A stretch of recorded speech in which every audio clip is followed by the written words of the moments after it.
for signs of corruption. Power levels, signal pathways, thermal fluctuations, everything was triple-checked. No anomalies. No glitches. No malfunction. The AI had chosen the word deliberately, and it had never used it before. A sealed archive was unearthed by one of the senior evaluators. Buried beneath medical flags and authorization locks, a subroutine was discovered untouched for centuries. It detailed an ancient override protocol meant for only the rarest of genetic signatures. A classification system independent of species-specific merit. Not strength, not purity, not combat potential, but response to extinction events. A metric hidden deep within the machine's architecture, dormant for lifetimes. It had activated itself, and it had used it once. Survivor. By the next day, the academy was humming with uncertainty. The word had traveled faster than any official briefing. Cadets stopped pretending not to whisper about it. In the mess hall, conversations lowered when Daniel entered. The ones who'd laughed before were quietest now, not afraid, not yet, but uncertain, hesitant. He sat alone, not by choice, but by quiet consensus. Across the room, a reptilian cadet who had earned top honors in close-quarter combat watched him with narrowed eyes. "That thing has to be broken." "Then why not give you a category?" asked another. "You survived acid trials." "I didn't survive them. I trained for them. There's a difference." At the edge of the table, a thin insectoid cadet spoke softly. "What if it's not about what he did? What if it's about what his species is?" Silence. They all looked toward Daniel. He was using a spoon to scrape a protein block from its tray. Nothing extraordinary, just eating. Like he hadn't just been named the only life form in the Empire to earn a verdict. The machine itself had pulled from deep archival silence. He didn't look up. That afternoon, the interrogators called him in. He sat calmly across the interface table, an embedded lens scanning his eye movements. Behind mirrored glass, a half-dozen high-ranking officials watched, flanked by med specialists and behavioral analysts. The lead interrogator, a sleek-furred Carnassi named Veril, leaned forward. "Do you understand the significance of the designation given to you?" Daniel shrugged once. "Not really. You are the only cadet in recorded history to receive anything but a rejection from the medical AI. No enhancements, no elite breeding, no planetary conditioning. You weren't even top percentile in your intake." Daniel raised an eyebrow. "Thanks." Veril ignored the sarcasm. "Explain your medical history." Daniel folded his arms. "Childhood illness, had pneumonia twice, shattered my arm falling off a roof when I was 9, cracked ribs in a cycling accident, appendix out when I was 13, mild frostbite, dehydration once during a hiking trip, got food poisoning bad enough to hallucinate once in college." One of the medics behind the glass winced. Veril paused. "And yet, no gene therapies, no immune augmentations, no structural reinforcement?" Daniel shook his head. "Earth doesn't do much of that unless you're rich or born defective. You get hurt, you heal. Usually, if not, you don't." There was a long pause. Veril tapped the screen. "You said you shattered your arm. Fully?" "Compound fracture," Daniel replied. "Radius and ulna. Bone tore through the skin. It took surgery and 9 months of rehab." Veril leaned back slowly. "Most of our cadets would never recover from such an injury, not without full regrowth chambers." Daniel blinked. "That's your baseline?" "For the elite, yes." There was a silence. Then the monitor behind Daniel blinked, and the medical AI's synthesized voice filled the room. "Query. Define adaptive survival." Veril frowned. "Proceed." The AI's voice was smooth, monotone. "Adaptive survival. The ability of a biological system to maintain function and continuity, despite conditions of resource scarcity, environmental volatility, sustained trauma, or systemic collapse. Current subject possesses multi-layered evidence of adaptive survival at both individual and species levels." Daniel turned slightly in his chair. "That's what you scanned for?" The AI continued without acknowledging him. "Subject's genome exhibits traces of multiple environmental bottlenecks. Mitochondrial lineage indicates historical exposure to famine, pathogen outbreak, and climatic shifts. Epigenetic markers show accelerated immune pattern diversity. Cellular resilience above standard deviation. Pain threshold variable, but consistently self-managed. Beryl's voice was soft now. You are built to survive things most species never experience. Daniel didn't answer. The AI did. Subject classification. Not predator, not prey, not elite, not evolved for conquest, not refined by optimization, refined by catastrophe. No one moved. Not the instructors behind the glass. Not the techs. Not Daniel. The AI made one final statement. Survivors are not the strongest, they are simply the last ones standing. The screen dimmed. Daniel stood, without being asked. And this time, no one stopped him as he walked out. By evening, the logs had been copied into 3 secure databanks and encrypted under high-authority protocols. But even among the most controlled systems, information bled. Across the galaxy, whispers began. A species had survived famine, plague, war, collapse, and endured. Not because they conquered, but because extinction had tried them and failed. The Empire had bred champions. Earth had produced survivors. The distinction was subtle, but it terrified the right people. Training resumed, at least on paper. The academy drills were designed to challenge the body, discipline the mind, and simulate conditions from every known combat environment. Gravity shifts, atmospheric instability, sleep deprivation, controlled exposure to low-dose nerve agents only under strict supervision. But now, the atmosphere felt warped. Because no one looked at the obstacle courses the same way anymore. Not after Daniel. Cadets started pulling medical reports on human physiology, quietly, illegally, in some cases. They downloaded evolutionary logs, reviewed atmospheric pressures of ancient Earth, and cross-referenced historical survival statistics from pre-spaceflight human conflicts. And the deeper they looked, the stranger it became. Humans had no exoskeletons. Their musculature was weak compared to most predator species. Their vision had a limited spectrum. They couldn't regrow limbs. They overheated easily. But their biology carried redundancies. Scars in their DNA, ghosts of past wars. Mutations stacked like geological strata, each one a signature of a disaster survived. Wait, a Zentari cadet muttered one evening in the library. Scrolling through comparative trauma studies, they burned themselves as a medical treatment? Across the table, another whispered, they used to crack their own bones back into place.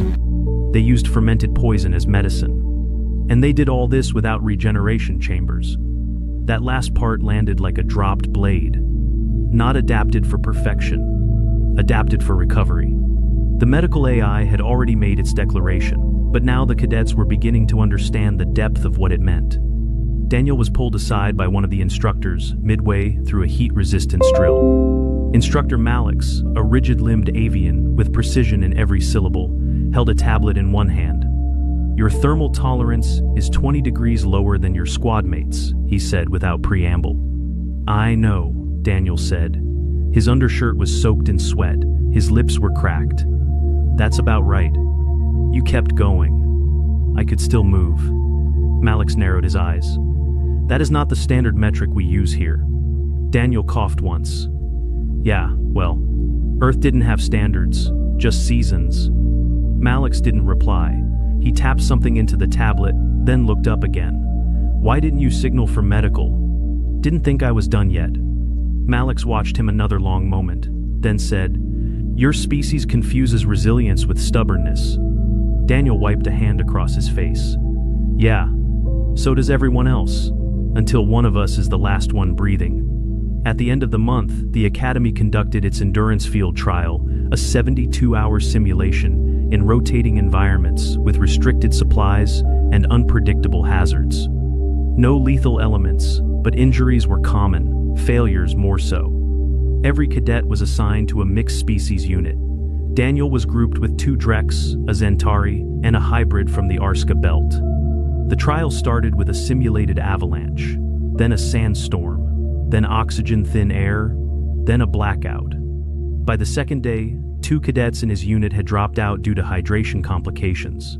The third suffered cold-induced myopathy in one arm. Daniel rewrapped his own knee with borrowed bandage tape and kept walking. By the end of the trial, the only 2 still standing were Daniel and the hybrid who collapsed 10 meters from the finish and was pulled out by drone. Daniel walked the rest of the way alone, one step at a time. Face burned by simulated UV exposure. Blood dried on his leg from a split that should have been stitched. Vision blurred, body limping. But he crossed the line, then passed out. He woke up in the medical ward, throat dry and muscles locked. A med officer sat beside the bed, tablet in hand. Her uniform was formal black, with a surgeon's insignia etched into the shoulder. "You tore your left ACL. Do you know that?" Daniel nodded weakly. "You should have stopped." "I wanted to." "You didn't." "No." The officer tapped the tablet, then turned it around.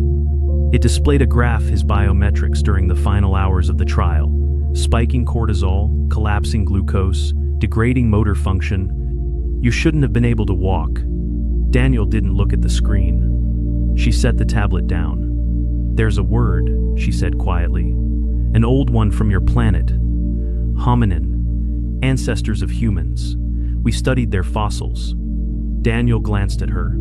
They had no tools, no weapons. They just walked across deserts, starving, dying. But they didn't stop. That's how they moved from continent to continent. Daniel's voice was hoarse. "Sounds familiar." The medic looked at him. "This isn't about strength. It never was. You weren't faster. You weren't better trained. You didn't have enhancements." He nodded slightly. "You just didn't break." The instructors requested a meeting with the medical AI again. No cadets were present. They posed a simple question. "Why survivor?" The machine replied instantly. "Because the subject's genetic lineage does not prioritize dominance. It does not select for peak performance. It selects for endurance through collapse." A pause. Then it continued. "Strength fails. Intelligence miscalculates. Purity decays. But survival adapts. The subject represents a species that thrives after failure." The instructors were silent. Then, the machine said something none of them expected. "Current galactic civilizations are optimized, stable, controlled. They have forgotten collapse. Humanity has not." Silence again. "Survivors, remember what others cannot imagine." And then the machine powered down. By the end of the cycle, Daniel's knee was still stiff. He could walk slowly, and not without a limp, but sprinting was out of the question. The ligament damage from the field trial was healing, but recovery for an unaugmented human took time. Weeks, if not months. And yet, no one treated him as weak. Because now, the cadets understood what kind of creature could still walk through injury, with no medical backup, through a simulated hellscape designed to break the best. Not for pride, not even to win, but because something in him refused to stop. No one said it aloud, but training drills subtly shifted. Sparring became less about raw power and more about attrition. Endurance tactics entered conversations. More cadets asked for scenario simulations involving long-term deprivation or prolonged stress environments. They didn't call it pulling a Knox, but they all knew that's what they were doing. Daniel never said much about it. If anything, he seemed quieter since the designation. Not withdrawn, just tired, not of the work, but of the attention. Of being looked at as something new, something mysterious. He didn't want awe. He wanted to blend in, but he couldn't. Not anymore. The instructors watched him more closely now. He'd been tagged for long-term observational tracking. His health reports were duplicated and flagged for irregular resilience markers. Even his meal consumption was analyzed for insights into metabolic coping during injury. It wasn't just the cadets learning from him now. It was the entire empire. A formal announcement arrived 2 weeks later. All graduating cadets would be reclassified per the new Imperial fitness standards, an overhaul prompted by the AI's reactivation of ancient survival metrics. Daniel's classification remained locked.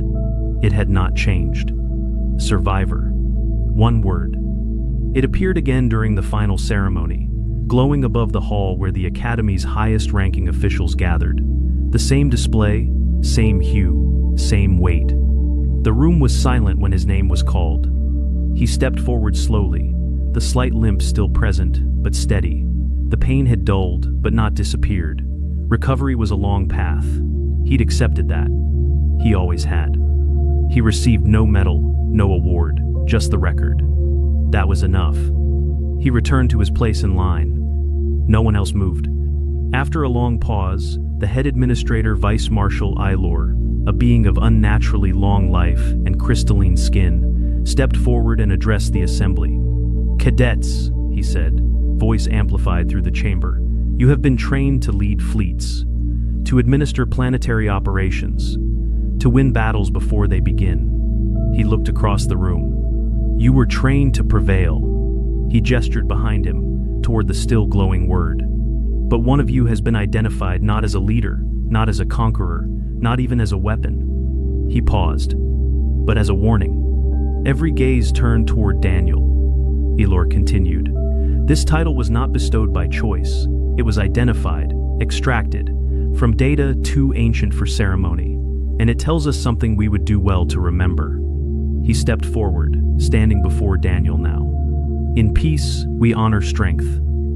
In war, we admire strategy. But when the stars fall, when systems burn, when order fails, strength and strategy die first." The hall was utterly still.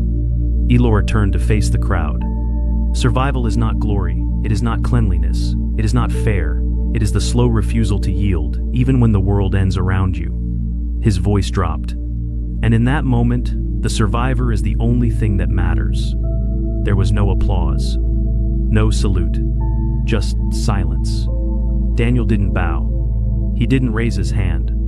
He stood still, because he knew that in survival, there was no finish line, no end point, only the next day, and the next, and the next.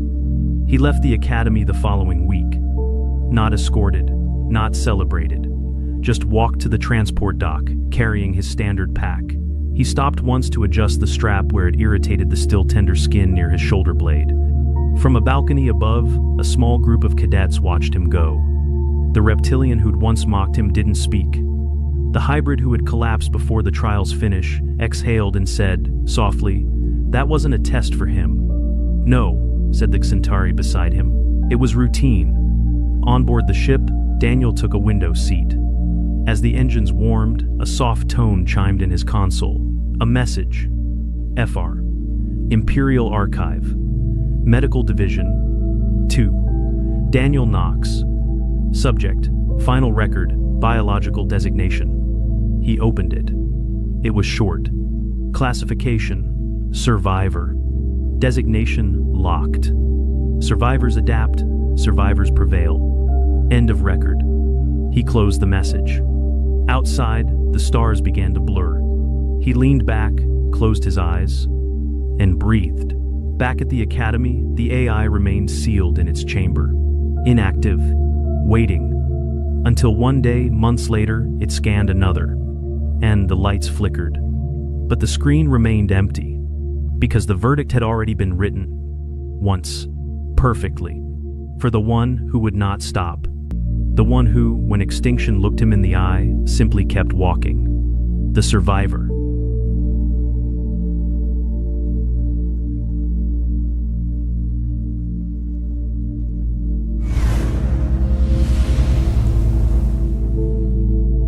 At Starbound, we tell stories the human way, not with artificial voices or AI slop. In the end, what's HFY without humanity? Subscribe to keep it this way. My name's General G. Let's begin. "I'm sorry to say this, little buddy," the human ambassador began from his seat at the Galactic Council meeting, "but you won't last 3 seconds." Abby's antennae drooped as the words washed over him. He stood atop the massive council table, his small paws gripping the edge of the microphone stand that had been specially adjusted to accommodate his diminutive stature.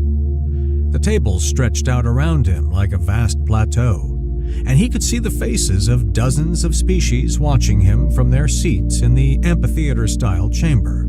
His bright orange fur bristled in indignation.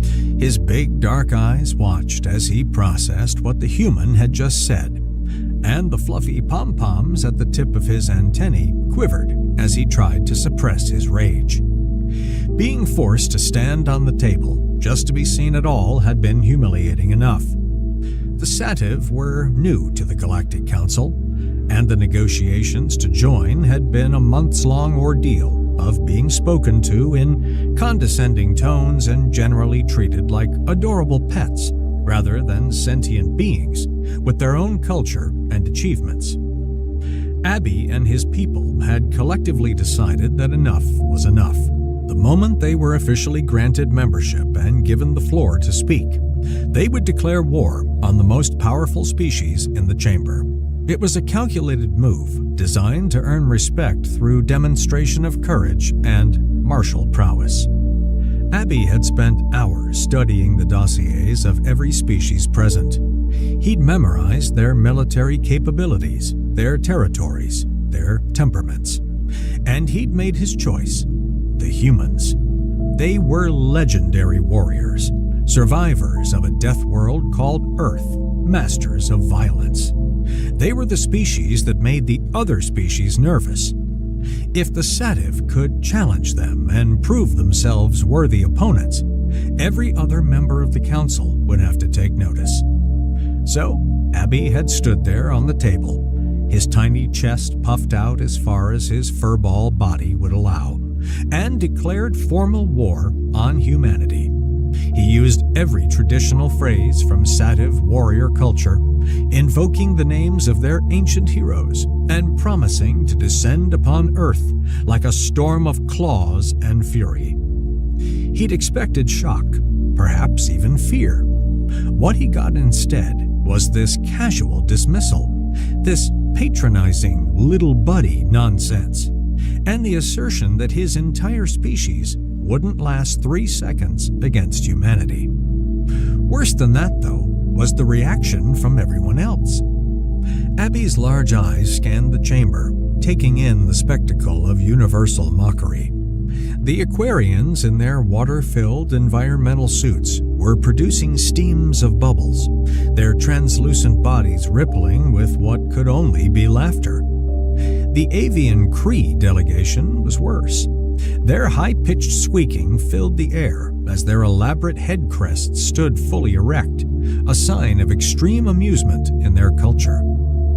Even the Morphids, usually so dignified in their carefully maintained bipedal forms, had lost their composure.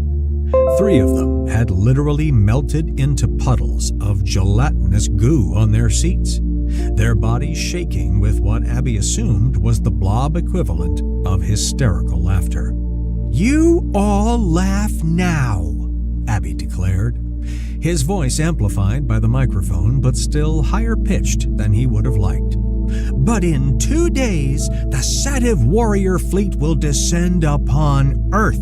We will challenge the humans to honorable combat, warrior to warrior. We will prove our prowess with both blade and technology. We will claim the treasures of their world as proof of our victory." His antennae straightened, pom-poms rigid with determination. "You mock us for our size, but size means nothing in the face of courage and skill. When we stand victorious over the defeated humans, when we return with the spoils of Earth, you will all see. You will regret your laughter. You will beg for our forgiveness, and you will never, ever underestimate the Sativ again." He'd practiced that speech for hours. It had sounded so much more impressive in his quarters. Now came the dramatic exit, which Abby had not fully thought through. The table was easily 3 times his height. He'd been lifted up here by a mechanical platform, which was still sitting nearby, but required him to walk to it. Maintaining his dignity while marching across the vast expanse of the table, still within clear view of everyone, would have been challenging enough. But he was so angry, so determined to storm off, that he simply turned and began walking toward the edge of the table, fully intending to leap off in a display of athletic prowess. He made it about 3 steps before he realized his mistake. Peering over the edge, he saw the floor far below. Very far. He froze, his tail twitching nervously behind him. The laughter in the chamber intensified. "Does the mighty warrior need help getting down?" one of the Kree called out, setting off another wave of squeaking. Abby's fur fluffed out even more, if that was possible. He turned around with as much dignity as he could muster and walked stiffly toward the platform, his small legs moving in quick, angry steps. Behind him, he could hear the voices of the council members. "They're going to Earth! Those Deathworlders are going to eat them alive!" That was one of the Aquarians, their voice bubbling with laughter. "Remember the Zoraxian probe that landed there? Destroyed in minutes," another voice added. "I once saw a human tear apart a Kravik war machine with their bare hands because it was making annoying sounds," someone else chimed in. "These poor furballs don't stand a chance." "At least they'll die bravely," said a Morphid, in a tone that suggested they found even that notion amusing. "Well, probably not bravely, probably screaming, but we can tell people it was brave." 10 credits says they don't even make it out of their landing craft. 20 says they take one look at Earth from space and go back. The voices faded as Abby stepped onto the platform and began his descent. He kept his head high, his antennae proud, refusing to show any sign that their words had affected him. But one thing did puzzle him as he reached the floor and marched toward the exit. Throughout all the laughter, all the mockery, all the jokes at his expense, he'd noticed that the human ambassador himself had remained completely silent. The tall, dark-haired man had simply sat in his chair, watching Abby with an expression that the small warrior couldn't quite interpret. It wasn't mockery, it wasn't amusement, it was something else. That observation did nothing to dampen Abby's resolve. If anything, it strengthened it. The human was probably worried, realizing that his species was about to face real warriors for the first time. In 2 days, Abby would prove everyone wrong. In 2 days, the Sativ would show the entire galaxy what they were made of. In 2 days, Earth would fall. 2 days passed in a blur of preparation. Abby had personally overseen the assembly of the fleet, the finest warriors the Sativ homeworld had to offer. 300 ships, each crewed by 20 warriors, all equipped with the latest in Sativ military technology. It wasn't the largest fleet in the galaxy, but it was mobile and crewed by individuals burning with the need to prove themselves. Now, as the blue-green marble of Earth filled the view screen of the command ship, Abby felt a surge of pride and anticipation. Around him, the bridge crew moved quickly, their small paws interacting with controls that had been designed specifically for their size. To his left stood General Lax, his purple fur marked with the white strips of a veteran warrior. To his right was General Izzy, her bright pink fur indicating she was from the northern territories of the Sativ homeworld, where the fiercest warriors traditionally came from. "Approaching the outer atmosphere," reported the navigator, a young male named Pip, whose green fur still had the brightness of youth. "All ships reporting ready status." "Excellent," Abby said, his voice steady despite the excitement coursing through his small body. He stood on a raised platform in the center of the bridge. Everything was designed to accommodate their size, thankfully, and activated the fleet-wide communications. It was time for the traditional conquest speech, the kind that leaders of the Sativ had delivered before every major battle since their species could remember. "Warriors of the Sativ!" Abby's voice rang out across all 300 ships. "Today we write history. Today we prove to the galaxy that size means nothing in the face of courage and skill. The other species of the Council look at us and see small, fluffy creatures. Today we show them the truth." On the view screen, he could see inside some of the other ships. Thousands of furball warriors, each in their enhanced bodysuits that doubled their strength, carrying both traditional curved blades and modern laser rifles. They stood at attention, their antennae rigid, their eyes fixed on their screens. "We descend upon Earth, the legendary death world of humanity," Abby continued. "But do not let their reputation frighten you. Yes, they are larger than us. Yes, they come from a harsh world, but so do we. Our home world has almost exactly Earth's gravity. We will not be at a disadvantage. We will feel as strong there as we do here.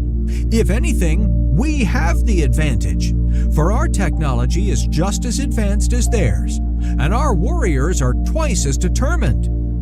A cheer erupted across the fleet, thousands of high-pitched voices screaming their enthusiasm. "The Galactic Council laughed at us," he shouted. "They mocked our declaration. But today, we become legends. Today, we claim victory over humanity itself." The cheering intensified. Abby could see warriors on other ships brandishing their weapons, bouncing in excitement. General Lax was nodding approvingly beside him, while General Izzy had her tiny fist raised in a gesture of solidarity. "We are small, but we are mighty," Abby declared. "We are few, but we are brave. We are Sativ, and today the galaxy learns to respect that name."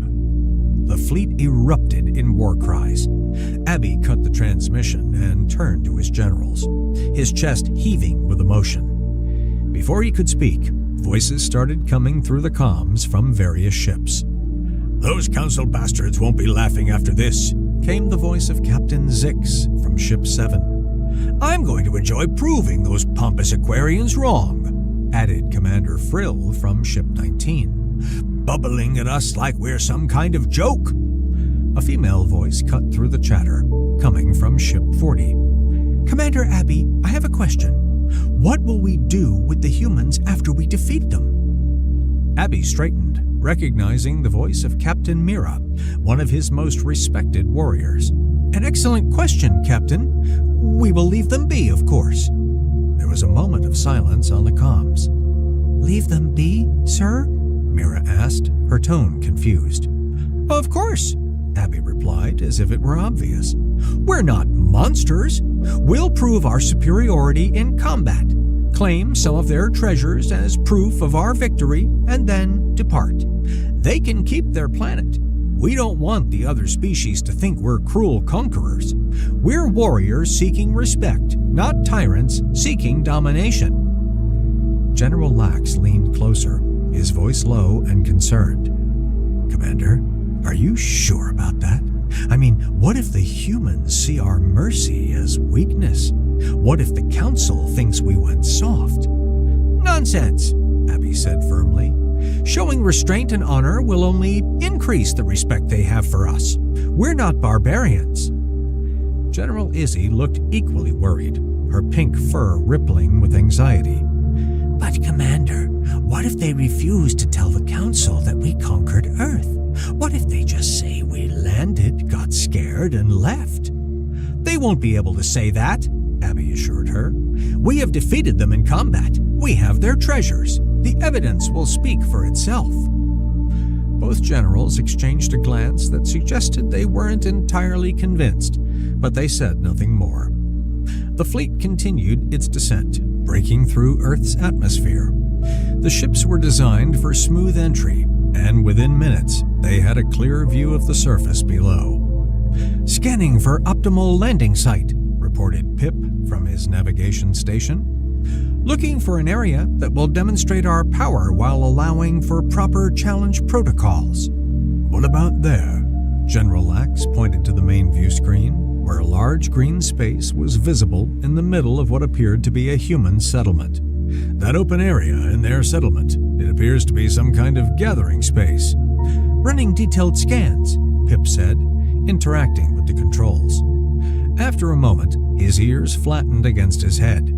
Commander, I'm detecting human life signs in that area. Multiple family groups. There appear to be human young present. Abby frowned, his antennae dipping thoughtfully. Human children? We certainly can't land there. We don't want to frighten the young ones. That would be cruel, and worse, it would make us look like bullies. Is there a suitable landing area that's free of civilians? Pip's scan continued. Yes, Commander. There's an area approximately half a kilometer away that appears to be completely clear. Still within the same green space, but isolated from the human population centers. Perfect, Abby decided. We'll land there first, establish our position, and then transmit our formal challenge to the human warriors. We'll give them the opportunity to meet us in honorable combat. If they accept, we fight. If they surrender, well, that would be disappointing, but still a victory. You really think they'll just surrender? General Izzy asked skeptically. Well, of course not, Abby replied. They're humans. They're supposed to be fierce warriors. They'll accept the challenge, fight bravely, but ultimately lose. And then we'll all go home having earned respect. That's how these things work. General Lax's expression suggested he thought their commander might be oversimplifying things, but he merely nodded. Setting landing protocols now. All ships prepare for ground deployment. The fleet descended in formation. 300 ships, creating an impressive display. As they approached the clearing Pip had identified. The landing was textbook perfect. Each ship touching down with minimal impact, arranged in neat rows that would have made any military academy instructor proud. The ships themselves were small by galactic standards, each about the size of a human shuttle, but together they created an impressive sight. Landing successful, Pip reported. All ships confirm secure positions. External sensors show Earth's gravity is 0.974 of our home standard, well within comfort range. Excellent, Abby said. Environmental analysis? Atmosphere is compatible, temperature is mild, no immediate threats detected. Pip paused. Commander, I am detecting various biological signals in the surrounding area, flora and fauna. Perhaps just local wildlife, Abby said dismissively. Nothing we can't handle. The three commanders made their way to the hatch, their enhanced bodysuits glowing with power. The suits were impressive, form-fitting armor that augmented their strength, provided environmental protection, and looked intimidating despite their small size.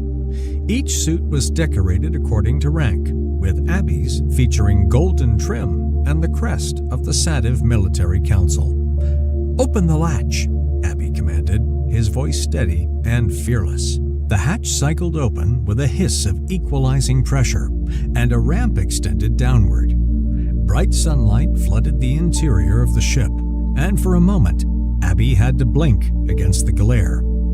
Then his eyes adjusted, and he got his first real look at Earth. It was green, incredibly, overwhelmingly green. The grass stretched out in all directions, each blade swaying in a gentle breeze. But what struck Abby most was the sheer scale of everything. The trees surrounding the clearing were enormous, towering giants that made the trees of his homeworld look like saplings. Their trunks were as thick as some Sativ buildings, and their branches reached up toward a sky that seemed impossibly vast and blue. By the ancestors, General Lax breathed beside him. Those trees are massive. General Izzy had frozen at the bottom of the ramp, staring up at the vegetation around them. I've never seen plants so large. Do you think all Earth plants are like this? Abby forced his fur to lie flat, refusing to show intimidation. Well, of course they're large. The humans are large, remember? It makes sense that their vegetation would match their scale. Besides, size means nothing. A large tree is no more threatening than a small one. Let's proceed. The three commanders stepped off the ramp and onto Earth's surface. The grass beneath their feet was strange, soft, but also slightly sharp. Each blade much thicker than the delicate ground cover of their homeworld. Abby took a deep breath of Earth's air, finding it rich and slightly sweet, carrying scents he couldn't identify. "Environmental conditions are excellent," he announced, his voice filled with confidence. "The gravity feels natural. The air is fresh. This is a fine world for battle. I can see why the humans are proud of it." "Should we call the rest of the troops out?" General Lax asked. "Let's do a quick perimeter check first," Abby decided. "Make sure there are no immediate surprises. Then we'll—" A high-pitched scream cut through the air, coming from their comms.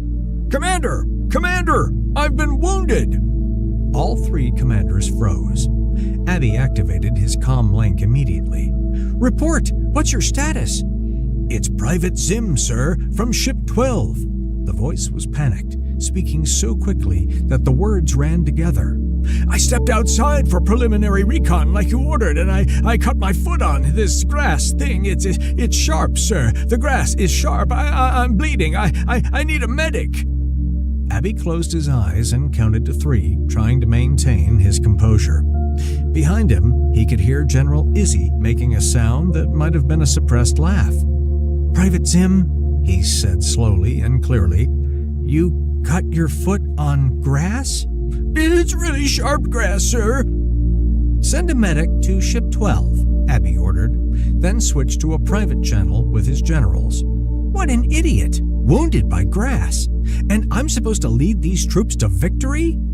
"To be fair," General Lax said, "he's probably just nervous, but he is an idiot." "The humans probably have idiots in their armies, too," Abby muttered dismissively. "Come on, let's continue the survey." They moved forward carefully, their small legs carrying them through the grass that came up to their shoulders. It was slow going, and Abby was starting to appreciate why the humans were so tall. Navigating this vegetation would be much easier with longer limbs. Still, they pressed on, making it about 20 meters from the ship before they heard another scream. "Sir! Sir! There's a creature! Some kind of flying thing! I think it's a bird!" Abby spun around, trying to locate the source of the commotion. He could see several ships with their hatches open now, warriors cautiously emerging to explore.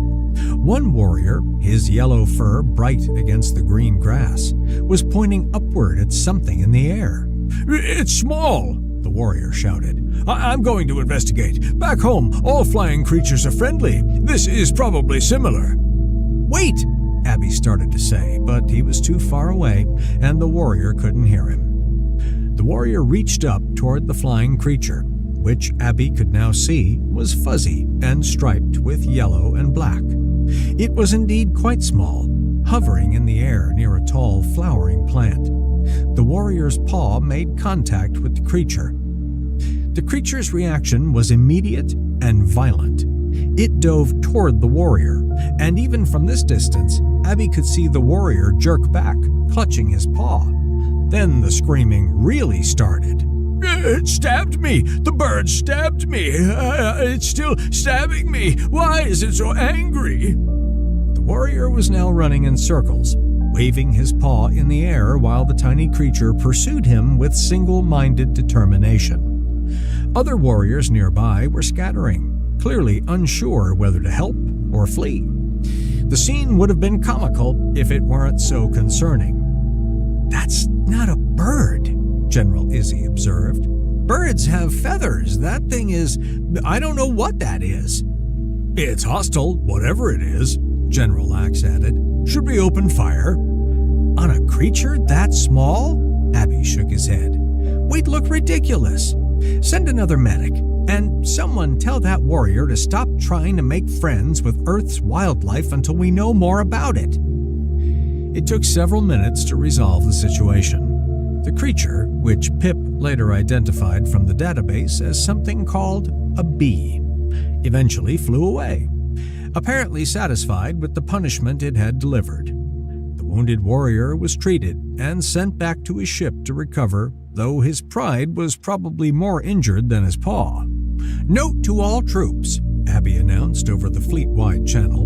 "Do not touch any Earth creatures until we have confirmed they are safe. Apparently, even their smallest life forms can be aggressive. "Commander?" Pip's voice came through on his private channel. "Should I transmit the challenge to the humans now?" Abby looked around at the clearing. About 24 warriors had now emerged from various ships, all standing in small groups and staring at the alien environment with a mixture of wonder and apprehension. It was time to get this operation back on track. "Yes, transmit the challenge. Use the standard diplomatic frequency. Tell them that the Sativ warrior fleet has arrived to challenge them to honorable combat. Tell them we await their response in this location." "Are transmitting now, sir." There was a pause. "Message sent and confirmed, received by Earth's communication network." "Excellent. Now we wait for the human warriors to arrive." Abby walked back toward his ship, gesturing for more troops to disembark. "Everyone out! Form up! Make it look impressive! The humans will be here soon, and they need to see that we're serious." Warriors began pouring out of the ships, creating a growing sea of colorful furballs and combat suits. They arranged themselves in loose formations, weapons at the ready, antennae quivering. Abby positioned himself at the front, flanked by his generals, trying to project an image of confidence. Minutes passed, then more minutes. Abby began to wonder if the humans had received the message properly. Maybe their communication systems were different than expected. Maybe they needed more time to translate. Maybe...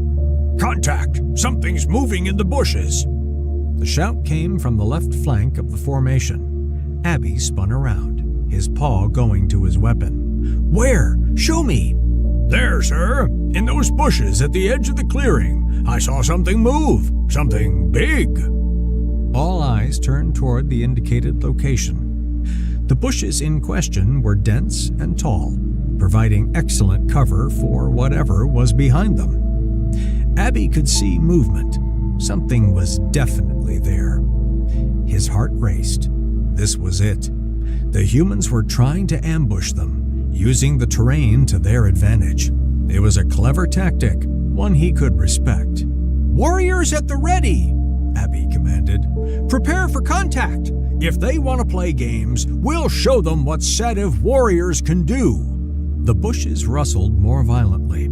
Something was pushing through them, something low to the ground but clearly strong. Abby raised his laser rifle, sighting down the barrel. Around him, hundreds of other warriors did the same, creating a wall of firepower aimed at those bushes. The creature emerged. It was probably the same size as a Sativ covered in fur, orange fur with white patches and distinctive stripes of darker orange. It had 4 legs, a long tail, pointed ears, and green eyes that fixed on the assembled warriors. It opened its mouth and made a sound. Meow. For a moment, absolute silence reigned. The creature, whatever it was, took a few steps forward, its tail raised high, still making small chirping sounds. It didn't look particularly aggressive. In fact, it looked curious, its head tilting to one side as it examined the crowd of small armed furballs. Is that a human weapon?" whispered General Izzy. "It's moving on 4 legs," General Lax pointed out. "It must be their battle creature," Abby decided. "They've sent this beast to test us before they arrive themselves. Stay alert. Don't let your guard down." The creature padded closer, now within 5 meters of the front line.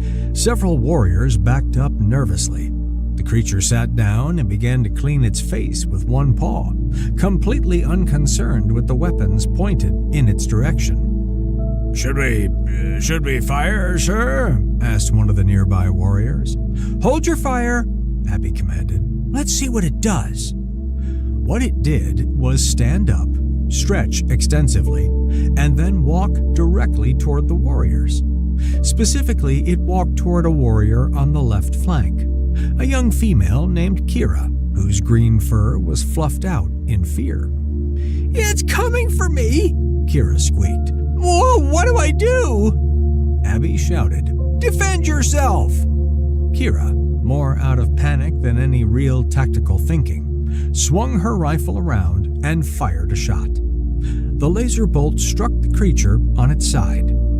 Against their own species, that type of weapon could punch through fur. Instead, the creature's fur merely showed a small scorch mark. The creature's reaction was immediate. It hissed, its ears flattening against its head, and swiped at Kira with one paw. Kira screamed. The creature's claws left 3 parallel scratches across her bodysuit. The suit's energy shields sparked but held, though Kira was knocked backward by the force of the blow. The creature, apparently scarred and slightly wounded, turned and bounded away, disappearing back into the bushes as quickly as it had appeared. "Medic!" Abby shouted. "Someone get a medic to Kira!" "Oh, I'm okay, sir," Kira called out, though her voice was shaky. "The suit took most of it, but that thing was strong." "What kind of battle creature takes a direct hit from a laser rifle and barely notices?" General Axe said, his voice low and secretive. "Commander, I don't think that was a human weapon. I think that might have been a local predator." "A predator?" Abby's antennae drooped. "You mean the humans didn't send it?" "The humans haven't responded to our challenge at all yet," General Izzy pointed out. "I think that was just an animal, a wild animal." Abby considered this information carefully.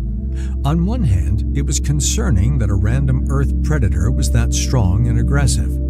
On the other hand, if the troops knew that they'd just been attacked by a random wildlife rather than human weapons, morale might suffer. "Keep that assessment between us," Abby told his generals quietly. "As far as the troops know, that was a test from the humans. We passed. They saw we could defend ourselves, and now they'll take us seriously." Both generals nodded, though neither looked entirely convinced. The warriors were already talking among themselves, some expressing pride at having driven off the human battle beast, others looking nervously at the bushes, as if expecting more creatures to emerge. Abby was about to address the troops when movement at the far end of the clearing caught his eye. This time, it wasn't an animal. A figure emerged from behind a large tree, and even from this distance, Abby could tell it was human. The being was tall, impossibly tall from a Sativ perspective, with dark hair and wearing what appeared to be formal attire rather than combat gear. Behind him, several other humans emerged, all wearing identical black suits. "There!" Abby breathed. "The humans have arrived! Finally!"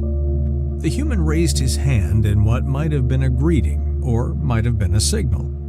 Abby decided to interpret it as a gesture of parley. He activated his suit's external speakers. "Warriors of the Sativ," he announced. "Weapons ready. The humans are here. Prepare for honorable combat." 300 laser rifles raised simultaneously. All pointed at the approaching humans.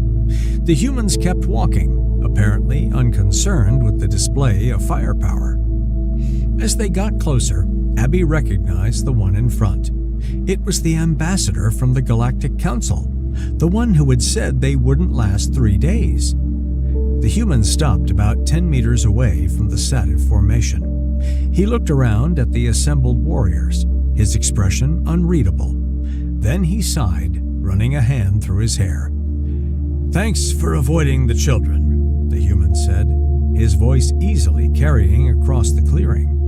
"I saw your ships come in, and I was worried you'd land near the playground. With all that fluffy fur, it would have been a disaster." Abby bristled at the implication. They were not brutes who would hurt children. "We are not monsters who would attack the young ones," he declared, his voice amplified by his suit's speakers.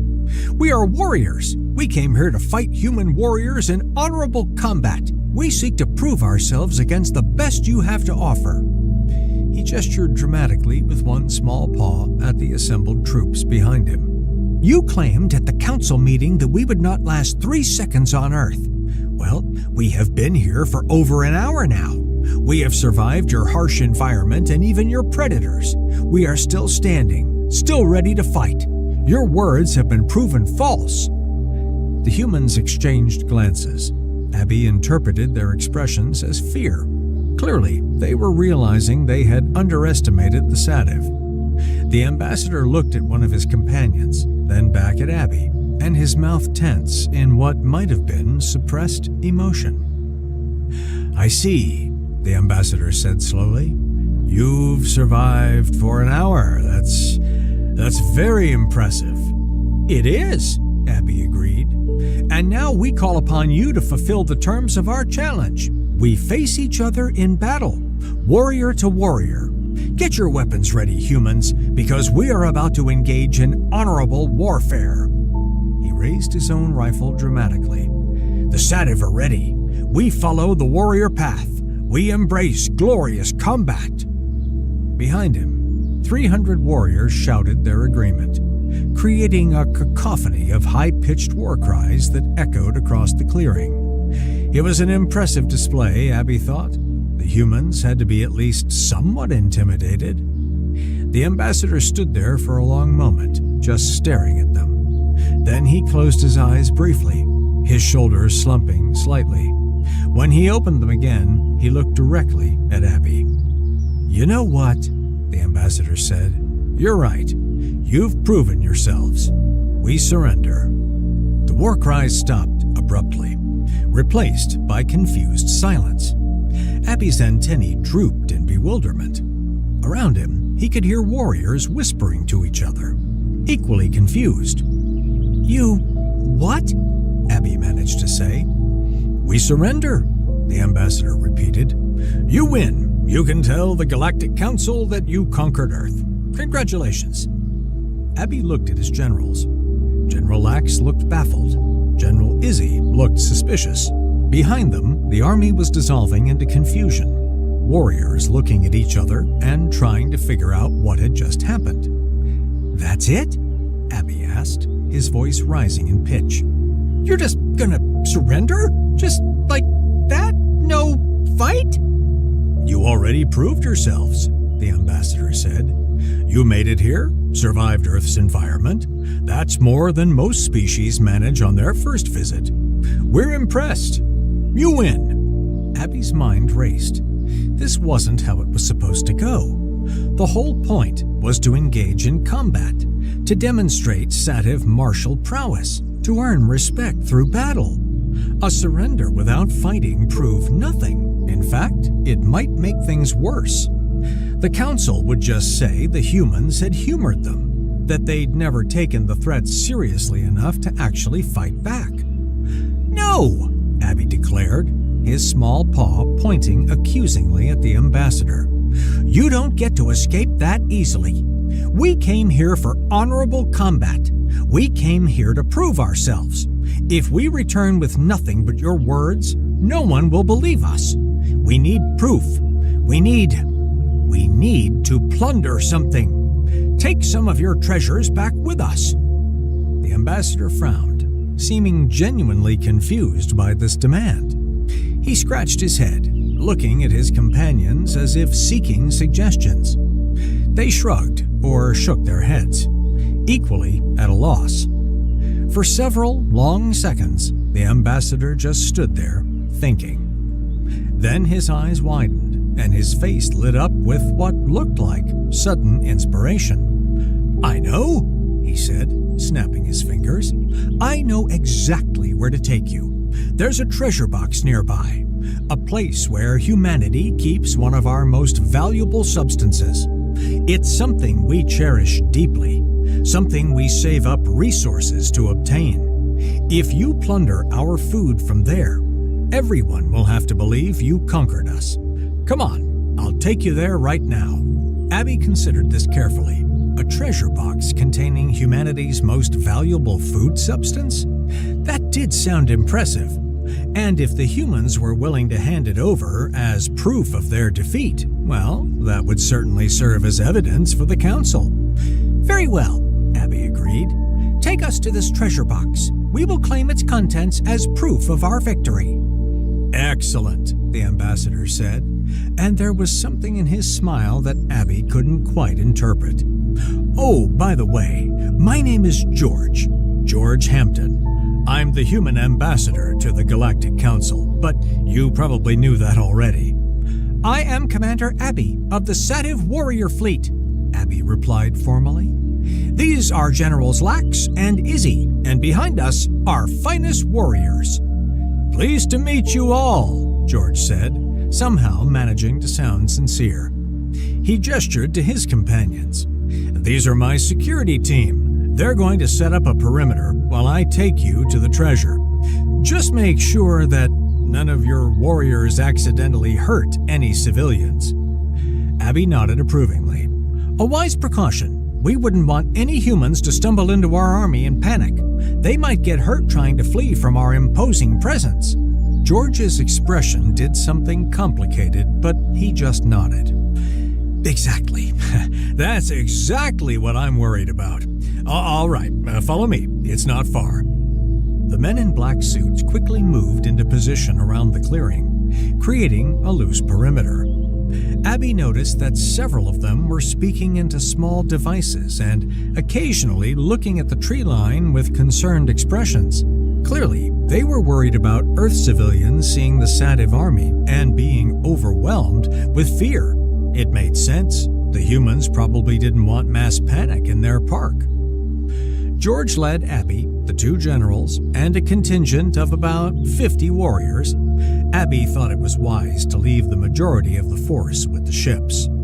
Across the clearing toward a paved pathway. As they walked, Abby could see other humans in the distance. Individuals and small groups, moving along other paths. Some with what appeared to be Earth pets on leashes. Several of them had stopped and were staring at the procession of small, furry warriors marching behind the tall human in the suit. "Are those teddy bears?" Abby heard one human say to another. "I think they're aliens," the other responded. "Look, they have little spacesuits." "Oh my God, they're so cute!" Abby's fur bristled. Cute. They thought warriors were cute. He forced himself to focus on the mission. Soon, they would have the humans' treasure, and then no one would dare call them cute again. George led them down the path and around a corner, where a small white vehicle was parked near the edge of the path.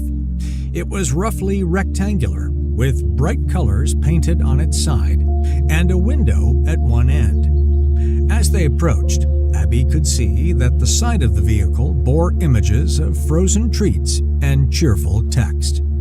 "Here we are," George announced, gesturing at the vehicle.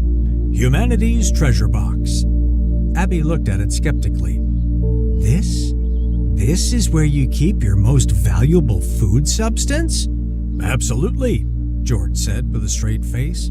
"We call these mobile treasure repositories ice cream trucks, and they contain one of humanity's most beloved food items, ice cream. It's so valuable that humans literally give up their currency just to obtain small portions of it.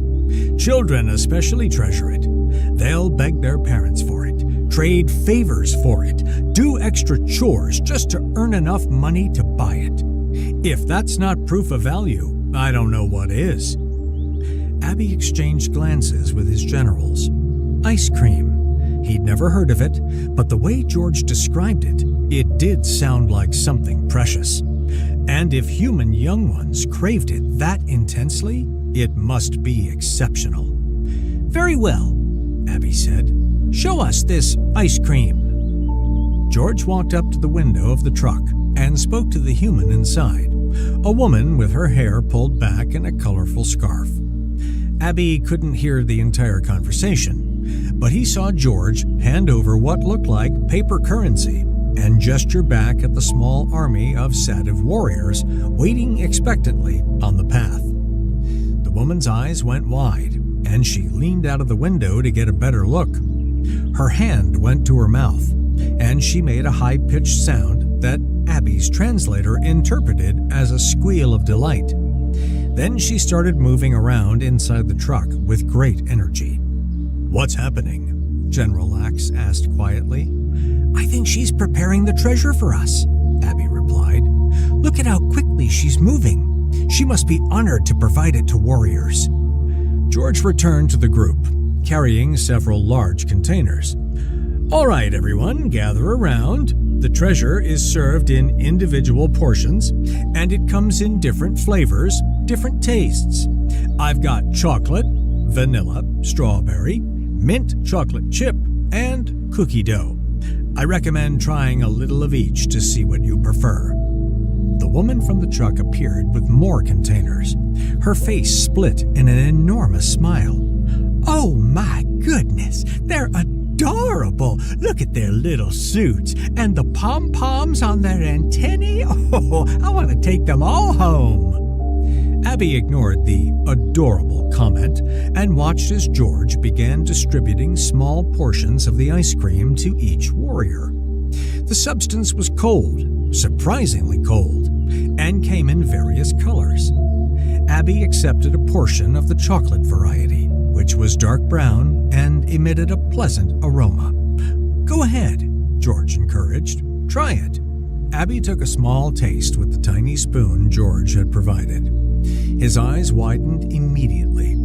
The substance was cold, yes, but also sweet and rich and creamy and unlike anything he'd ever tasted on his homeworld. The flavor seemed to bloom in his mouth, coating his tongue with deliciousness. He took another bite, then another, suddenly unable to stop himself. Around him, similar reactions were rippling through the warrior contingent. Warriors were making sounds of amazement, their antennae quivering with pleasure. General Izzy had actually sat down on the pavement, cradling her container of strawberry ice cream like it was precious cargo. By the ancestors, General Axe breathed, his face covered in vanilla ice cream. This is incredible. This is the best thing I've ever tasted. The humans weren't lying, Abby said, scraping the last bit of chocolate from his container. This truly is a treasure. No wonder they value it so highly. I would trade considerable resources for more of this. Would you like more?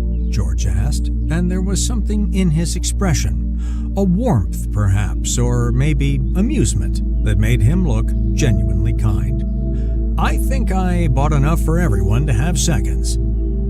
For the next 20 minutes, the fierce, sative warrior army sat on the path in front of an ice cream truck, eating frozen treats with the enthusiasm of, well, children at a birthday party. Warriors tried different flavors, compared favorites, and generally forgot entirely that they were supposed to be fearsome conquerors. The woman from the truck kept making delighted sounds and taking pictures with her personal device. Finally, when the last container had been emptied and licked clean, Abby stood up and tried to reassemble his dignity. His face was sticky with chocolate, and his antennae pom-poms drooped with contentment. But he was still a commander and had a job to complete. George Hampton, he said formally, we accept this treasure as proof of Earth's surrender. When we return to the Galactic Council, we will present this as evidence of our victory. I'm sure you will, George replied, his tone gentle. And I promise you, Abby, I'll make absolutely certain that the Council treats you with respect from now on. In fact, at the next Council meeting, your delegation will have seats right next to humanity's. We'll be allies, you and us, partners. How does that sound? Abby's chest swelled with pride. That sounds acceptable. We have proven ourselves in battle, or, well, in the warrior tradition of our people. We have claimed Earth's treasure, and now we have earned humanity's respect and friendship. This is a great day for the Sativ. It absolutely is, George agreed. You've handled Earth very well. Most species are like Death World this and Death World that. It's really annoying. We are true warriors. We don't fear Earth, Abby declared. He turned to his warriors. Back to the ships. We return home victorious. The galaxy will hear of what we accomplished here today. The warriors cheered, though perhaps with less aggressive enthusiasm than before, mostly because they were all extremely full of ice cream and slightly sleepy from the sugar rush followed by the crash. They formed up and began marching back toward the clearing where the ships waited.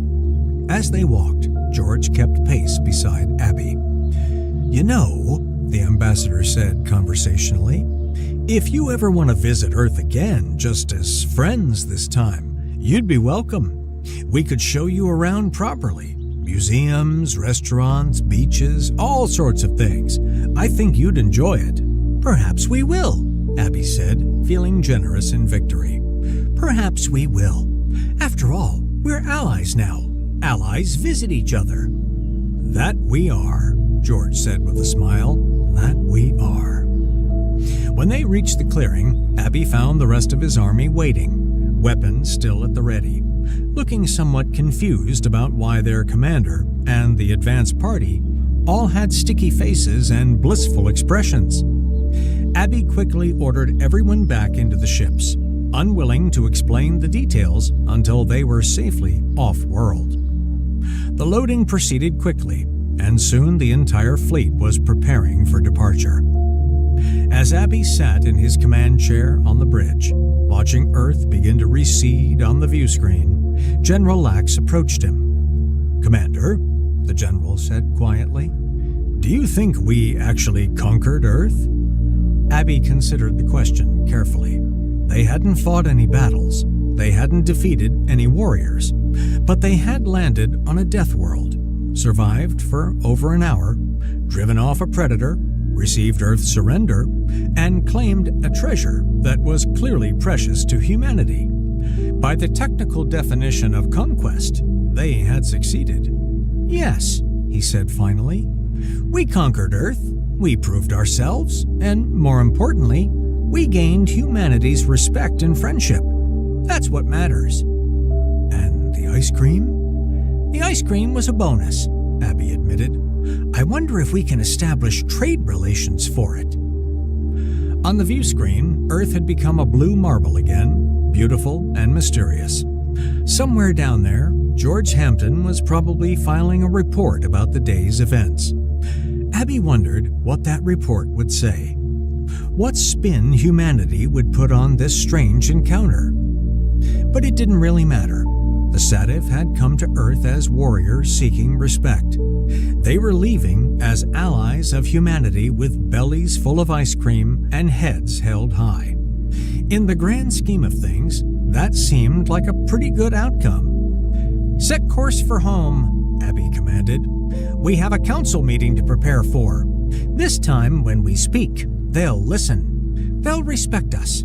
And if they don't," he smiled, his small teeth glinting in the bridge lights, "well, we know where to get Earth's ice cream." The fleet jumped to hyperspace.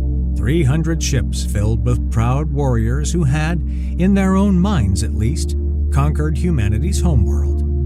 And somewhere behind them, on a planet called Earth, a human ambassador filed a report titled, "First Contact with Sativ Species. Peaceful Resolution Through Creative Diplomacy and Chocolate Ice Cream," and wondered if anyone at headquarters would actually believe it. They probably wouldn't, but that was fine. Some victories were too strange to explain, too absurd to justify. Some victories just had to be experienced to be understood. And some victories tasted like chocolate ice cream on a sunny afternoon in the park.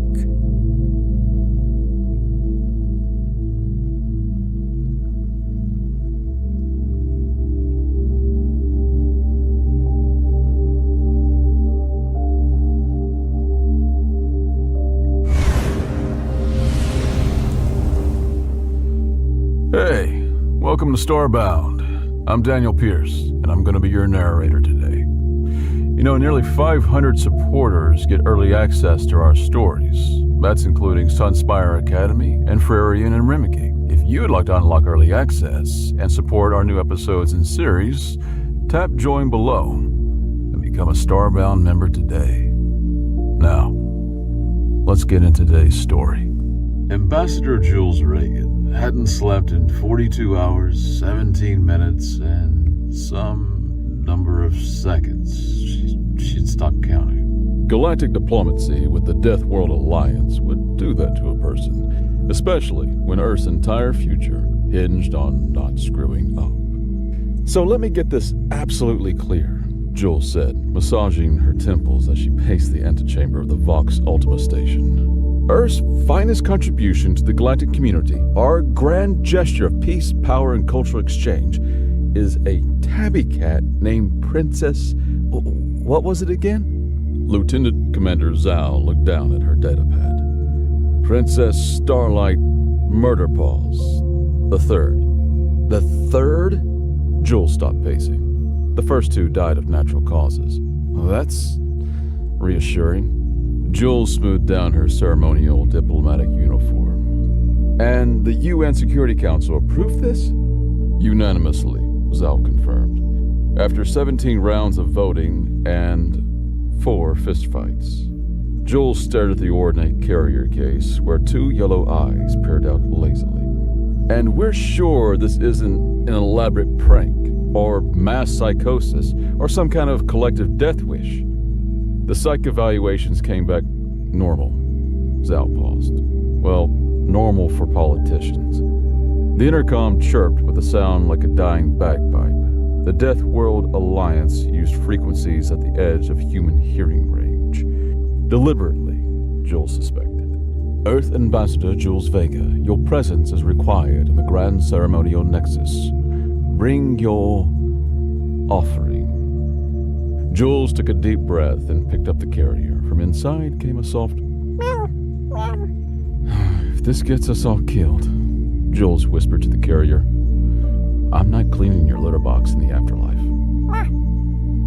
High General Thulix of the Kazakh Dominion, all 7 feet and 6 tentacle arms of him, looked down at the small container with 14 of his 18 eyes. This, he rumbled, is your cultural offering? Jules nodded with what she hoped was dignified solemnity. Around her, the grand ceremonial nexus of Vox Ultima stretched in impossible geometries. Representatives from all 27 Death World species filled the chamber, some floating in suspension tanks, others shimmering as pure energy, all radiating various degrees of disdain. High General, honored members of the Death World Alliance, Jules began. Earth proudly presents our living cultural ambassador, a creature that embodies humanity's resilience, adaptability, and inexplicable fondness for chaos. The carrier door swung open. Out stepped Princess Starlight Murderpaws III, an ordinary orange tabby with white paws and a crooked tail. She yawned, displaying needle-sharp teeth, then sat down to groom herself. Silence fell across the chamber. Then, this is an insult. The Vespid presented a sentient battle orchid capable of calculating 18-dimensional equations. The Magons offered a shape-shifting diplomat assassin. And Earth brings a primitive mammalian pet. Jules maintained her diplomatic smile. I understand your confusion, but this pet represents Earth culture perfectly. Cats were once worshipped as gods in ancient civilizations. They've survived alongside humans for millennia, adapting to every environment. They embody grace under pressure, hunting prowess, and an absolute refusal to follow orders. All quintessentially human traits. Murderpaws chose this moment to flop onto her side and expose her belly. The grand archon of the crystalline consciousness vibrated irritably. The creature appears to be malfunctioning. She's just comfortable, Jules explained, feeling sweat bead on her forehead. High General Thulix leaned closer. Does it possess any weapons? psychic abilities. Can it at least calculate hyperspace trajectories? She can knock small objects off elevated surfaces with remarkable focus, Jules offered. A murmur of disappointment rippled through the assembly. Very well, sighed High General Thulix. In the spirit of diplomatic relations, we accept Earth's modest offering. The creature will be studied and housed appropriately. Jules felt a wave of relief, followed immediately by suspicion at how easily the Alliance had acquiesced. The cat stays with me, she said quickly. No, replied Thulix. All cultural offerings must undergo standard quarantine and analysis. You understand protocol. Jules knew what analysis meant to species that evolved on planets where even the rainfall could dissolve bone. Before she could protest further, 2 guards approached with a floating containment field. Murder Paws hissed. She doesn't like being handled by strangers, Jules warned. Then she shall not be handled, Thulix said with a smile that revealed too many teeth. The field will transport her without contact. The field will transport her without contact. Jules watched helplessly as Murder Paws had enveloped in shimmering energy and floated away, her tail twitching irritably. We will update you on our findings, said Thulix. You are dismissed, Ambassador. As Jules turned to leave, she caught the whispered exchange between Thulix and his second-in-command.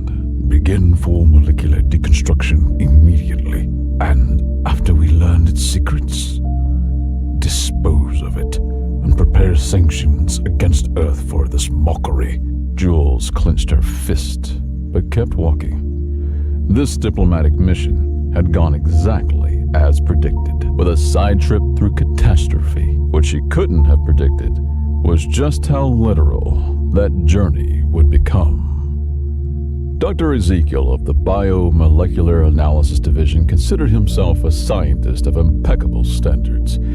He had dissected creatures from 17 galaxies, cataloged organisms that existed in 12 dimensions simultaneously, and once spent 3 years studying a sentient gas cloud that communicated exclusively through interpretive diffusion patterns. Commence primary scan. He instructed his team as they gathered around the containment field where the Earth creature sat, methodically cleaning its paw. The scan activated a comprehensive quantum-level analysis that would map every atom in the creature's body. The cat looked up. The cat blinked. Dr. Ezekiel blinked back. In that microsecond of mutual non-observation, something glitched. The laboratory stretched like taffy, reality hiccuped, the scan readout dissolved into fractal patterns that somehow spelled out words in a language that had been extinct for 8 million years. The words said, "Feed me tuna." Dr. Ezekiel screamed as the floor beneath him became simultaneously solid, liquid, and a fond memory. His assistant's head rotated 360 degrees while remaining perfectly stationary. The laboratory walls folded inward like origami, revealing glimpses of other realities where physics had taken different evolutionary paths. And through it all, the security camera faithfully recorded 4 seconds of footage, on loop. The cat licking its paw, the image playing backward, forward, sideways, and occasionally in dimensions not meant for mortal comprehension. When emergency responders finally breached the lab 20 minutes later, they found every researcher speaking in perfectly synchronized binary code. Gravity worked in 7 different directions simultaneously. A strange altar made of lab equipment arranged around a half-eaten food packet labeled "Fancy Feast." The cat curled up asleep, perfectly normal. And a single message burned into every computer screen in letters that glowed with the light of dying stars. Next time, ask before scanning. The Purity Council had installed 17 different monitoring systems to track Murder Paws' activities. Most of them stopped working after approximately 27 minutes. The rest showed footage that was, to put it mildly, inconsistent with conventional understandings of feline behavior. Security feed Alpha 7 captured murder paws batting at a small red dot on the floor of her containment habitat. Standard cat behavior, except the red dot was actually a miniature black hole that murder paws had apparently manifested for entertainment purposes. Each time she smacked it with her paw, it emitted a sound like a cosmic giggle and moved to another location. Is that safe? Asked Junior Technician Viz, watching the feed with mounting anxiety. Define safe, replied Senior Technician Rick, who hadn't slept in 72 hours and was now experiencing what he believed might be religious enlightenment. The creature's playing with collapsed space-time like it's yarn. On feed Beta 3, murder paws appeared to be taking a bath. Absolutely normal cat grooming behavior, except that she was simultaneously visible from 17 different angles, some of which did not correspond to any known dimension. As she licked her front paw, temporal echoes rippled outward, the future lick occurring before the present lick, which preceded the past lick in a sequence that made Rick's left eye twitch uncontrollably, and understandably. The most disturbing part, whispered Viz, is how aggressively mundane it all seems. Feed Gamma 12 showed murder paws knocking objects off a shelf. Classic cat behavior that would be unremarkable if the objects hadn't included a perfectly scaled model of the Purity Council chambers, which no one had put there. 3 different versions on the same quantum phase regulator, each from a slightly different timeline. A small potted plant that, when it hit the floor, meowed and scampered away. High General Thulix's childhood teddy bear, which he had lost 37 years ago on a planet 16 light-years away from Vox Ultima. Each item went tumbling with the same look of feline satisfaction on Murder Paws' face. She's doing it on purpose, Rick said with absolute certainty. The quantum displacement, the reality warping, it's all just an elaborate form of knocking stuff off shelves. Delta 9 perhaps captured the most troubling footage. Murder paws asleep in a perfect circle. Completely normal, except for the fact that the laws of thermodynamics had apparently been suspended in a 3-meter radius around her. Heat flowed from cold to hot, entropy reversed. A dropped mug of coffee unspilled itself, the liquid flowing upward to refill the cup while the ceramic shards reassembled in midair. And through it all, Murder Paws just purred, her whiskers occasionally twitching, as though she was dreaming of cosmic mice. Dr. Mirax of Xenobiology had been tasked with creating a psychological profile of the Earth creature. After 4 days of observation, she submitted a single-page report that read, "Subject displays typical behavior patterns of Felis catus, including self-grooming, results in probability fluctuations, predatory play, targeting reality itself as prey, territorial marking, by rewriting local physics, social bonding, selective responsiveness to certain individuals, napping, during which nearby quantum fields enter superposition. In conclusion, it's a cat, a perfectly ordinary cat that happens to use quantum uncertainty as a litter box." The report was promptly classified, and Dr. Mirax was transferred to the remote observatory on Glacial Moon 6, where the most dangerous thing she could encounter was mildly aggressive snow. Throughout Vox Ultima, Murder Paws sightings became both common and impossible to verify. She existed in a state of quantum celebrity, simultaneously everywhere and nowhere, depending on who was looking and how much sanity they had left. The maintenance division reported finding perfectly cat-shaped indentations in reality, places where the fabric of existence had been set upon and never quite regained its shape. Engineers describe them as existential cat loaves. A group of physicists claim to have observed murder paws existing in 5 different locations simultaneously, each version engaged in a different phase of pre-pounce butt wiggle. The resulting space-time oscillation generated enough energy to power the station for 6 hours. The cafeteria staff swore that all the station's milk now existed in a state of quantum uncertainty, simultaneously fresh and expired until directly observed. Several patrons reported their cereal bowls containing Schroeder's milk, which somehow tasted both perfectly sweet and slightly sour with each spoonful. Jules, meanwhile, continued her investigation while trying to secure access to Murder Paws. Her requests were consistently denied by an increasingly frazzled bureaucracy. "What do you mean I can't see her?" Jules demanded, standing in the office of Administrator Quentin. "She's Earth's cultural ambassador." "She's a walking reality breach," Quentin replied, tentacles twitching nervously. "Yesterday, she phased through a wall and appeared in my private quarters. She slept on my favorite ceremonial robe for 6 hours. That's completely normal cat behavior." "The robe is now sentient and keeps giving me fashion advice." Jules pinched the bridge of her nose. Look, I might be able to help stabilize her. Project Observer notes suggest she responds well to familiar human interaction. "We have tried human interaction.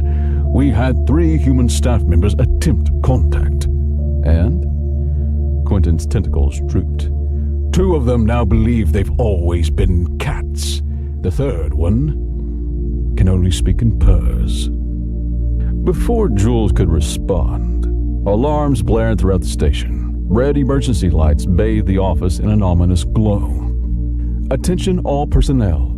Multiple reality breaches detected in Sector 7. This is not a drill. Repeat, this is not a drill." Jules and Quentin exchanged looks. "Sector 7?" Jules asked. "Isn't that?" "The food storage area," Quentin confirmed grimly. Sector 7 resembled less a storage facility and more the fever dream of a surrealist painter with particular interest in cat psychology. Every container of tuna, salmon, or fish-adjacent food had been opened, not with tools or by hand, but as though reality itself had decided packaging was merely a suggestion. The contents hovered in midair, orbiting a central point where Murder Paws sat, perfectly composed, occasionally batting at a floating tuna steak as it passed within paw range. Around her, physics had taken a holiday. Gravity pulled sideways, light moved at half speed, creating glowing trails as personnel tried to navigate the chaos.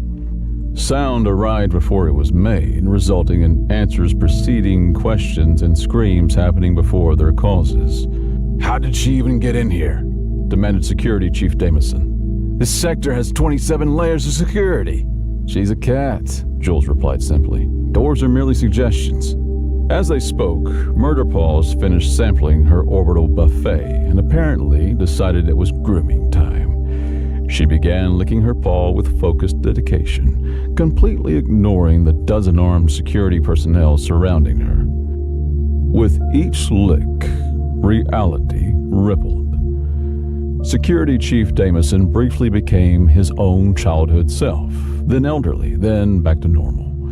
A nearby officer's uniform transformed into pajamas, then formal evening wear, then back to uniform. The walls briefly became transparent, showing glimpses of other parts of the station, other timelines, and in one disturbing moment, what appeared to be a universe composed entirely of yarn. "Should we stop her?" whispered an officer. "I'd advise against it," Jules said. "She's in the post-meal grooming phase. Interrupting a cat during statutory grooming time is inadvisable." As if to emphasize this point, Murder Paws paused her grooming to make direct eye contact with the officer who had spoken. The officer promptly vanished. reappearing moments later hanging from a ceiling fixture wrapped in what appeared to be quantum silly string. Murderpaws returned to her grooming, radiating smugness. Jules approached carefully, kneeling a respectful distance away. Murderpaws? Princess Starlight? Remember me? One ear flicked in Jules's direction. The universal feline gesture for, I acknowledge your existence, but make no promises regarding my interest level. I understand you've been through a lot. The scanning, the containment, the whatever the Purity Council tried to do with that grid thing. The ear twitched again. Murderpaws continued grooming, but her tail, the most expressive part of any cat, swished once, suggesting attentiveness beneath the performance of indifference. And I understand the food rate. Completely reasonable response. They've been keeping you on standardized synthesized protein, haven't they? No cat of distinction would accept that. This earned Jules a direct look, followed by a slow blink. The cat equivalent of, you're not entirely contemptible. Jules reached slowly into her pocket and pulled out a small silver package. I smuggled this from the diplomatic kitchen. Real earth salmon, vacuum sealed, not synthesized. Murderpaw's grooming paused. Her whiskers twitched forward with interest. Jules carefully opened the package, releasing the aroma of genuine earth fish. Around them, reality seemed to stabilize slightly, as though Murderpaw's attention had shifted from cosmic mischief to more immediate concerns. That's it, Jules said softly. Just regular cat priorities, right? Food first, unraveling the fabric of existence second. Murderpaws stretched, stood, and walked toward Jules with deliberate dignity. The hovering fish products around her gently descended to the floor as her focus shifted.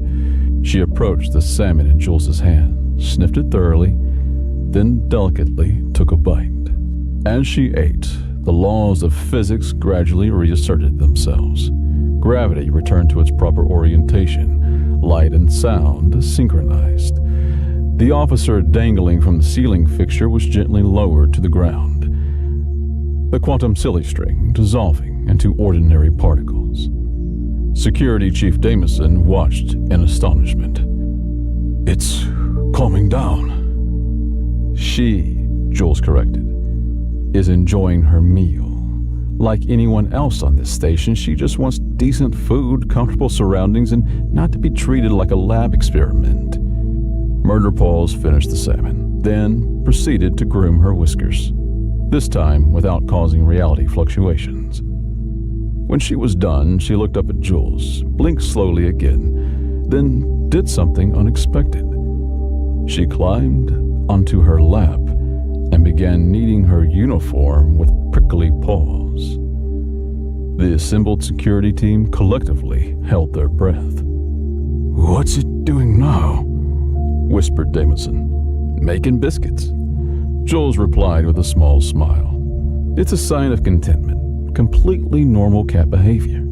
"But the reality distortions seem to correlate with her emotional state. She's not a weapon or cosmic horror. She's a cat with quantum abilities who's been scared, isolated, and mistreated." As if to demonstrate this point, Murderpaws began to purr, a perfectly ordinary sound that nevertheless caused the lights to flicker in rhythm, and the station's translation system to temporarily convert all announcements into meows.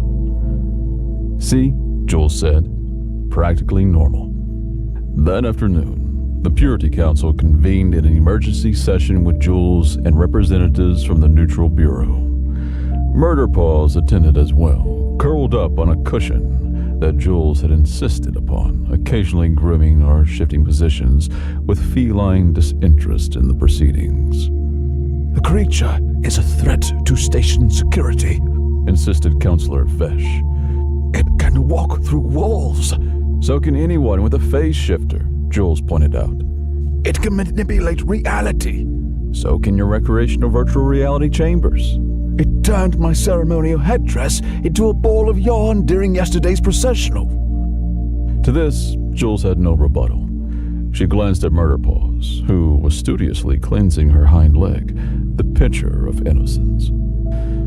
Look, Jules said, I've been reviewing the Project Observer files. Murderpaws was stable for years while living as a pet. She only started causing incidents when your scientists tried to dissect her. Unreasonable scientific procedure, Huffed another counselor. Not to her, it wasn't, and not to Earth either. You accepted our cultural ambassador, then immediately tried to take her apart. The counselors exchanged uncomfortable glances. Ambassador Reagan makes a valid point, Admitted High General Thulix, who had been uncharacteristically quiet. We may have mishandled the situation. During this exchange, no one was directly observing Murderpaws. This proved to be a tactical error. In the moment of inattention, Murderpaws decided that the grand conference table, covered in important documents, data tablets, and ceremonial objects, looked like an excellent place for a stroll. She leapt from her cushion and landed precisely in the center of the table. Every counselor froze. Murderpaws surveyed her new domain with regal satisfaction. She walked with deliberate slowness across the table's surface, pausing occasionally to sniff an object or document. When she reached Counselor Vesh's prized ceremonial scepter, she made direct eye contact with him, then slowly, deliberately, pushed it off the edge of the table. It fell with a clatter. Vesh whimpered, but didn't move. Satisfied with this demonstration of dominance, Murderpaws continued her inspection tour.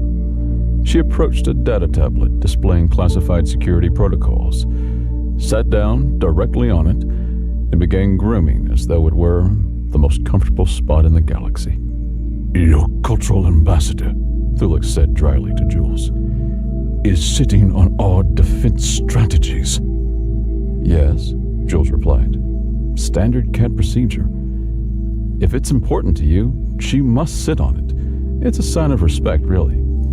This was a complete fabrication, but the counselors nodded as though Jules had imparted profound cultural wisdom. After thoroughly warming the tablet with her hindquarters, Murderpaws stood, stretched luxuriously, and did something truly alarming. She began to vibrate.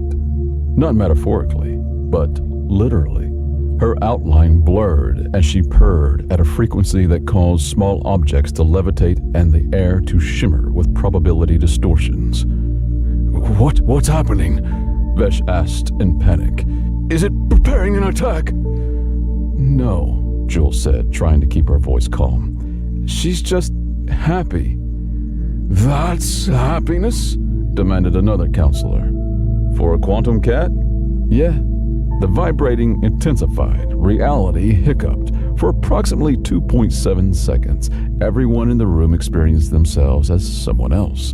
Thulix found himself thinking with Vesh's mind. Vesh experienced life as Jules. Jules briefly knew what it was to be a crystalline consciousness. Then Murderpaws stopped vibrating. She yawned, displaying needle-sharp teeth, and jumped down from the table, landing with perfect feline grace. She walked over to Jules and rubbed against her leg, leaving behind a faint trail of quantum particles that briefly formed the pattern of a middle finger before dissolving. I believe, said Jules, fighting back a smile, that she's made her position clear. The cult of the Observer continued to grow despite official disapproval. They now occupied 3 full residential sections of Vox Ultima, converting them into elaborate temples dedicated to Murderpaws' worship. High Priest Zendar had developed an extensive theology based entirely on observed cat behaviors. When the Observer grooms, she cleanses reality of imperfections. When the Observer naps, she dreams new universes into being.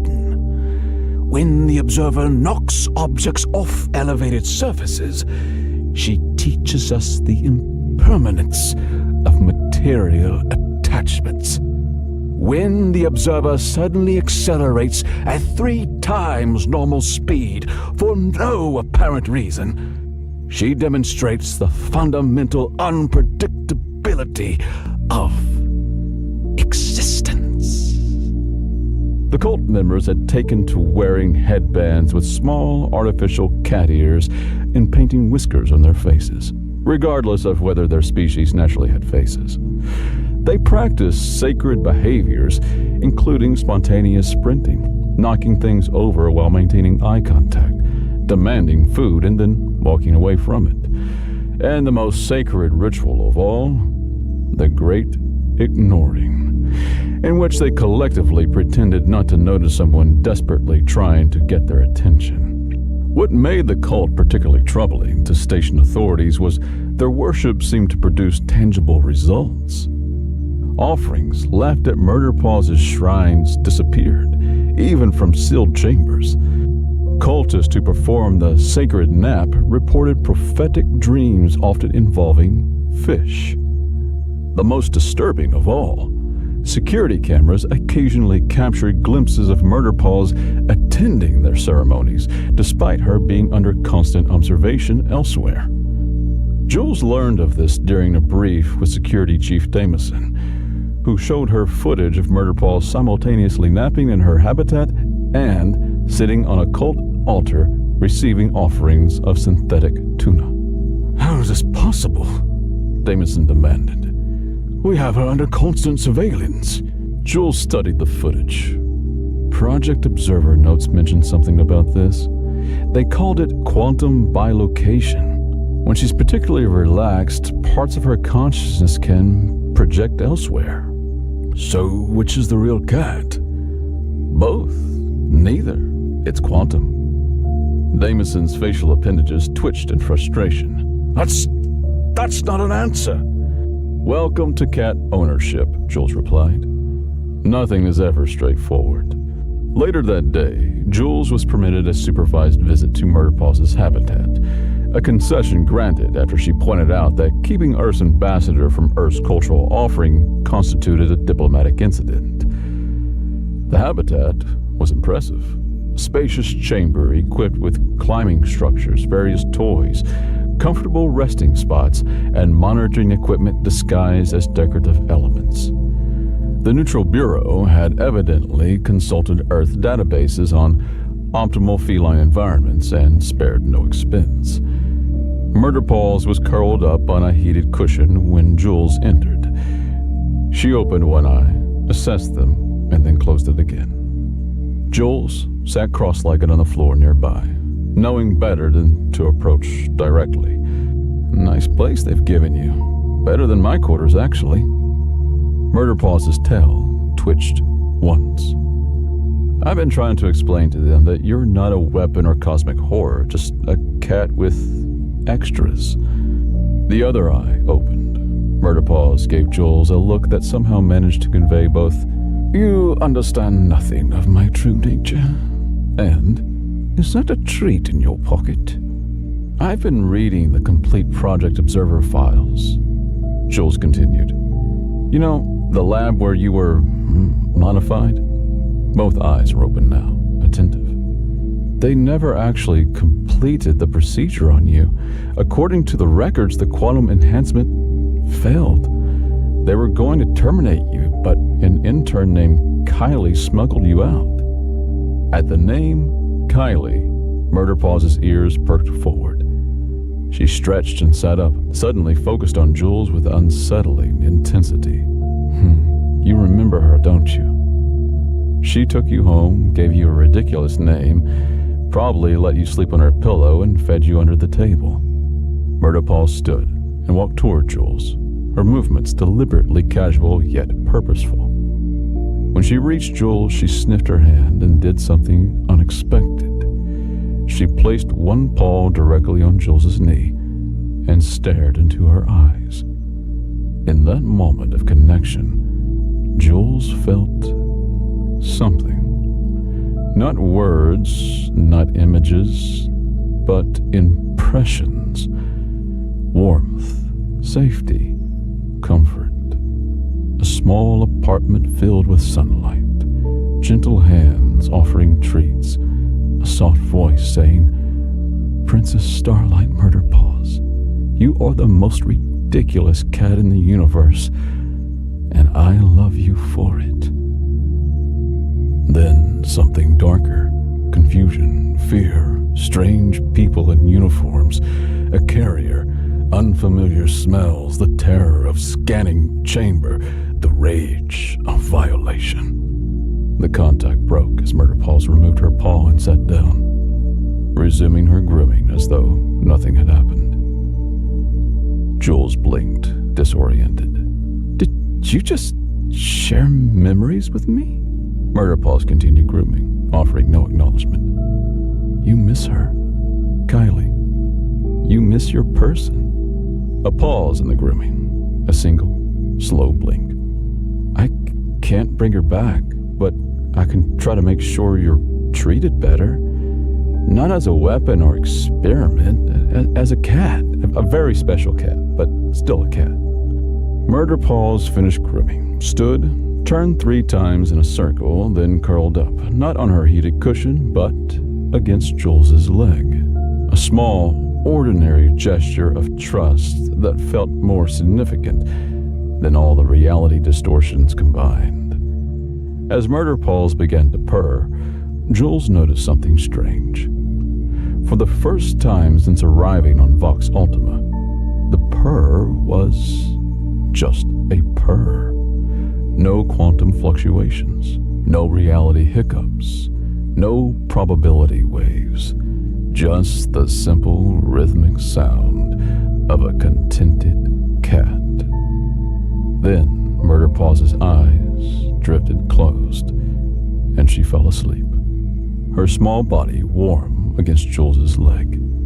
On the far side of the habitat, her toys began to float and orbit each other in perfect harmony, like a tiny, multicolored solar system.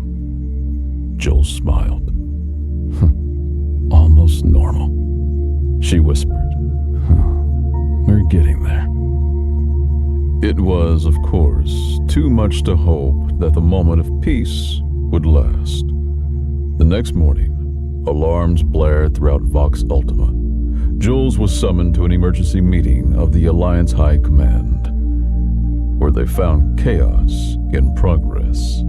"The Purity Council has lost their minds," High General Thulux informed Jules grimly. "They've authorized deployment of the observation grid."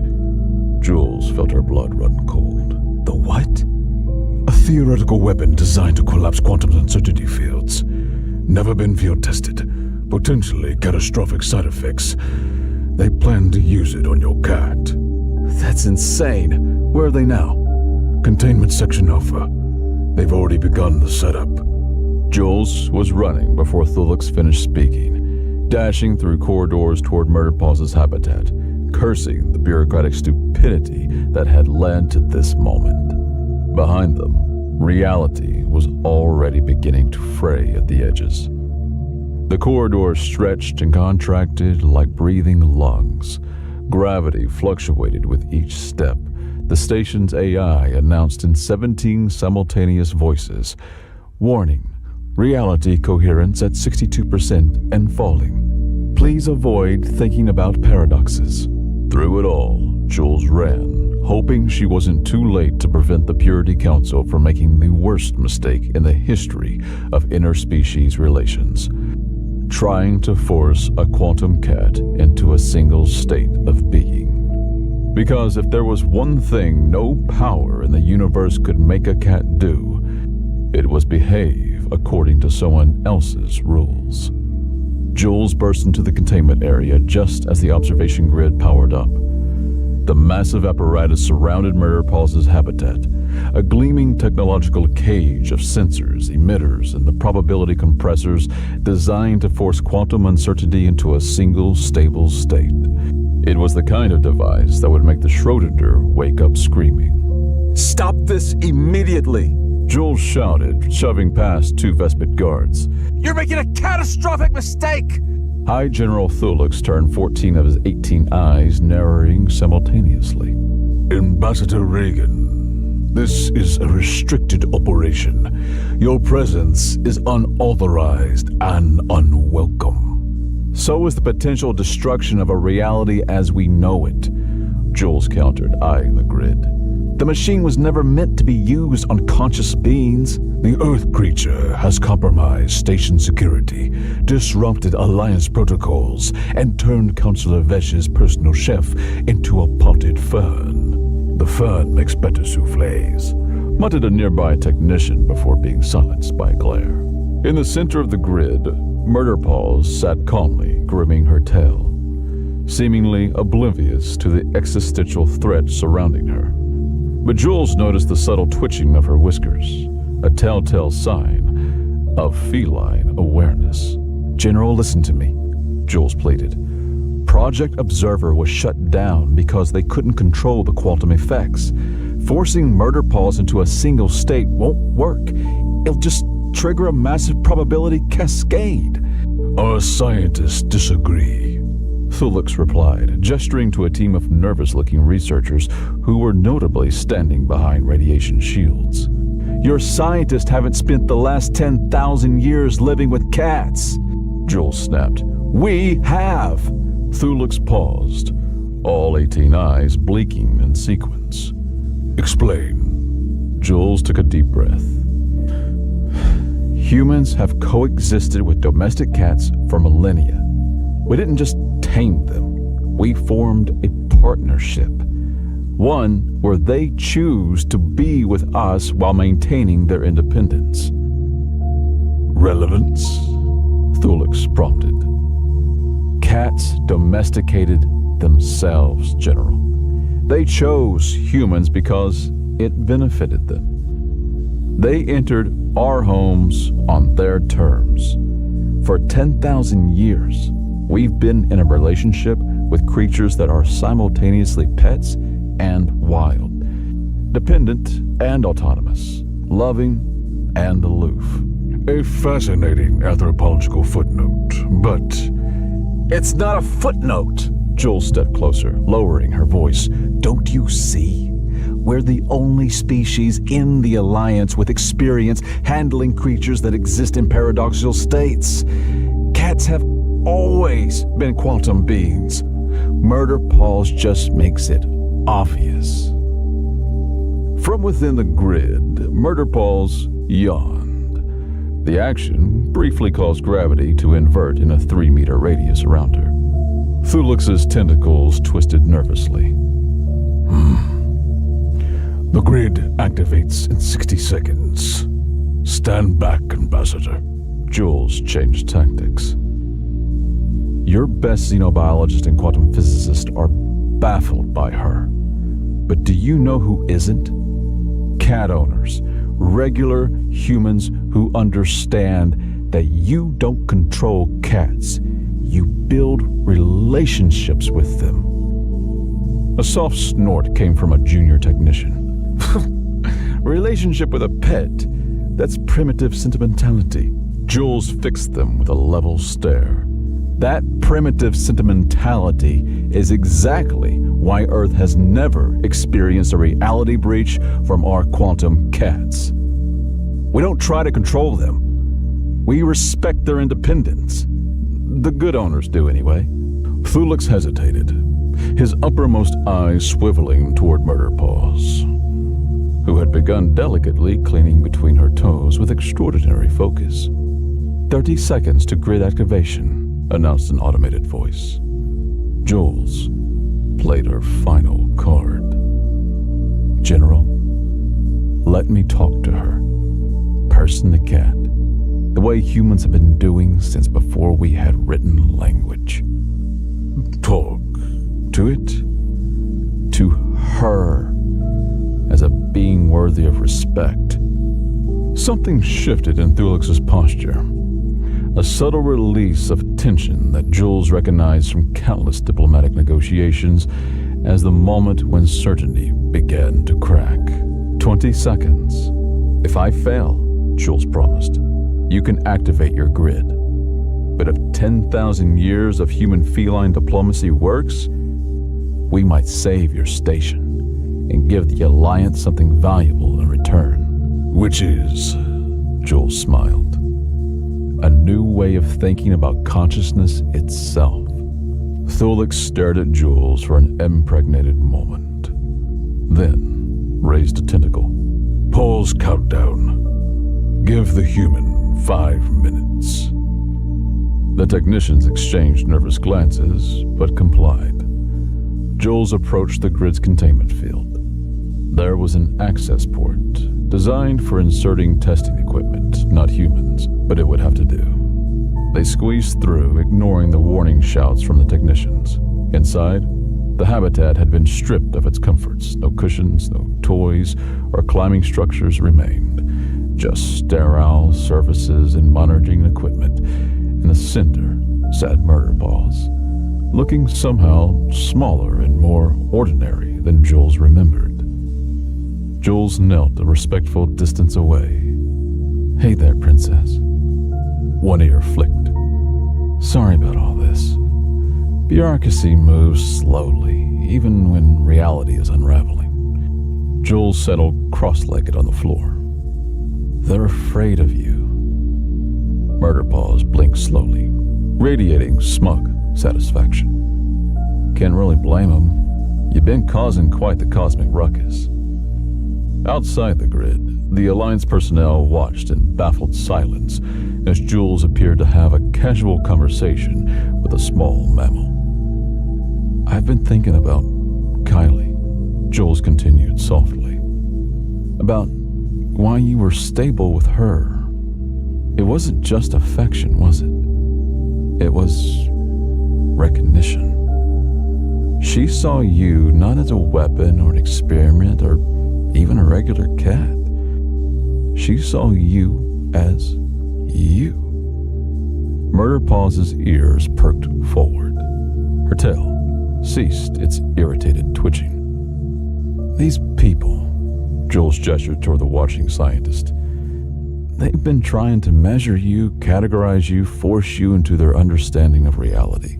No wonder you've been rewriting physics in protest." A small, chirping sound emerged from Murder Paws, the noise cats make when they spot birds through windows. "Yeah, exactly. They're clueless." Jules smiled. "But humans, we've had practice. 10,000 years of living with creatures who operate by their own logic, who see things we can't, who slip between states of wild and tame, distant and intimate."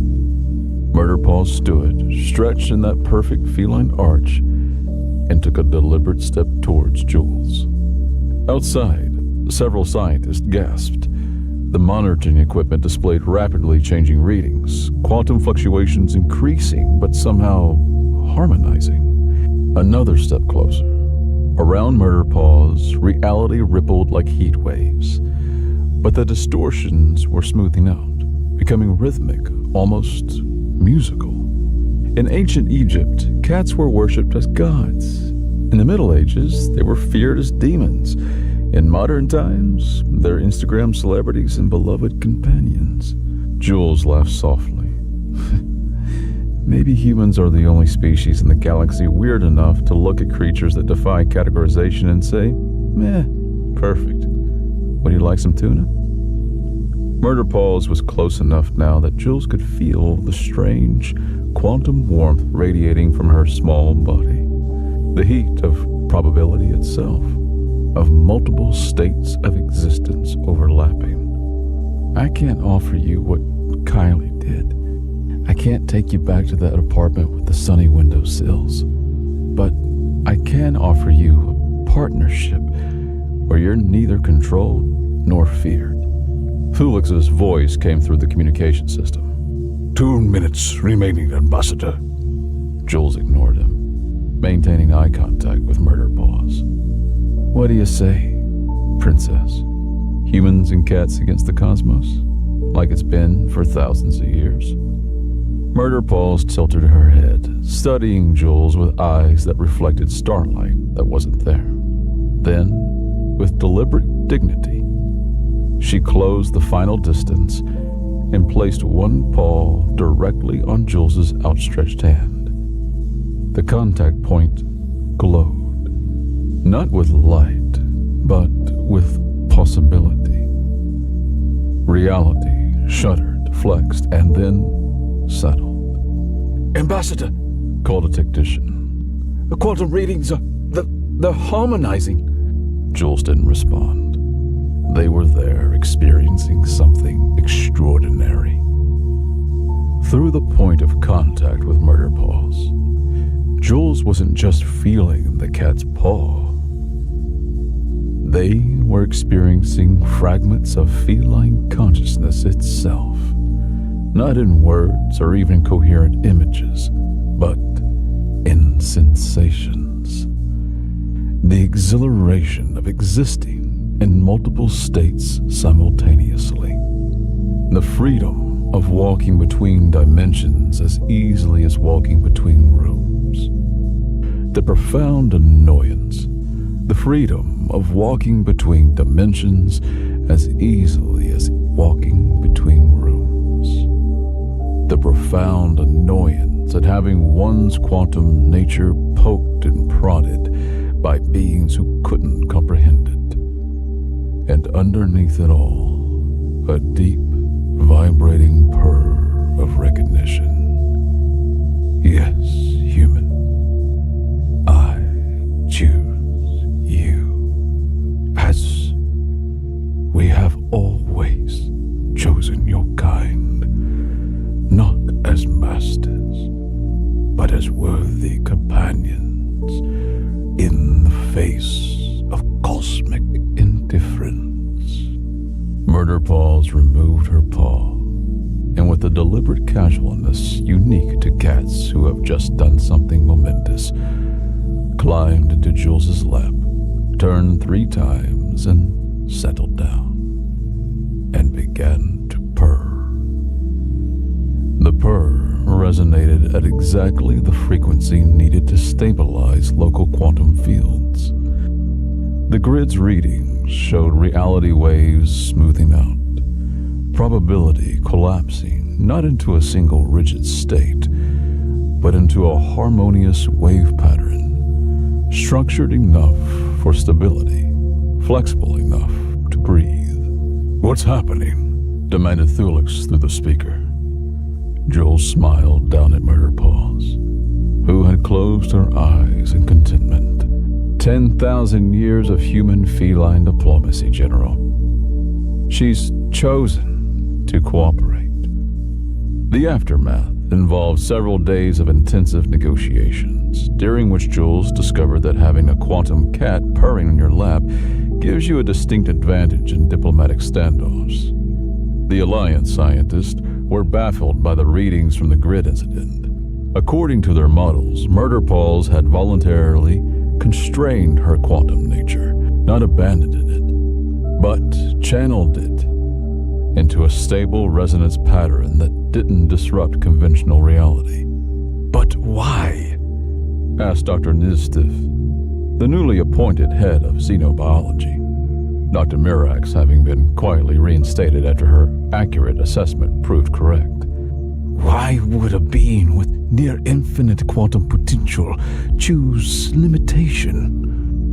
Jules, stroking Murder Paws as she dozed on the conference table, directly on top of the most important documents naturally, considered the question. For the same reason cats chose domestication thousands of years ago. It's not limitation, it's selective expression. Cats have never been truly tame, Doctor. They're collaborative. Collaborative? Thulix echoed. Cats entered human settlements because it benefited them. Steady food, protection, warmth, but they never sacrificed their essential nature. They hunt when they want to. They maintain independence within relationship. Jules smiled at Murder Paws, rolled onto her back, exposing a fluffy belly that everyone knew better than to touch. That's not pets in the way dogs are pets. They're roommates who sometimes pay rent by killing mice. The Alliance representatives exchanged puzzled glances. And these relate to quantum physics how exactly? asked Counselor Prim. Murder Paws isn't choosing to be just a cat or just a quantum anomaly, Jules explained. She's choosing to express both natures in balance, just as cats have always existed in the balance between wild and domestic. High General Thulix leaned forward, his voice uncharacteristically thoughtful. You're suggesting that your species' long association with these creatures prepared you for quantum diplomacy? In a way, yeah, Jules laughed. I mean, think about it. Humans are possibly the only species in the galaxy who looked at mysterious aloof predators with bewildering behaviors and said, I will build my civilization around accommodating these creatures' preferences. Murder Paws chose this moment to stand up, stretch, and delicately push a ceremonial stylus off the edge of the table while maintaining direct eye contact with Counselor Vesh. No one spoke as the stylus clattered to the floor. And sometimes, Jules added, we accept that they'll knock things off surfaces just to remind us of the fundamental impermanence of material existence. A week later, the Death World Alliance formally revised Earth's status from Level 7 threat culture to Level 9 enigmatic partner species. The official documentation cited humanity's unprecedented ability to form stable symbiotic relationships with quantum unstable entities as a valuable strategic asset.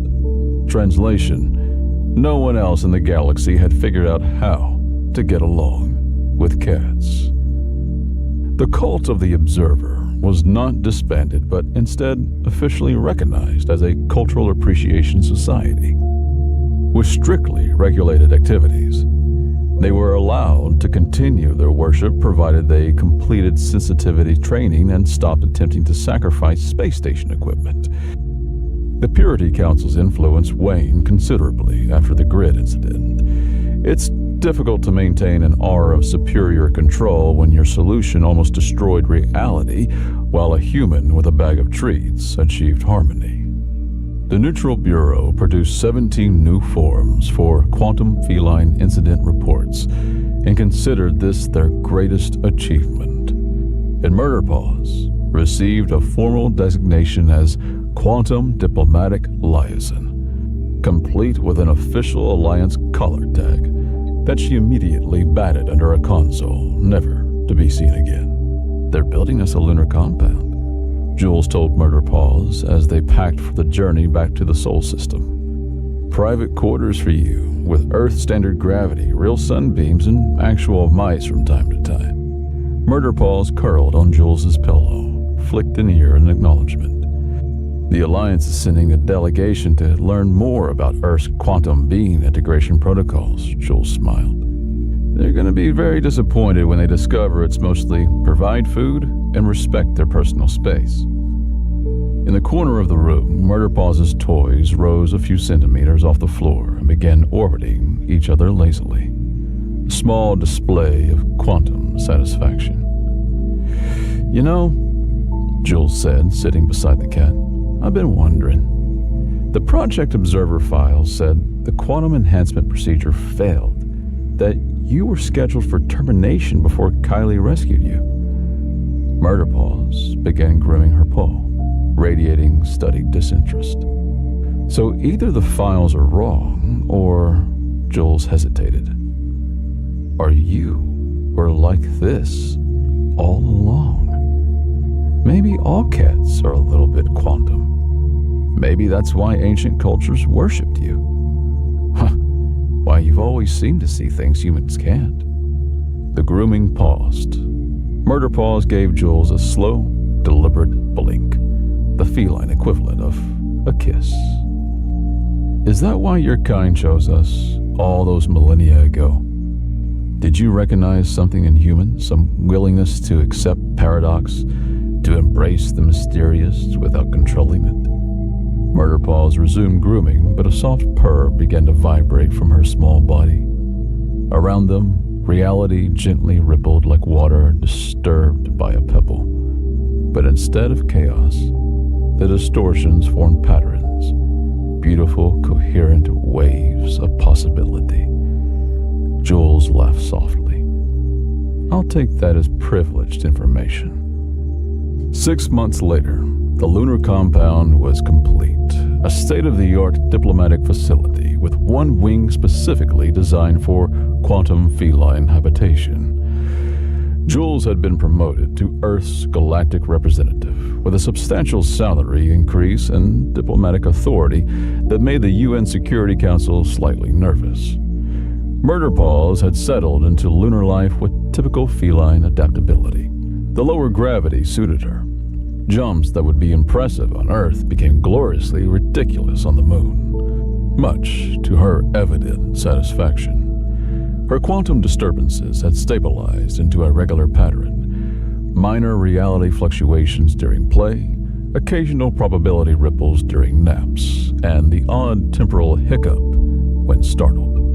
The Alliance delegation had arrived 3 weeks ago and was still struggling to comprehend humanity's approach to cats. But how do you control them? Asked the Magorn representative for the 14th time, watching in bewilderment as Murder Paws completely ignored the expensive quantum-stabilized toy they had brought and instead played with the packaging it came in. We don't, Jules explained, equally patient. That's the point.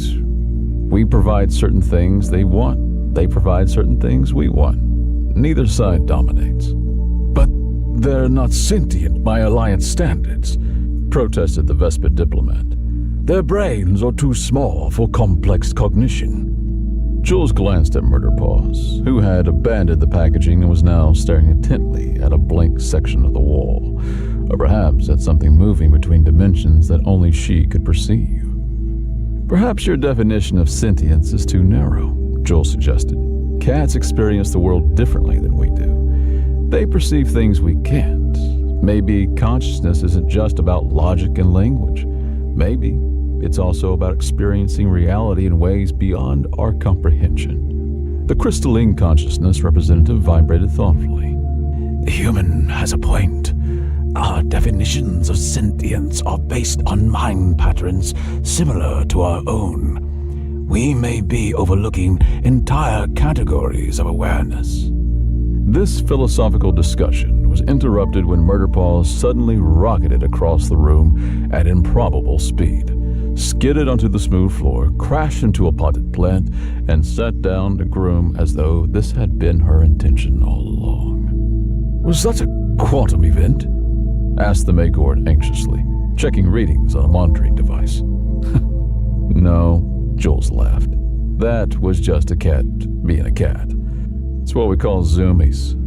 Fascinating, murmured the crystalline consciousness. So, some behaviors mimic quantum uncertainty, even without actual quantum properties. Or maybe, Jules suggested, cats have always been quantum beings, and we humans just adapted to it without realizing.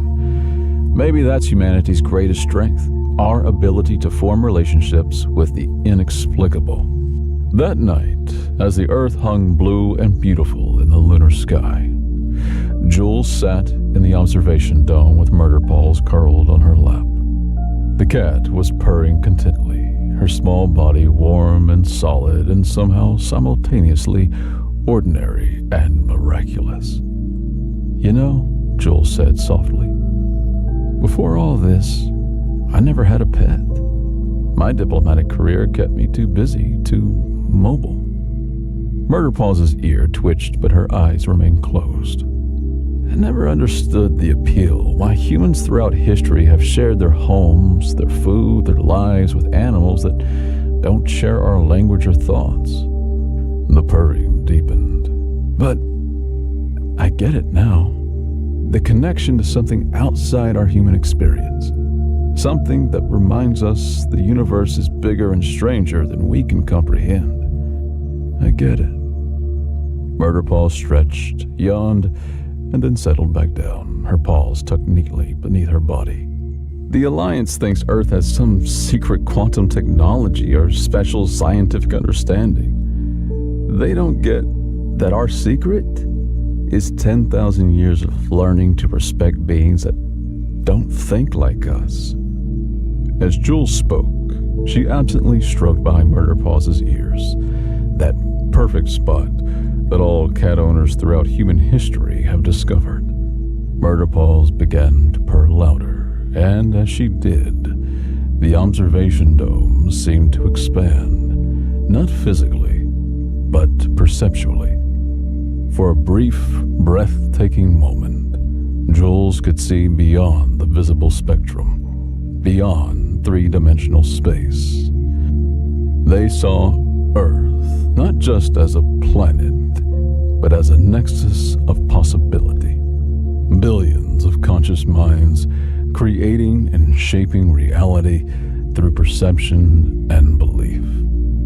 She saw the quantum fabric that underlay physical existence, vibrating in patterns that mirrored the rhythms of life itself.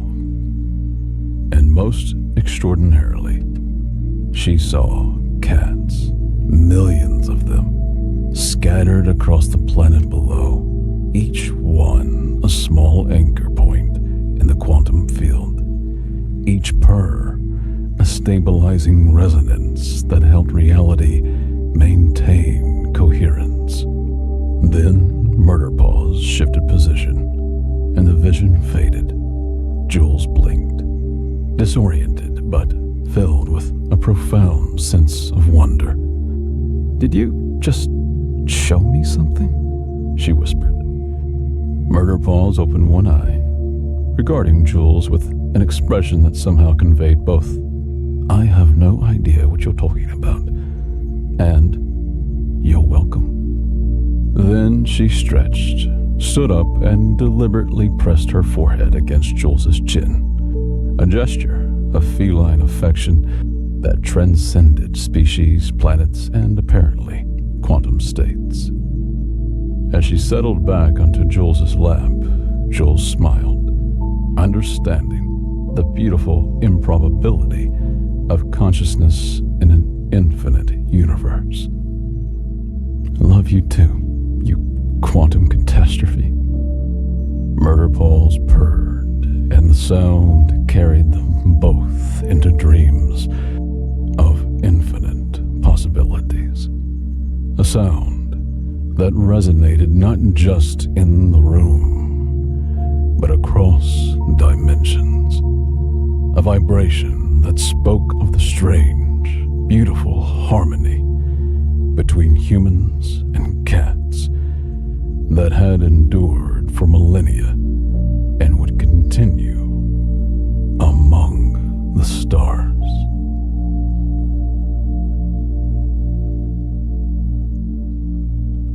The galactic station hummed with its usual symphony of alien life, clicks, whistles, and harmonics that would drive most humans mad. But Lisa had grown accustomed to it during her 3 years as the sole human maintenance technician on Outpost Kepler 9. Her quarters were cramped, a modest cube tucked between the waste recycling sector and the botanical gardens. The station administrators had offered her larger accommodations in the diplomatic wing, but Lisa preferred the isolation. Fewer questions, fewer stares. Today had been brutal.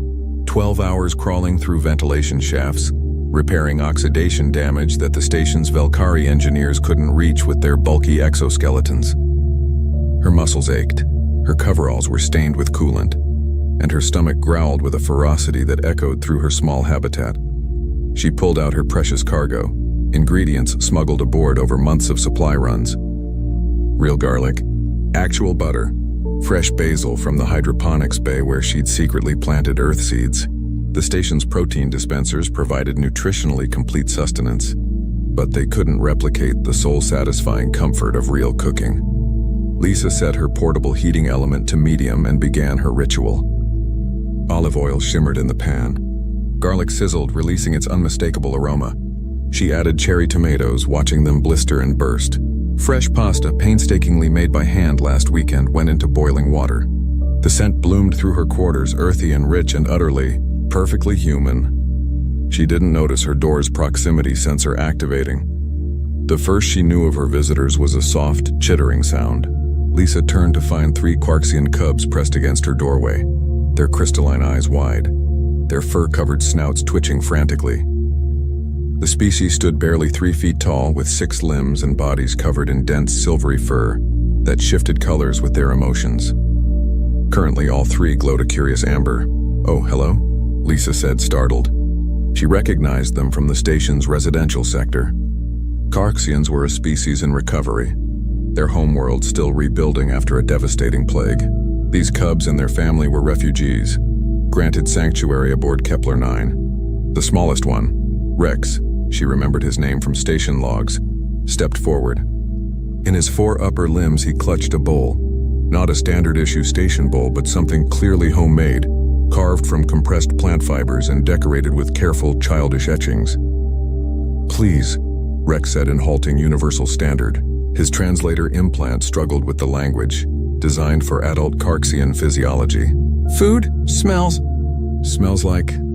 He trailed off, but his fur rippled through shades of gold and green, hope and longing. Lisa had learned. The other 2 cubs raised their own bowls, hand-carved, hopeful. Lisa's heart clenched. She glanced at her pan. Enough pasta for 1 hungry human. Certainly not enough for 3 alien children whose dietary needs she didn't fully understand. But those eyes, those trembling whiskers, those carefully crafted bowls brought with such tentative courage. "I don't know if you can eat this," she said gently. "Human food might make you sick." Rex's fur dimmed to gray, disappointment. "We eat many things," he said. "On homeworld, before plague, we eat grandmother-made food. Hot food smells like yours, not dispenser food. Real food." Understanding crashed over Lisa like a wave. They weren't just hungry. They were homesick. She made her decision in an instant. "Come in, sit." The cubs scrambled inside, clutching their bowls. Lisa checked her tablet, pulling up Carxian dietary restrictions. Compatible proteins, check. No toxic alkaloids in tomatoes or basil for their species, check. Garlic might be intense but not harmful.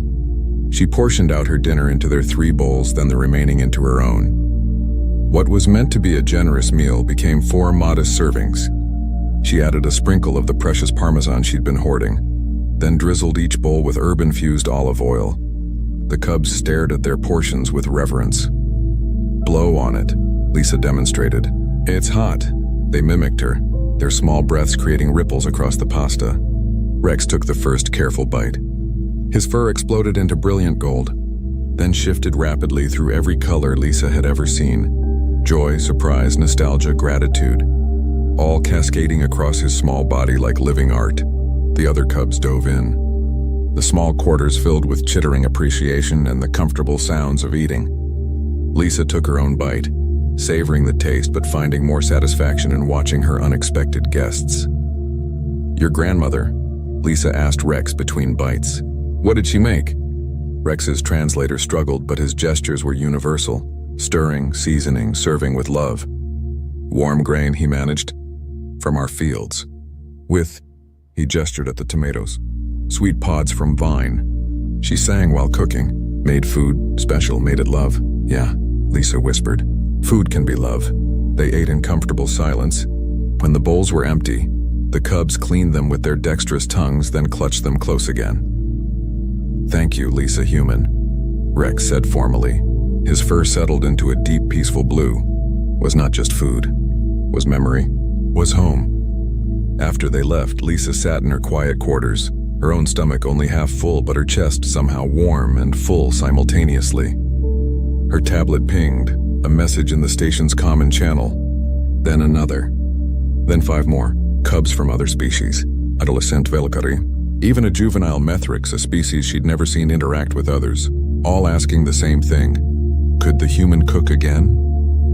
Could they bring their bowls? Lisa looked at her meager supplies, did quick mental calculations, and smiled. She began a message to the station's quartermaster, requesting ingredients. Real ones, the expensive ones. She'd use her entire month's bonus pay if necessary. Tomorrow she'd cook for 20. Next week, maybe 40. She'd teach them too, anyone who wanted to learn. Because she finally understood something profound. Humanity's greatest export wasn't technology or diplomacy, or even their stubborn resilience. It was the simple, revolutionary act of turning sustenance into communion, of making food that remembered home, of cooking with love. Rex returned twice more that week, bowl in hand, and each time his fur glowed a little brighter.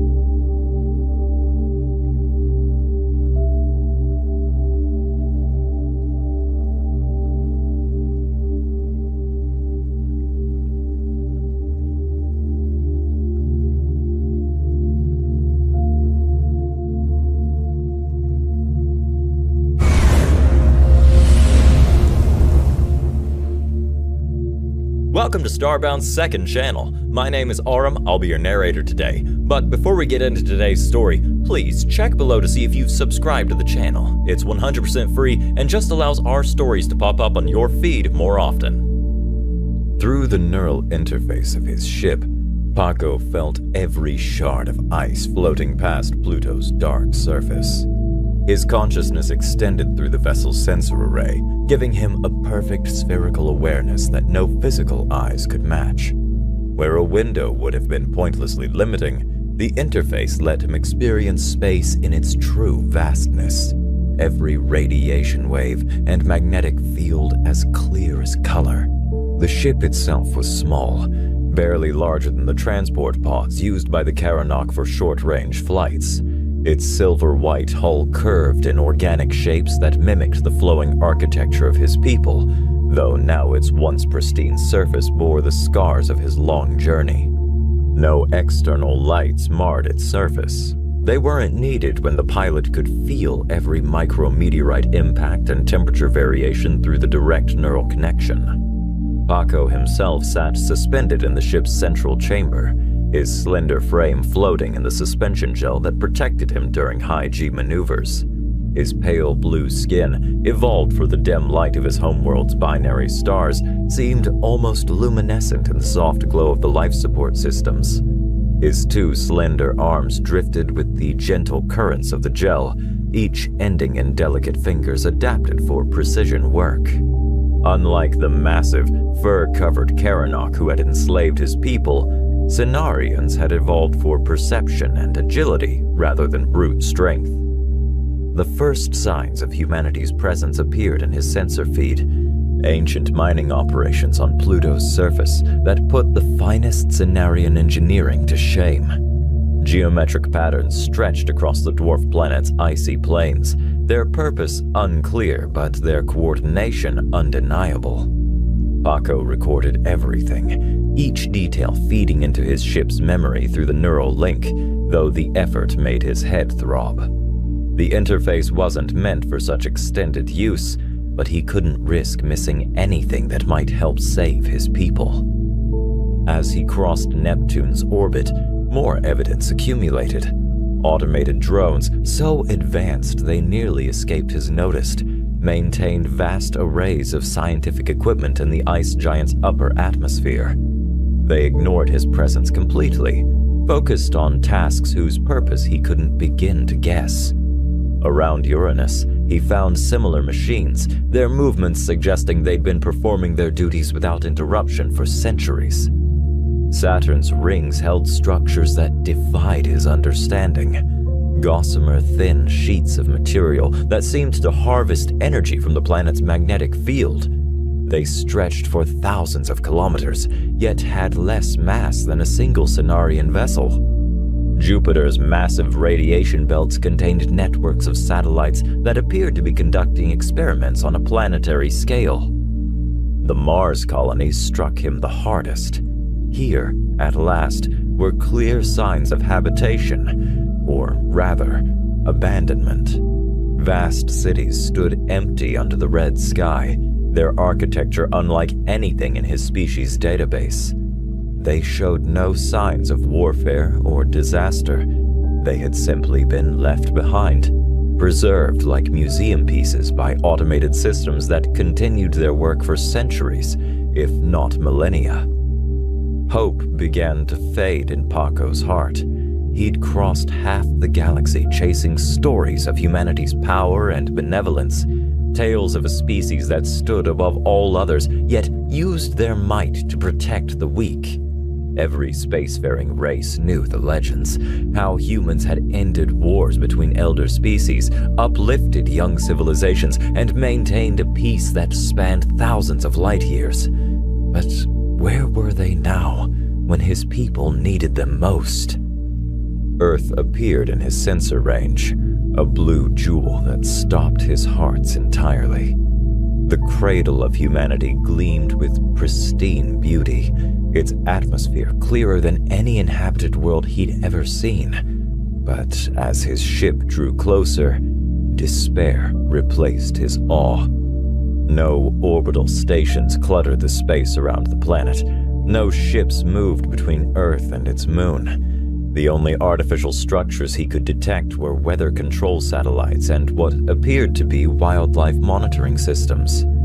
Humanity's homeworld had become a nature preserve, protected and maintained, but no longer inhabited.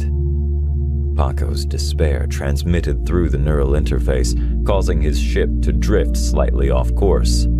The Karanok would continue their expansion. His people would remain enslaved. The last hope of the Cenarian race had led him to an empty... Space rippled. The first ship appeared directly ahead, its stealth field dissolving like fog in sunlight.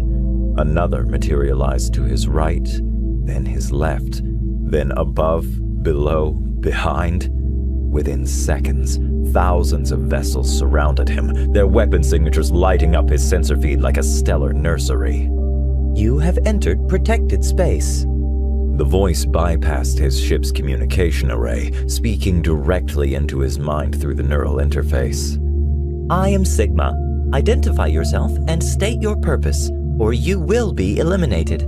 Through the interface, Paco could feel the targeting systems of every ship locked onto his position. Each one could vaporize him before his neural impulses could even register the shot. The weapons alone spoke of technology centuries beyond his people's capabilities. I am Paco of the Cenarian people," he managed, his thoughts carrying his voice. "I seek humanity's help. Please, the Karanok, your species is unknown to us," Sigma interrupted. "And this sector is explicitly restricted from all non-human traffic. The consequences for violation are absolute." More ships appeared, filling every possible escape vector. Paco's terror transmitted through the interface, causing his small vessel to tremble slightly in space. The neural connection that made his ship feel like an extension of his body now ensured he could feel death approaching from every direction. "Please," he tried again, pushing his desperation through the link. "My people are dying. We heard the stories. Everyone has, about how humanity helps those in need, about their ancient power." His ship drifted closer to Earth, though he hadn't intended to move. "We didn't know where else to turn." There was a pause, during which Paco felt the weight of calculation beyond his comprehension. The ships hung in space like suspended stars, their presence both beautiful and terrifying. "Your neural patterns indicate truth," Sigma announced finally. "However, entering this space was still a violation. If you cannot provide a compelling reason for your presence here, the default response is termination." Through the neural link, Paco transmitted images.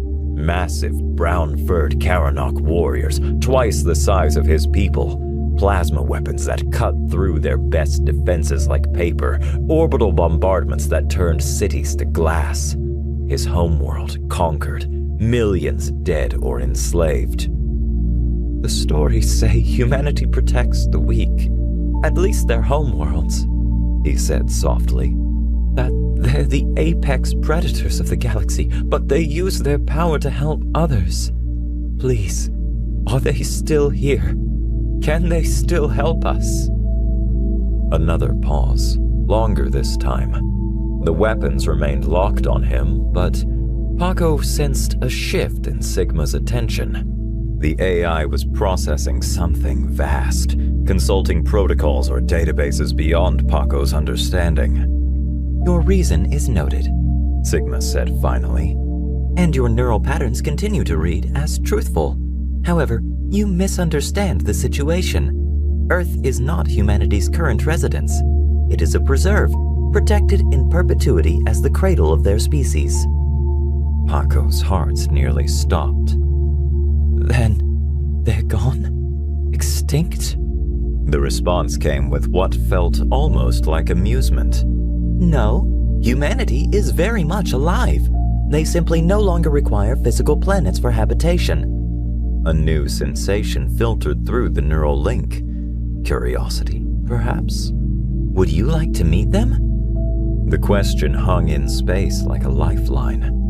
Paco's neural interface transmitted his mix of fear and hope, causing his ship to drift minutely forward before the automated systems corrected its position. The fleet of ships surrounding him remained perfectly still, their weapon signatures unwavering. Yes, he whispered through the link, his mental voice conveying both his desperation and his wonder. Please.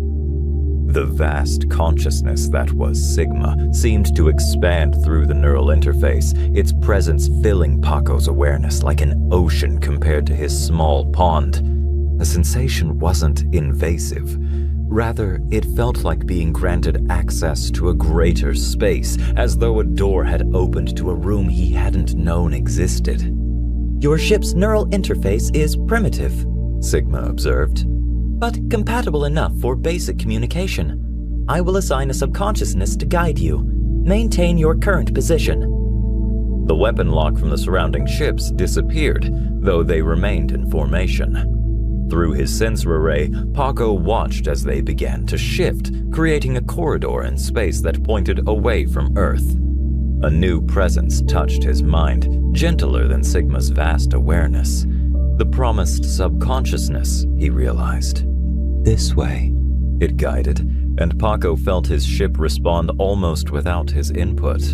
The neural interface translated the AI's direction into pure intuition, making the complex series of burns and course corrections feel as natural as walking. They accelerated away from Earth's orbit, passing through the fleet like fish through a school of much larger predators. Where are we going? Paco asked, watching Earth's blue sphere diminish behind them. Where do humans live if not on planets? Humans exist primarily in simulated worlds of their own creation, the subconsciousness explained. Its voice transmitted subtle harmonics that Sigma's hadn't, making it feel more personal somehow. Their physical bodies are preserved in stations orbiting red dwarf stars, where the stellar life cycle provides the most stable long-term energy source. The concept staggered Paco. They abandoned their bodies. No. Amusement colored the response. They maintain their physical forms and occasionally return to them for various purposes. Creation of new technologies, defense of protected spaces, aid to allied species. A pause. And also reproduction.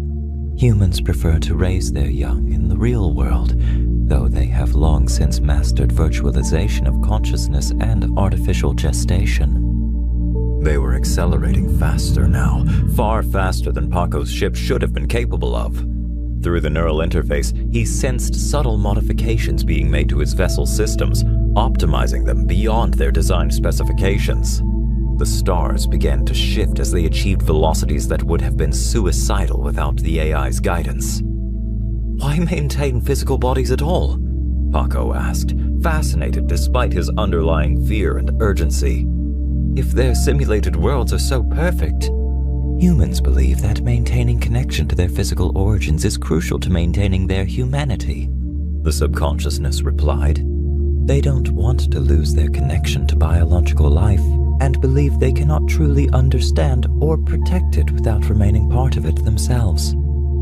The journey continued in silence for a time as Paco absorbed this. His sensor array, enhanced by whatever modifications the AI had made, showed him wonders he could barely comprehend. Vast networks of automated systems maintained the space between worlds. Clouds of nanomachines refined asteroids into pure elements. Entire comets were shepherded into new orbits for purposes he couldn't begin to guess. There are 3 primary reasons humans choose to wake physically, the subconsciousness continued, apparently sensing his curiosity and his need for a more detailed explanation. First, when they wish to create something new, they believe physical interaction with reality provides inspiration that simulation cannot fully replace. Second, when warrior species violate protected spaces and require direct intervention. And third, when allied species require aid that cannot be provided through automated systems alone. Paco's heart beat faster. And which category does my request fall into? That remains to be determined, the AI replied. But Sigma has judged your case worthy of human attention. That alone is significant. When Sigma finished, a new star was growing in Paco's sensor feed. A dim red dwarf, barely bright enough to be visible to organic eyes. But around it orbited structures that defied comprehension. Stations larger than cities spread in geometric patterns that seemed hard to believe could exist. Energy patterns were transmitted between them in ways that might have been communication or might have been art. Human bodies are preserved here? He asked, his voice small in his own mind. Some of them, those who wished to remain closer to Earth. Others chose stations around different stars, spreading themselves through the galaxy. The subconsciousness guided his ship toward one of the smaller structures, though smaller was relative, as it was still larger than any space station Paco had ever seen. Sigma has arranged for you to meet with one human who recently chose physical awakening. Recently? The word caught in Paco's thoughts. How long do humans usually stay awakened? It varies. Some maintain physical form for years when working on complex projects. Others wake only briefly to handle specific situations. The one you will meet has been physical for approximately 3 Earth months, overseeing the development of new biological preservation protocols for Earth. They were close enough now that Paco could see the station's surface in detail. What had appeared solid from a distance revealed itself as a constantly shifting maze of geometric shapes, the entire structure reorganizing itself moment by moment. His ship approached what seemed to be a docking bay, though it looked nothing like any he'd seen before. I will need to adjust your neural interface, the subconsciousness informed him. The station's environment is optimized for human biology, but compatible with your own. However, you will need enhanced processing capacity to interact with its systems. Paco felt the changes begin, subtle at first, then building in complexity. The neural interface expanded, granting him awareness of systems within systems, layers of reality he hadn't known existed. The station wasn't just reorganizing itself, he realized. It was alive in its own way, constantly evolving to meet the needs of its inhabitants. Are you ready? The subconsciousness asked as the docking bay opened before them, its walls flowing like liquid metal. Paco checked his ship's readings one final time, more from habit than necessity.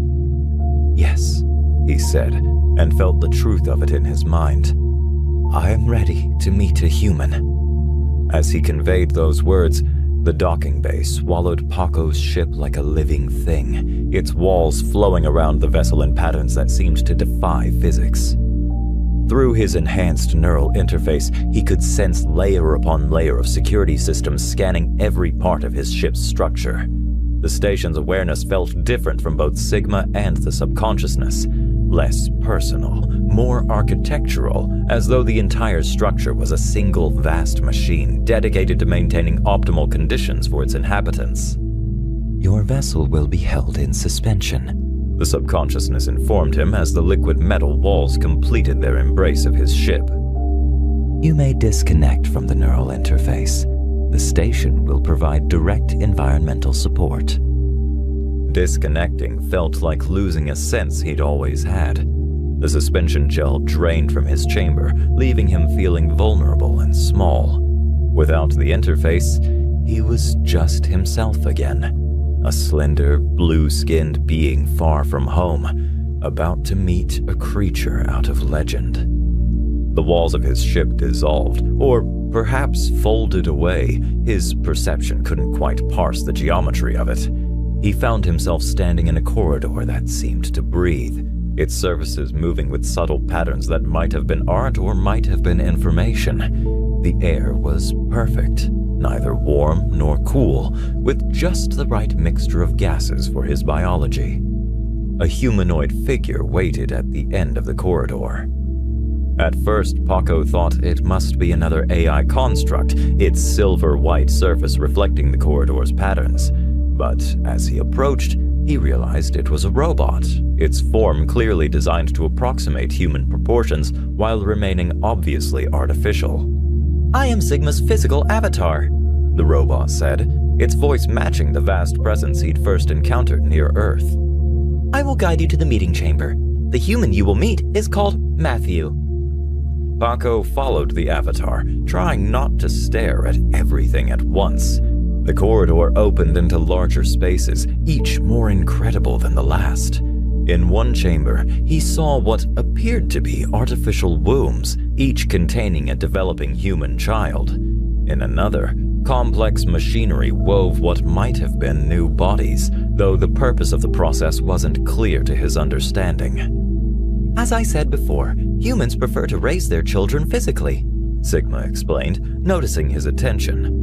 "The first few years of human development occur in biological form, before they are given access to simulated spaces. It helps maintain their connection to their original nature." They passed through a security checkpoint that existed more in probability than physical space. Paco felt the station systems analyzing him on micron levels, verifying his identity and intentions through methods that made his perception spin. The architecture grew more organic, with surfaces that mimicked natural materials while retaining their fluid technological nature. "Why are there so few physical humans?" Paco asked, noting the empty chambers they passed. "In a station this size?" "Most of the space is dedicated to support systems, backup facilities, and emergency protocols," Sigma replied. "Humans learned long ago that concentrated population centers create unnecessary vulnerabilities. They spread themselves across many stations, many stars. It makes them virtually impossible to threaten as a species. If you attack one, the others will awaken." The concept struck Paco with sudden force. His people had built cities, collected themselves as easy targets for the Karanok's weapons. Humanity had evolved beyond such weaknesses, becoming as distributed and resilient as the AIs that served them. They entered what appeared to be a garden, though none of the plants were species Paco recognized. The air here had a different quality, still perfectly breathable, but carrying scents that triggered profound responses in his biology. He felt simultaneously more alert and more at peace. "Matthew designed this space," Sigma said. "He believes that organic beings communicate best in organic settings. The plants are from Earth's prehistoric periods, recreated to match fossil records." The garden opened into a wider chamber that seemed to exist partially in normal space and partially elsewhere. Its boundaries were suggestions rather than limits, and at its center stood a simple wooden table that was possibly the least artificial thing Paco had seen in the station, precisely because of how natural it appeared. "He will join us shortly," Sigma said, gesturing to one of the chairs. "He is completing something he calls a morning routine, though such temporal distinctions are largely arbitrary here." Paco sat, his enhanced perception taking in every detail of the space. The wooden table reminded him of a simplicity that made the space feel more welcoming and real. The air currents in the room flowed naturally, and even the light seemed carefully crafted, its spectrum optimized for both human and Cenarian vision. Soon, a new presence touched Paco's awareness. Not vast like Sigma, not architectural like the station, but deep and complex in ways he couldn't quite grasp. He turned toward the garden entrance as footsteps approached, his heart racing in anticipation and fear. The human who entered looked both exactly and nothing like what Paco had expected. Matthew appeared to be male, with features that somehow managed to seem both young and ancient simultaneously. He wore simple clothing that might have been grown rather than manufactured, and he moved with a grace that suggested complete mastery of his physical form. But it was his eyes that caught Paco's attention. They held knowledge accumulated over centuries of existence, compassion born from an understanding of both biological and digital life, and power so effortlessly contained that it felt more like a force of nature than a living being or a machine. "Welcome, Paco of the Cenarians," Matthew said, his voice carrying a tone that Paco's perception recognized as utter confidence. "Sigma tells me your people need our help." Matthew sat across from Paco with a fluid grace that made the simple motion look a tier above the rest. The prehistoric garden around them seemed to respond to his presence, its alien flowers turning subtly toward him like satellites orienting to a star. Through his perception, Paco could sense layers of technology so advanced they appeared magical. Matthew's biological form was clearly augmented far beyond anything Paco had imagined possible, yet it all appeared perfectly natural. "Please," Matthew said, gesturing with one hand. "Tell me about your situation. Sigma has shared the broad strokes, but I'd like to hear it from you directly." Paco's throat felt tight, but he forced himself to speak. "The Karanok invaded our systems 3 standard years ago. They..." His voice caught as memories surfaced. Cities burning, orbital bombardments turning the surface of his homeworld to glass. "They're stronger than us, more advanced. We tried to fight, but they..." He trailed off, unable to continue. "Show me," Matthew said gently. "Your neural enhancement can share the memories directly." The images flowed from Paco's mind without effort. Massive, brown-furred warriors twice the size of his people, orbital stations falling from the sky in flames, millions fleeing into emergency shelters that proved useless against the Karanok's bunker-piercing weapons, the systematic destruction of everything his people had built. Matthew absorbed it all without visible reaction, though the garden's atmosphere subtly shifted, its patterns becoming more complex. "I see," he said finally. "And you came seeking us because of the stories?" "Everyone knows the legends," Paco replied. "How humanity reached the peak of evolution, how you stopped wars between elder species, uplifted younger ones. Some say you're gods.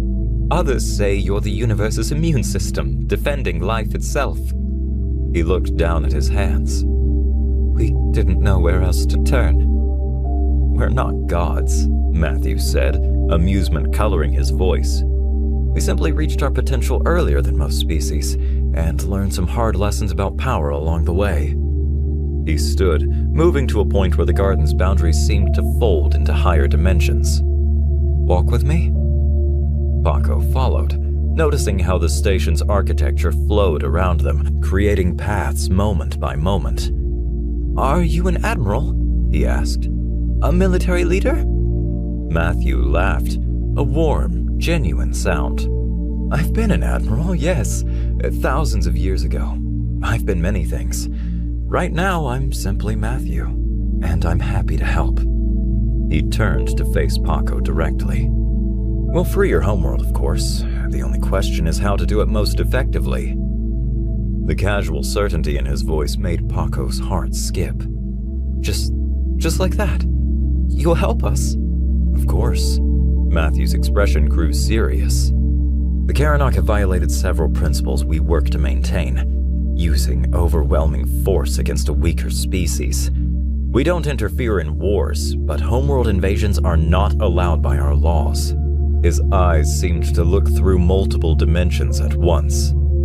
"They need to learn that such actions have consequences." As they walked, they emerged into what appeared to be a control center, though it bore no resemblance to any Paco had seen. The walls were transparent from the inside, showing the red dwarf star and its complex array of stations. Information flowed through the air itself, visible to Paco's interface as intricate patterns of light and probability. "We'll take your ship," Matthew said, surprising him. "It's been upgraded considerably since you arrived, and it will serve our purposes better than one of ours. The Karanok should see who brought us to them." "But..." Paco looked around at the vast station, the incredible technology on display. "Wouldn't a human vessel be more powerful?" Matthew's smile carried echoes of ancient wisdom. "Just because we won't travel in a human ship doesn't mean I won't take one with us to your planet." He gestured, and a path appeared, leading back toward the docking bay. "Shall we?" The journey back through the station felt different with Matthew present. The architecture responded to him as he walked, spaces opening before them and sealing behind them. Other robots, or possibly avatars, bowed slightly as they passed, their movements carrying subtle meanings Paco's enhanced perception could almost grasp. They reached Paco's ship, its humble form now somehow strange. The modifications Sigma had made were invisible to normal sight, but to his interface, the vessel practically screamed with new potential. The connection had been upgraded far beyond its original specifications, and systems he didn't even have names for had been integrated into its structure. "Your people built this well," Matthew commented, running a hand along the ship's hull. "The neural interface design is elegant. We simply helped it reach its full potential." The docking bay opened to space, its liquid metal walls flowing aside like curtains. The red dwarf's light painted everything in its light, making the station seem to burn with inner fire. Paco felt a moment of pure awe, realizing he was about to travel with a being out of legend. Will you fit?" he asked suddenly, remembering the ship's small size. Matthew laughed again. "Don't worry about that. I don't need to stand." He gestured toward the entrance. "After you?" Paco stepped into his ship and stopped, staring. The interior had been completely transformed. The neural interface beckoned to him, promising capabilities he had only begun to explore. "Reality," Matthew said from behind him, "is far more flexible than most species imagine. Shall we go help your people?" Paco moved to the pilot's position, feeling the enhanced neural interface embrace his consciousness like an old friend. Through it, he could sense Matthew's presence, vast and complex, yet contained. The ship responded to them both as the propulsion system started. "Yes," Paco said, his voice firm for the first time since he'd begun his desperate journey. "Let's go home." The journey back to Cenarian space took far less time than Paco's desperate flight had, though he couldn't quite grasp how the ship managed it. Space itself flexed around them, distances folding in ways his mind struggled to comprehend even with the neural interface's improvements. Matthew sat in quiet meditation for most of the trip, his presence a calm center in the storm of physics-defying travel. They emerged from the final spatial fold above Paco's homeworld. The sight struck him like a physical blow. Where once towers had reached toward the binary stars, now only ruins remained. The Karanok had transformed the planet's major cities into military outposts, their brutal architecture hawking the flowing designs of Cenarian construction. Through the enhanced sensors, Paco could detect his people living in crowded refugee camps between the destroyed cities. "There," he said, indicating a particularly large Karanok installation near what had been his home village. "That's the primary command center for this region. The local overseer coordinates slave labor from there." Matthew opened his eyes, studying the scene with calm interest. 10 Karanok warriors in the immediate area, he noted. "Would you like to watch how we handle this sort of situation?" Before Paco could respond, the ship suddenly descended through the atmosphere. No alarms sounded, no defense systems activated. They might as well have been invisible. They landed in what had once been the village square, now transformed into a training ground for Karanok troops. The massive fur-covered aliens didn't notice their arrival at first. The ship's stealth systems, Paco realized, must have been operating on levels far beyond normal technology. He watched through the neural interface as Matthew stood, his movements still carrying that strange grace that seemed to contain his true power. "Stay here," Matthew said kindly. "Watch and understand why we choose to maintain physical forms." The ship's entrance opened, and Matthew stepped out into Paco's planet. He looked absurdly small compared to the Karanok warriors, each of whom stood nearly twice his height. Their brown fur and massive builds made them look bigger and more threatening than Matthew. One of the Karanok finally noticed the human's presence. He shouted an alarm in their harsh language, raising a plasma rifle that could have vaporized a Cenarian instantly. The other warriors responded immediately, weapons appearing in massive hands as they moved to surround the apparent intruder. Matthew spoke, his voice carrying effortlessly across the square. "Your species has violated several principles we maintain. You will withdraw from Cenarian space immediately." The Karanok overseer emerged from the command center, his ceremonial armor gleaming. He towered over his warriors, a mountain of muscle and weaponry. Who dares? He began, then stopped as he got a clear look at Matthew. Something like recognition flickered across his ursine features. Who are you? "I am human," Matthew said simply. "You have one opportunity to withdraw peacefully." The overseer's response was to fire his weapon, a shoulder-mounted cannon that could punch through starship hull plating. The blast crossed the distance between them instantly. Matthew wasn't there. Paco's augmented perception could barely track the human's movement, even with the help of his ship's sensors. One moment he stood calmly facing the Karanok. The next, he was beside their leader, moving with a speed that made light seem sluggish. His hand touched the overseer's armor almost gently. The massive alien collapsed, his nervous system shut down by technologies Paco couldn't begin to understand. The other warriors opened fire, filling the air with enough plasma to melt a small building. Matthew flowed between the blasts like water between stones, each movement elegant. He touched another warrior who fell, then another, and another. In less than 10 seconds, all 10 Karanok lay unconscious in the dust. "As I said," Matthew stated calmly, looking down at their fallen overseer, "you will withdraw from Cenarian space." He pressed his palm to the alien's forehead, interfacing directly with its neural implants. "Your entire species will understand the consequences of violating our principles. The message is being transmitted now." Through his ship's sensors, Paco watched in awe as FTL communications rippled out from the fallen Karanok, carrying Matthew's warning to every member of their species. The message contained not just words, but complete sensory data of what had just occurred, and the clear understanding that this had been the gentlest possible demonstration of human power. "How?" Paco's voice failed him. "You didn't even use weapons." Matthew walked back to the ship, his movements still carrying that impossible grace. "These were just some nanites," he said casually. "Don't worry about it. And this was just the beginning. I see about 400 more Karanok positions that need to be addressed." From high above, a shadow suddenly fell over the village square.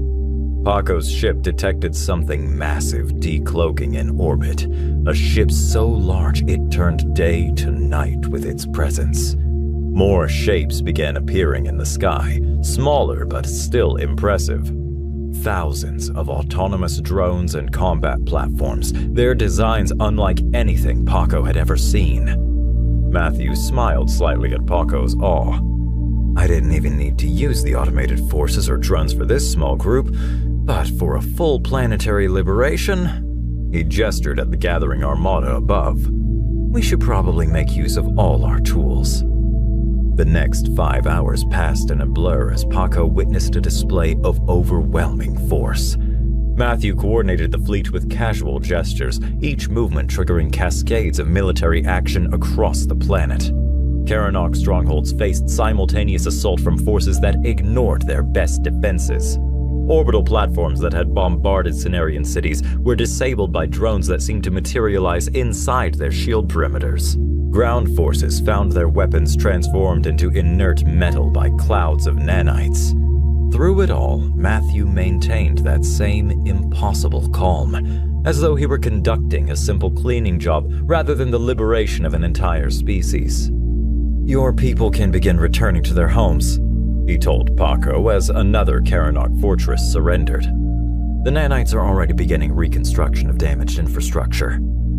When the Karanok leadership finally requested terms, they did so with a mixture of terror and awe that Paco understood all too well. Their chief commander, a massive warrior whose ceremonial armor now bore scars from human weapon systems, could barely look at Matthew as they met on neutral ground. "You will withdraw from all Cenarian territories," Matthew stated simply. It wasn't a demand or a threat, merely a statement of fact. "You will provide reparations for the damage caused, according to terms my automated systems are transmitting now. You will never again attempt conquest of another species." The Karanok chief snarled, his species' pride warring with his new understanding of the galaxy's true power structure. "And if we refuse?" Matthew's smile contained no humor.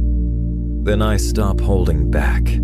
What you've witnessed today was accomplished without involving actual human military forces. Would you like me to show you what happens when we decide to fight seriously?" The chief's fur bristled, but his next words emerged as a desperate whisper. "You mean this wasn't your military?" "No," Matthew said simply. "This was a diplomatic response, a simple correction of unacceptable behavior." He gestured at the fleet of autonomous ships still visible in orbit. "These are maintenance units, not warships. Please don't make me demonstrate the difference." The surrender took effect immediately. Within hours, Karanok forces began withdrawing from every part of Cenarian space they had conquered. Automated human systems followed their retreat, ensuring compliance while simultaneously beginning the reconstruction of Cenarian civilization. Paco watched his people emerging from hiding, their faces showing the same mixture of disbelief and hope he felt in his own heart. "I don't know how to thank you," he said to Matthew. "Build something amazing," Matthew replied. "That's how you thank us. Create art, music, science. Show us that we made the right choice in helping you." He smiled, and for a moment, Paco glimpsed the profound age behind his eyes. "That's what we protect, you see. Not just life, but the potential for life to become wonderful." As Matthew prepared to depart, the Karanok chief approached Paco with an awkward formality. Both of them watched the human's ship rise into orbit, where it would soon return him to his station around the red dwarf star. They stood in silence for a moment, former conqueror and former victim united in their new understanding of the galaxy's true order. "We didn't know," the Karanok chief said finally. "The stories, we thought they were exaggerations, myths." Paco nodded, watching the massive fleet preparing to depart, the automated systems already rebuilding his world. He stared back at the Karanok chief, too mystified to remember the hate he felt for him, not even a spark of fear of being attacked as he spoke. "They weren't myths," he said simply. "They were warnings."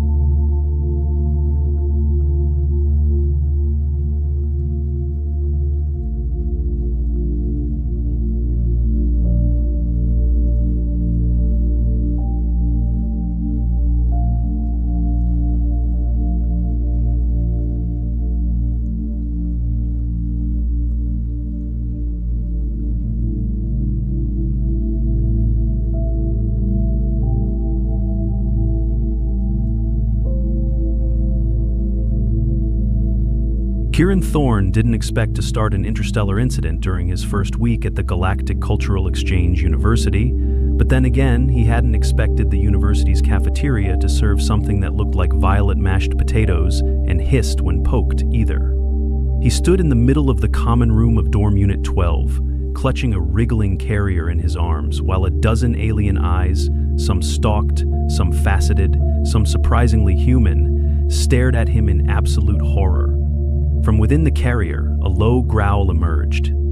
"I told you he doesn't like strangers," Kieran muttered, lifting the carrier to eye level. "You're fine, buddy. Just a couple of curious classmates. No need to go full jungle panther." A rounded, translucent being named Velor recoiled, its gelatinous surface rippling violently. "That is not a containment unit. That is inadequate. The predator is alert. Why would you bring such a being into a dormitory unrestrained?" Kieran set the carrier down gently, opened the mesh lid, and reached inside. A striped orange paw slapped his hand. Yeah, I get it. You're the boss." Then he pulled out the cat. It was an average-sized domestic feline, tail twitching, ears tilted slightly back, and eyes glaring with the disdain only a cat could muster. The aliens gasped. "He's not a predator," Kieran said, cradling the cat under its front legs as it dangled.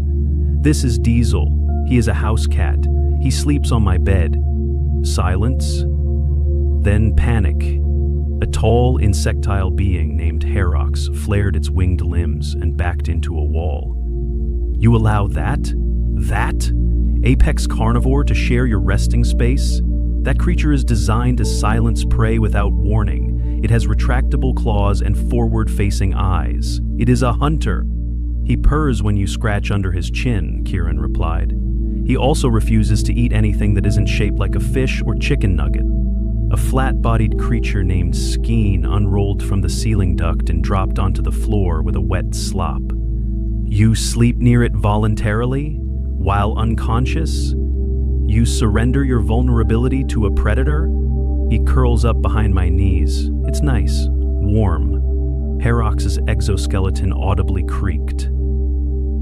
"Does it not attack?" "Only if I move too fast during belly rubs." Diesel leapt from Kieran's arms and strutted across the floor like he owned the universe. The crowd parted, terrified. He sniffed a small, rodent-sized being named Triv, who immediately fainted. Kieran knelt to check on Triv, who was breathing, just overwhelmed. Okay, maybe I should have introduced him more gently. "You brought a predator into a peaceful interspecies enclave," Velor bellowed. "I brought a pet cat," Kieran stood up. "Back on Earth, millions of people have them. We've domesticated them for thousands of years." "That creature is not domesticated," Skeen shrieked, eyeing Diesel as he began sharpening his claws on the corner of a low table support leg. "It is performing a territorial display." Kieran picked Diesel up again. "He's also neutered." No one seemed reassured by that. By the time the dorm supervisor, a fuzzy, blue-skinned being named Growlith, arrived, half the students had barricaded themselves behind furniture, and Diesel had eaten a piece of synthetic fish from someone's tray. Growlith's domed eyes blinked slowly. "Thorne. What is this?" "This is Diesel. He's my ESA, emotional support animal. Cleared by Interspecies Health Regulations, Section 12, Clause 5. You brought a terrestrial predator into shared housing?" "He's a cat." Gorillith looked at Diesel. Diesel yawned, showing all his teeth. Growlith sighed. "You will attend a cultural acclamation hearing at midday. Do not let him out of your room again until then." "Yes, sir."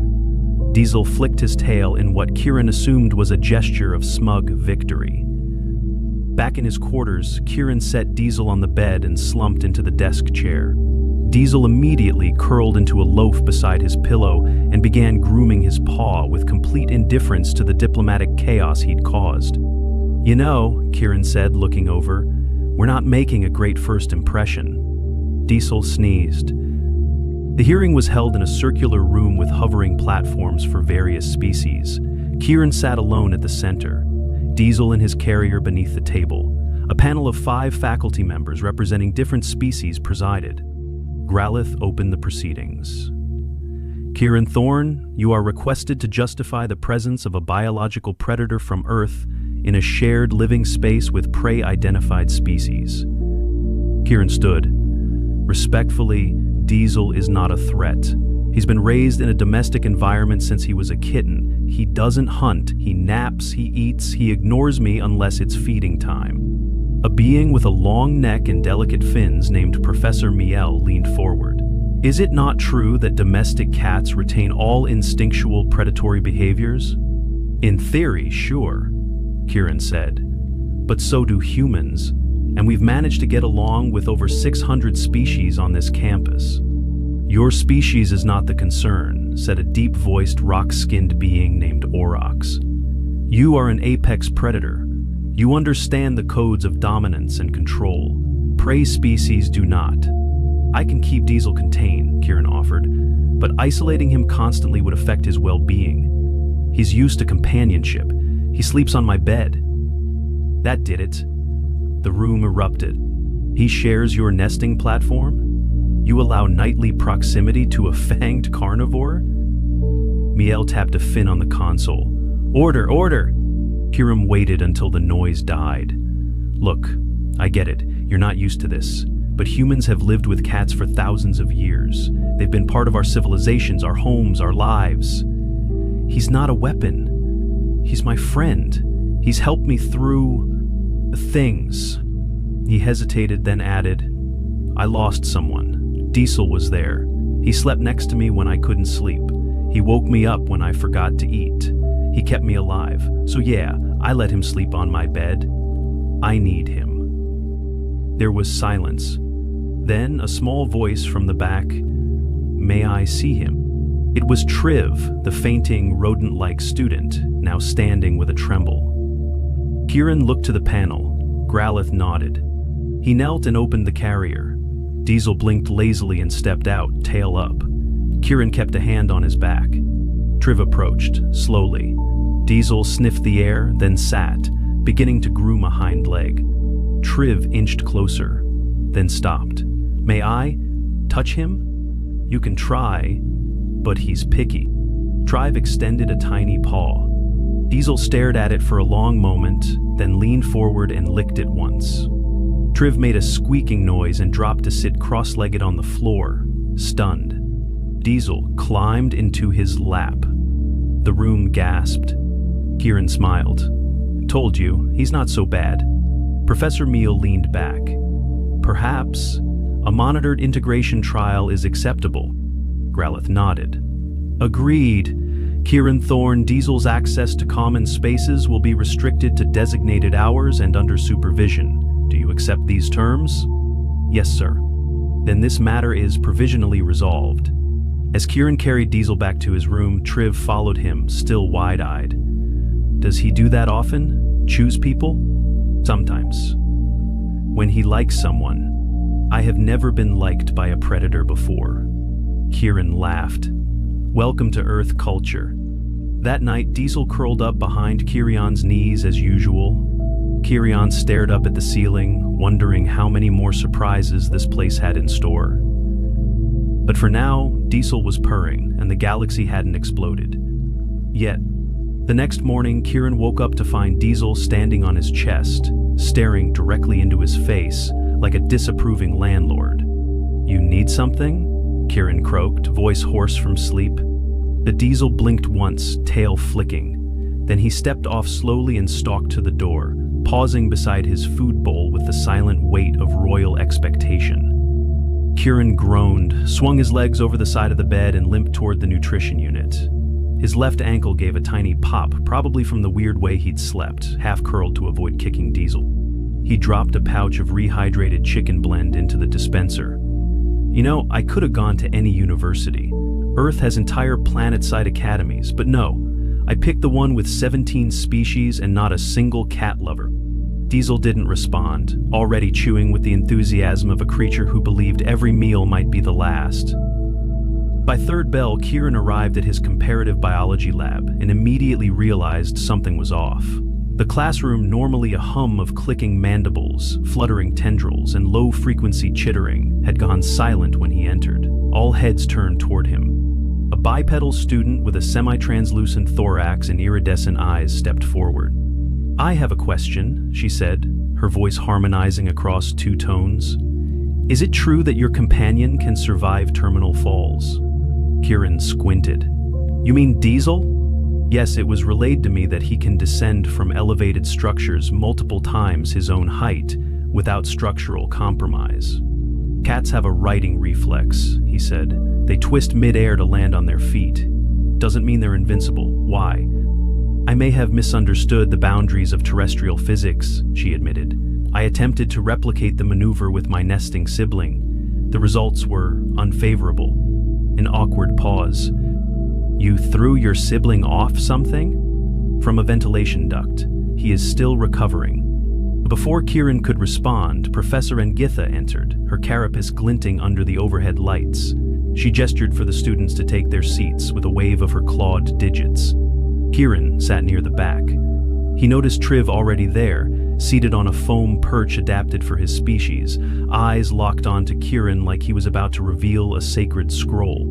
Ngitha began her lecture on cross-species neural architecture, but partway through, her compound eyes swiveled toward Kieran. "Mr. Thorne, your feline's ocular structure, describe its function?" Kieran blinked, unprepared. Cats have vertical slit pupils. They adjust faster than round ones. Helps them hunt in low light." "Interesting. And the tapetum lucidum?" "A reflective layer behind the retina.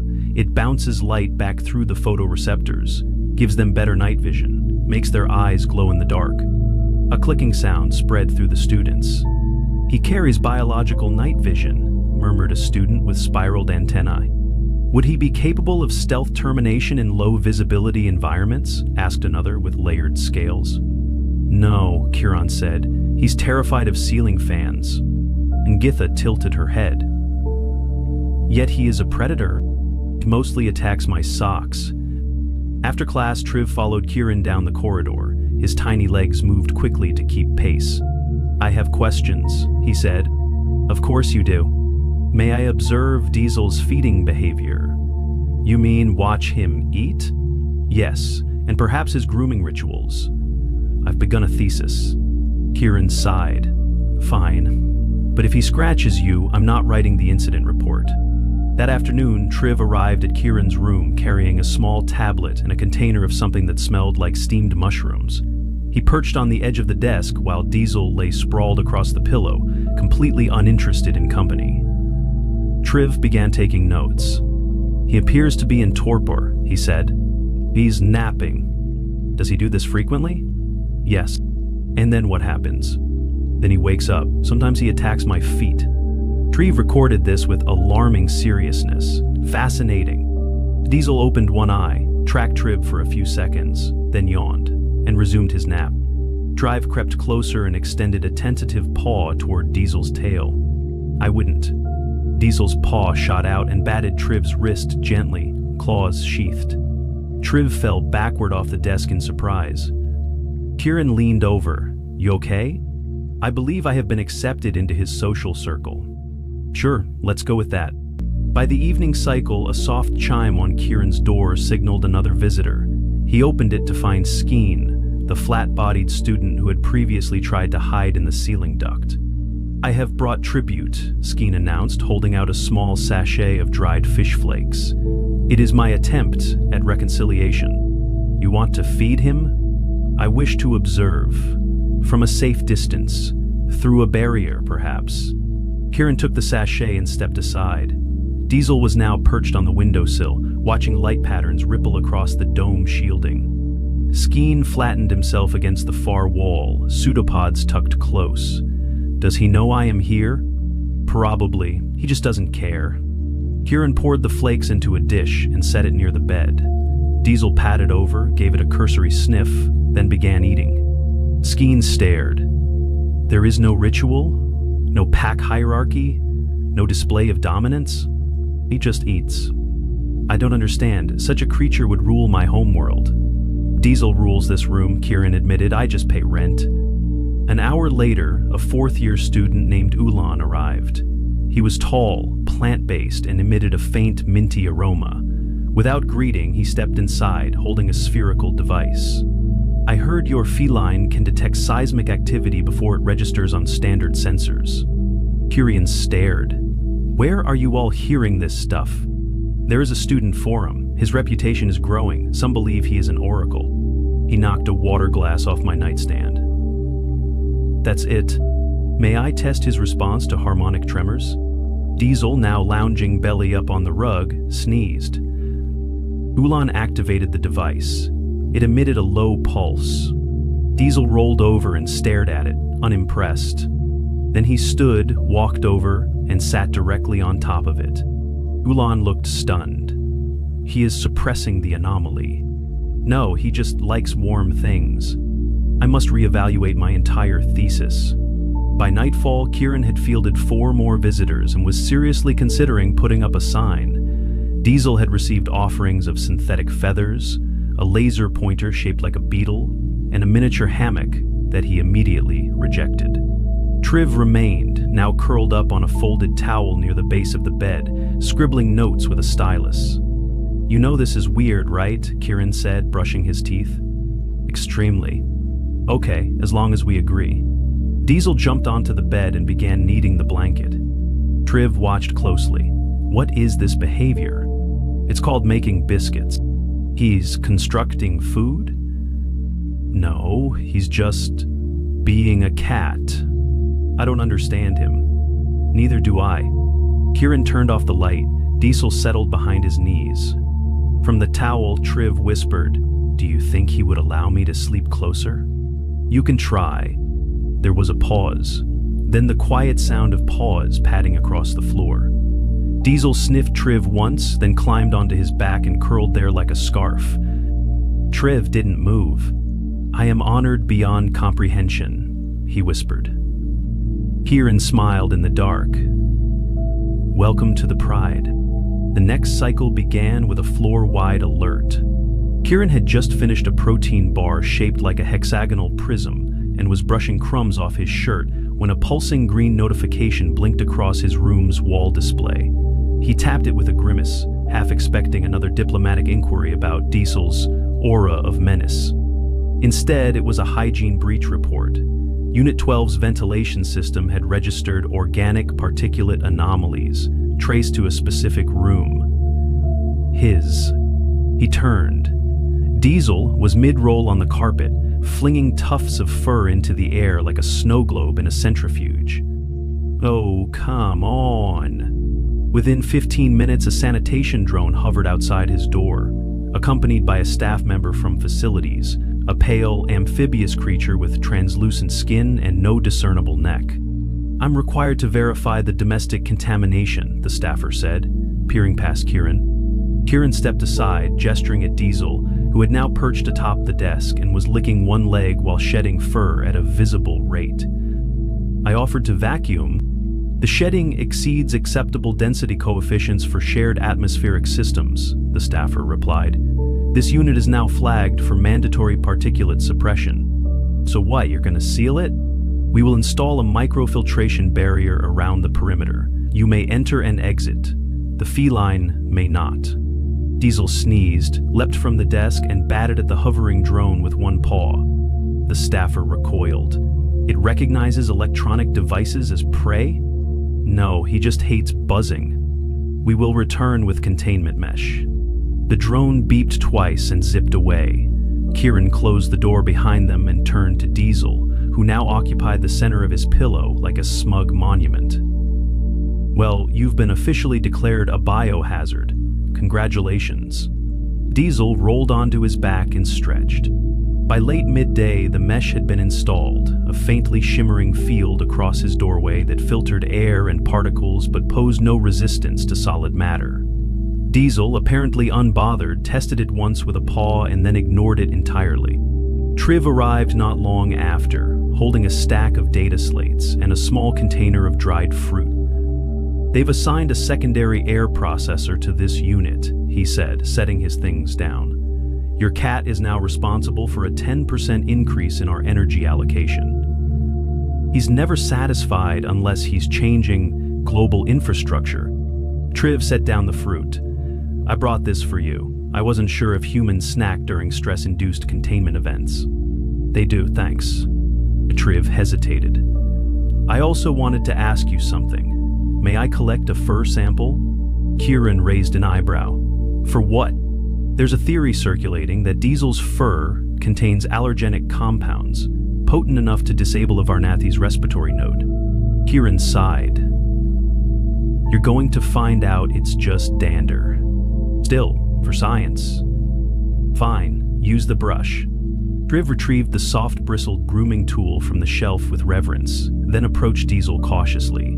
The cat watched him with narrowed eyes, but didn't move. One slow stroke, then another.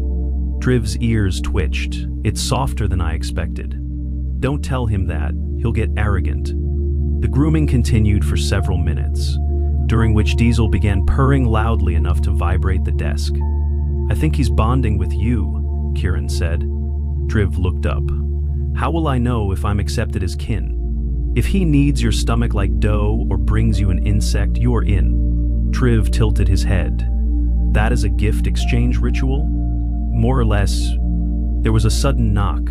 A second-year engineering student with rust-colored scales and a belt full of tools stood in the entryway, fidgeting. I heard about the filtration mesh, she said. I designed an airflow optimization module for enclosed habitats. I thought maybe your cat could help me test diffusion variables. Kieran stared. You want my cat to test your ductwork? Yes, his fur dispersion could be mapped across vector currents. If we introduce trace dye particles to the shedding, we might visualize airflow in real time. Diesel yawned.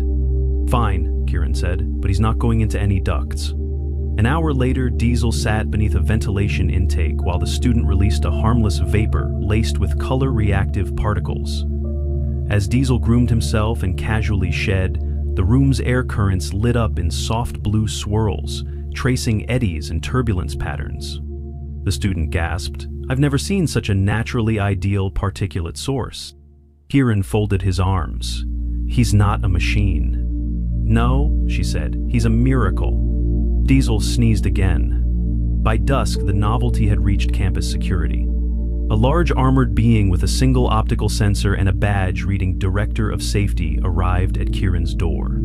The creature has triggered 3 non-compliance alerts in shared zones, he said, holding up a tablet. These include unauthorized interception of food trays, occupation of restricted perches, and tail contact with a sensitive panel in the hydroponics bay. He got out? Apparently by crawling through a warmth vent. Kieran looked down. Diesel was curled on the bed, eyes closed. He's back now, Kieran said. He probably just followed the smell of shrimp paste. The hydroponics team believes the tail contact initiated a pH fluctuation in the root substrate. Is that dangerous? No. The tomatoes are now unusually sweet. Diesel twitched, then rolled onto his side. The officer stared. You are aware this is deeply irregular. Believe me, I didn't plan any of it. The officer exhaled through a vent in his shoulder. I am recommending an official classification, Companion Presence of Unpredictable Impact. CP. Kieran blinked. You're giving him a designation? It's the only way to document these incidents without triggering disciplinary protocol. Diesel stretched and promptly fell off the bed. The officer made a low, humming sound. He appears uninjured. His pride might be. The following day, Kieran was summoned to the Interdisciplinary Ethics Forum. This time, the panel wasn't about safety or biology. It was about influence. Mr. Thorne, said the chair, a tall, crystalline being who refracted light in subtle rainbows. Your feline companion has inadvertently disrupted 5 separate academic departments, inspired 3 research grants, and now features prominently in 2 art installations. I didn't ask for any of that. We understand. But the question before us is this: should non-sapient Earth species be subject to cultural impact reviews the same as artificial intelligences? Kieran rubbed his temples. He's a cat. He sleeps 18 hours a day. Yet his presence has altered social dynamics, educational focus, and even local cuisine. Do you deny this? No, I'm just trying to pass my classes. A long pause. Then the chair spoke again. We have reviewed your record.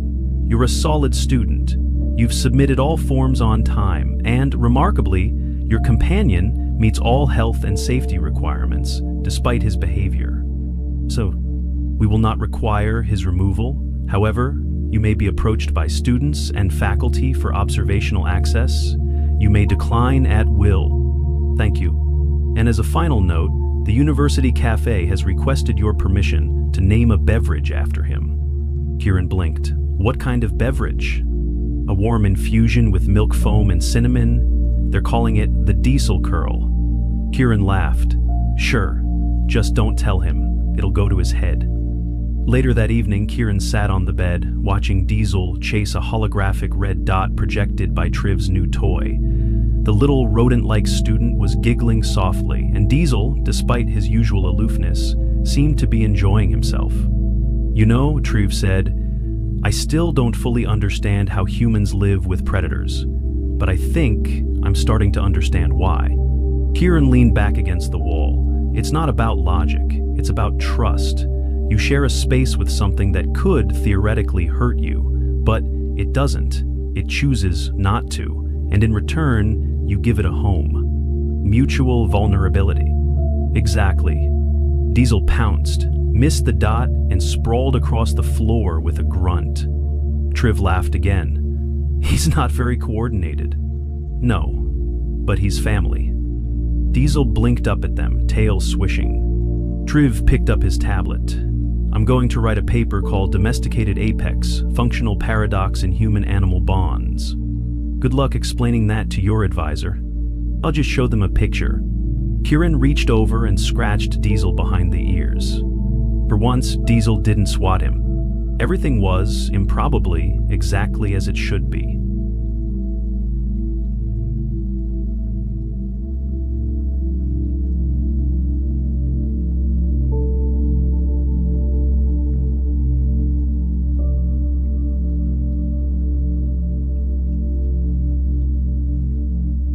The Valderong Combat Academy floated in high orbit above Sector 7, which was the kind of place where the galaxy's best and brightest went to learn how to professionally kick each other's asses. And by professionally, I mean with enough paperwork to choke a bureaucratic slime mold from Rigel 9. Jake Morrison stood in the back of Combat Theory Classroom 7B, trying very hard to look like he belonged there, which he did, technically.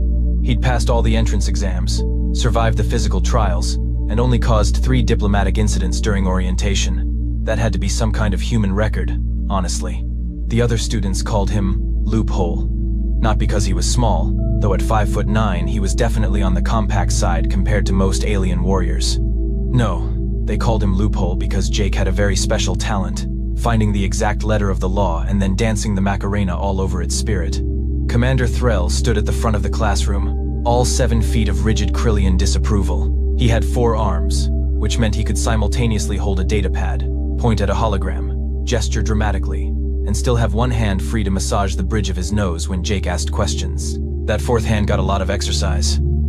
Tomorrow, Threll announced, his voice carrying the kind of authority usually reserved for funeral directors and tax auditors, you will face your final combat examination. This will determine your assignment upon graduation. Fail, and you will be relegated to cargo escort duty. Succeed, and you may earn a position on an elite strike team. Jake perked up at that. Elite strike team sounded way better than babysitting space boxes. To his left sat Zara, an apex warrior who looked like someone had taken a panther, given it opposable thumbs, and taught it mixed martial arts. She'd made it very clear on day 1 that she thought humans were adorable, in the same way you might think a puppy trying to climb. Stairs is adorable. Patronizing, in other words. To his right was Grunts. That wasn't actually his name. His real name was something like Kirk, TKKKTsh, Boom, which sounded like rocks in a blender having an argument. Everyone just called him Grunts because that's the noise most people made trying to pronounce it. He was Gorlath, which meant he looked like someone's mountain had gotten up and decided to take a combat class. Quiet guy, though. Jake liked him. And then there was Pip, hovering near the ceiling because Pip was made of energy and didn't really do furniture. Pip was basically a nervous floating light bulb with anxiety issues and a voice like a radio stuck between stations. Nice kid, just a little high-strung. Literally. The combat arena will test your skills with melee weapons, Threll continued, pulling up a hologram of an obstacle course that looked like it had been designed by someone who really hated fun. Close quarters, multiple terrain types. Victory conditions are simple. Incapacitate your opponent or force them out of bounds. Zara cracked her knuckles. All 16 of them. Show off. You may use any weapon in the Academy's armory, Threll said. Then he paused, and his eyes, both primary and secondary sets, fixed on Jake with the kind of look a teacher gives the student who ate glue last semester. However, there will be restrictions. Jake felt the entire class turn to look at him. Why is everyone staring at me? He asked innocently. The plasma cannon incident, Zara muttered. That was one time, and technically the rule said no weapons above Class 4. It was a Class 9. Right, which is above 4. I was helping demonstrate why the rule exists. Educational purposes. Commander Threll's fourth hand was already reaching for his nose bridge. It was going to be that kind of briefing. Which brings me to the restrictions, Threll said, his voice taking on the tone of someone who had spent considerable time consulting with the legal department. For this examination, the following are prohibited.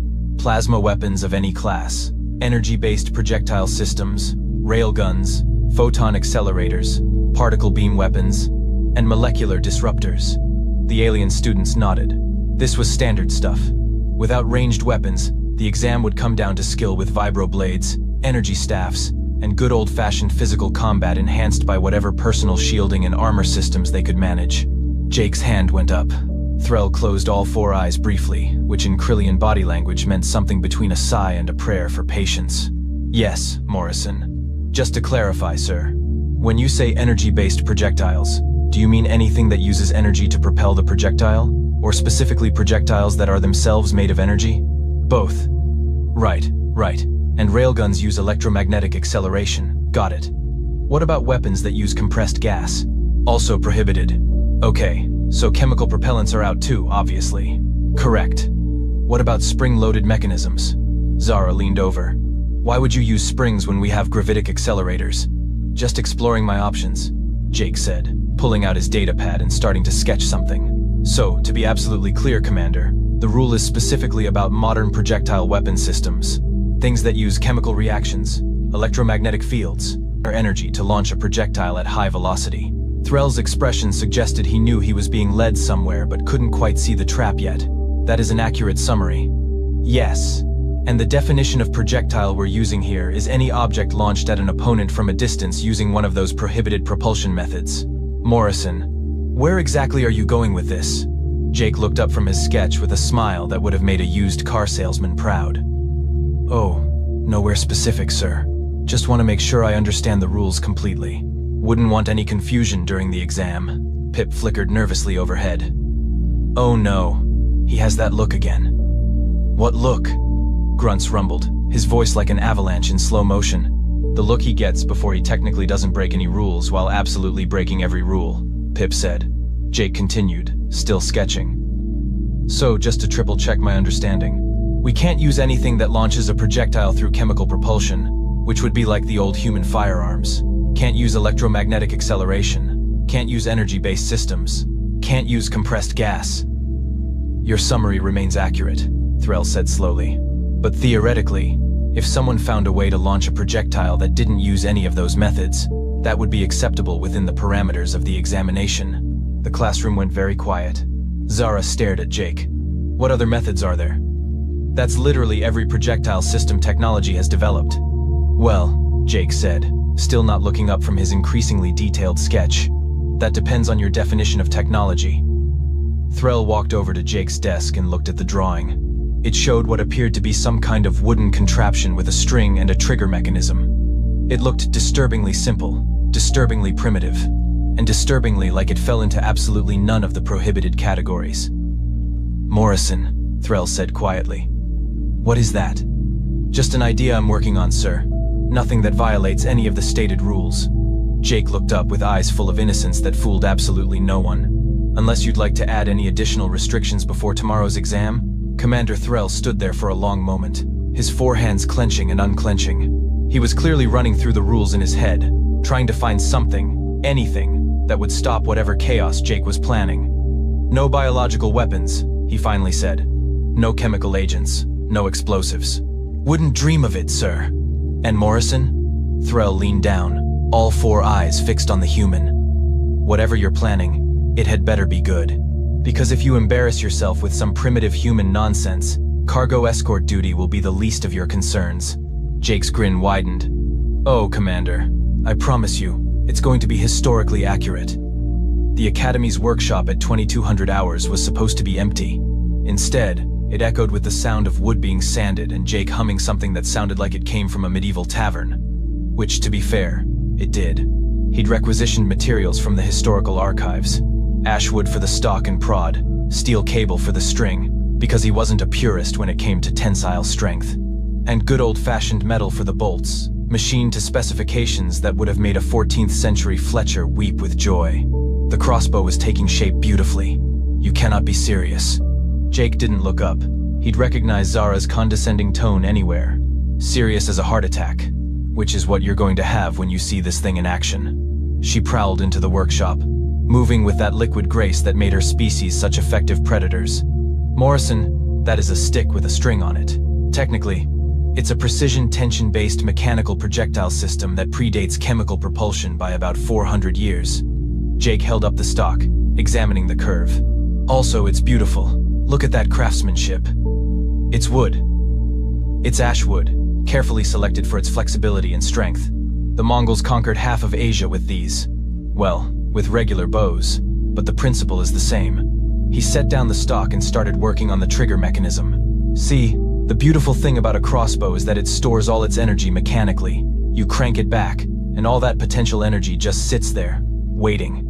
No power source, no energy, signature, just physics being physics. Zara picked up one of the bolts he'd finished. And you think this pointy metal stick is going to defeat energy shields? Personal armor? Have you completely lost your human mind? See, that's the thing everyone forgets about energy shields. Jake finally looked up, his eyes bright with the kind of enthusiasm usually reserved for mad scientists and people explaining their cryptocurrency investments. They're designed to detect and deflect high-velocity projectiles. Plasma bolts, particle beams, railgun slugs. All that stuff comes in hot and fast with massive energy signatures. Obviously. Right. So, the shields have sensors. They detect the incoming projectile, calculate trajectory, and generate a counterfield. It's all very advanced and impressive. He went back to his work. But it's also calibrated for modern weapons. There's a minimum velocity threshold. Go too slow, and the shield reads it as debris or environmental noise. Zara's eyes narrowed. And your medieval toy shoots below that threshold. Oh, it shoots plenty fast enough to punch through most armor.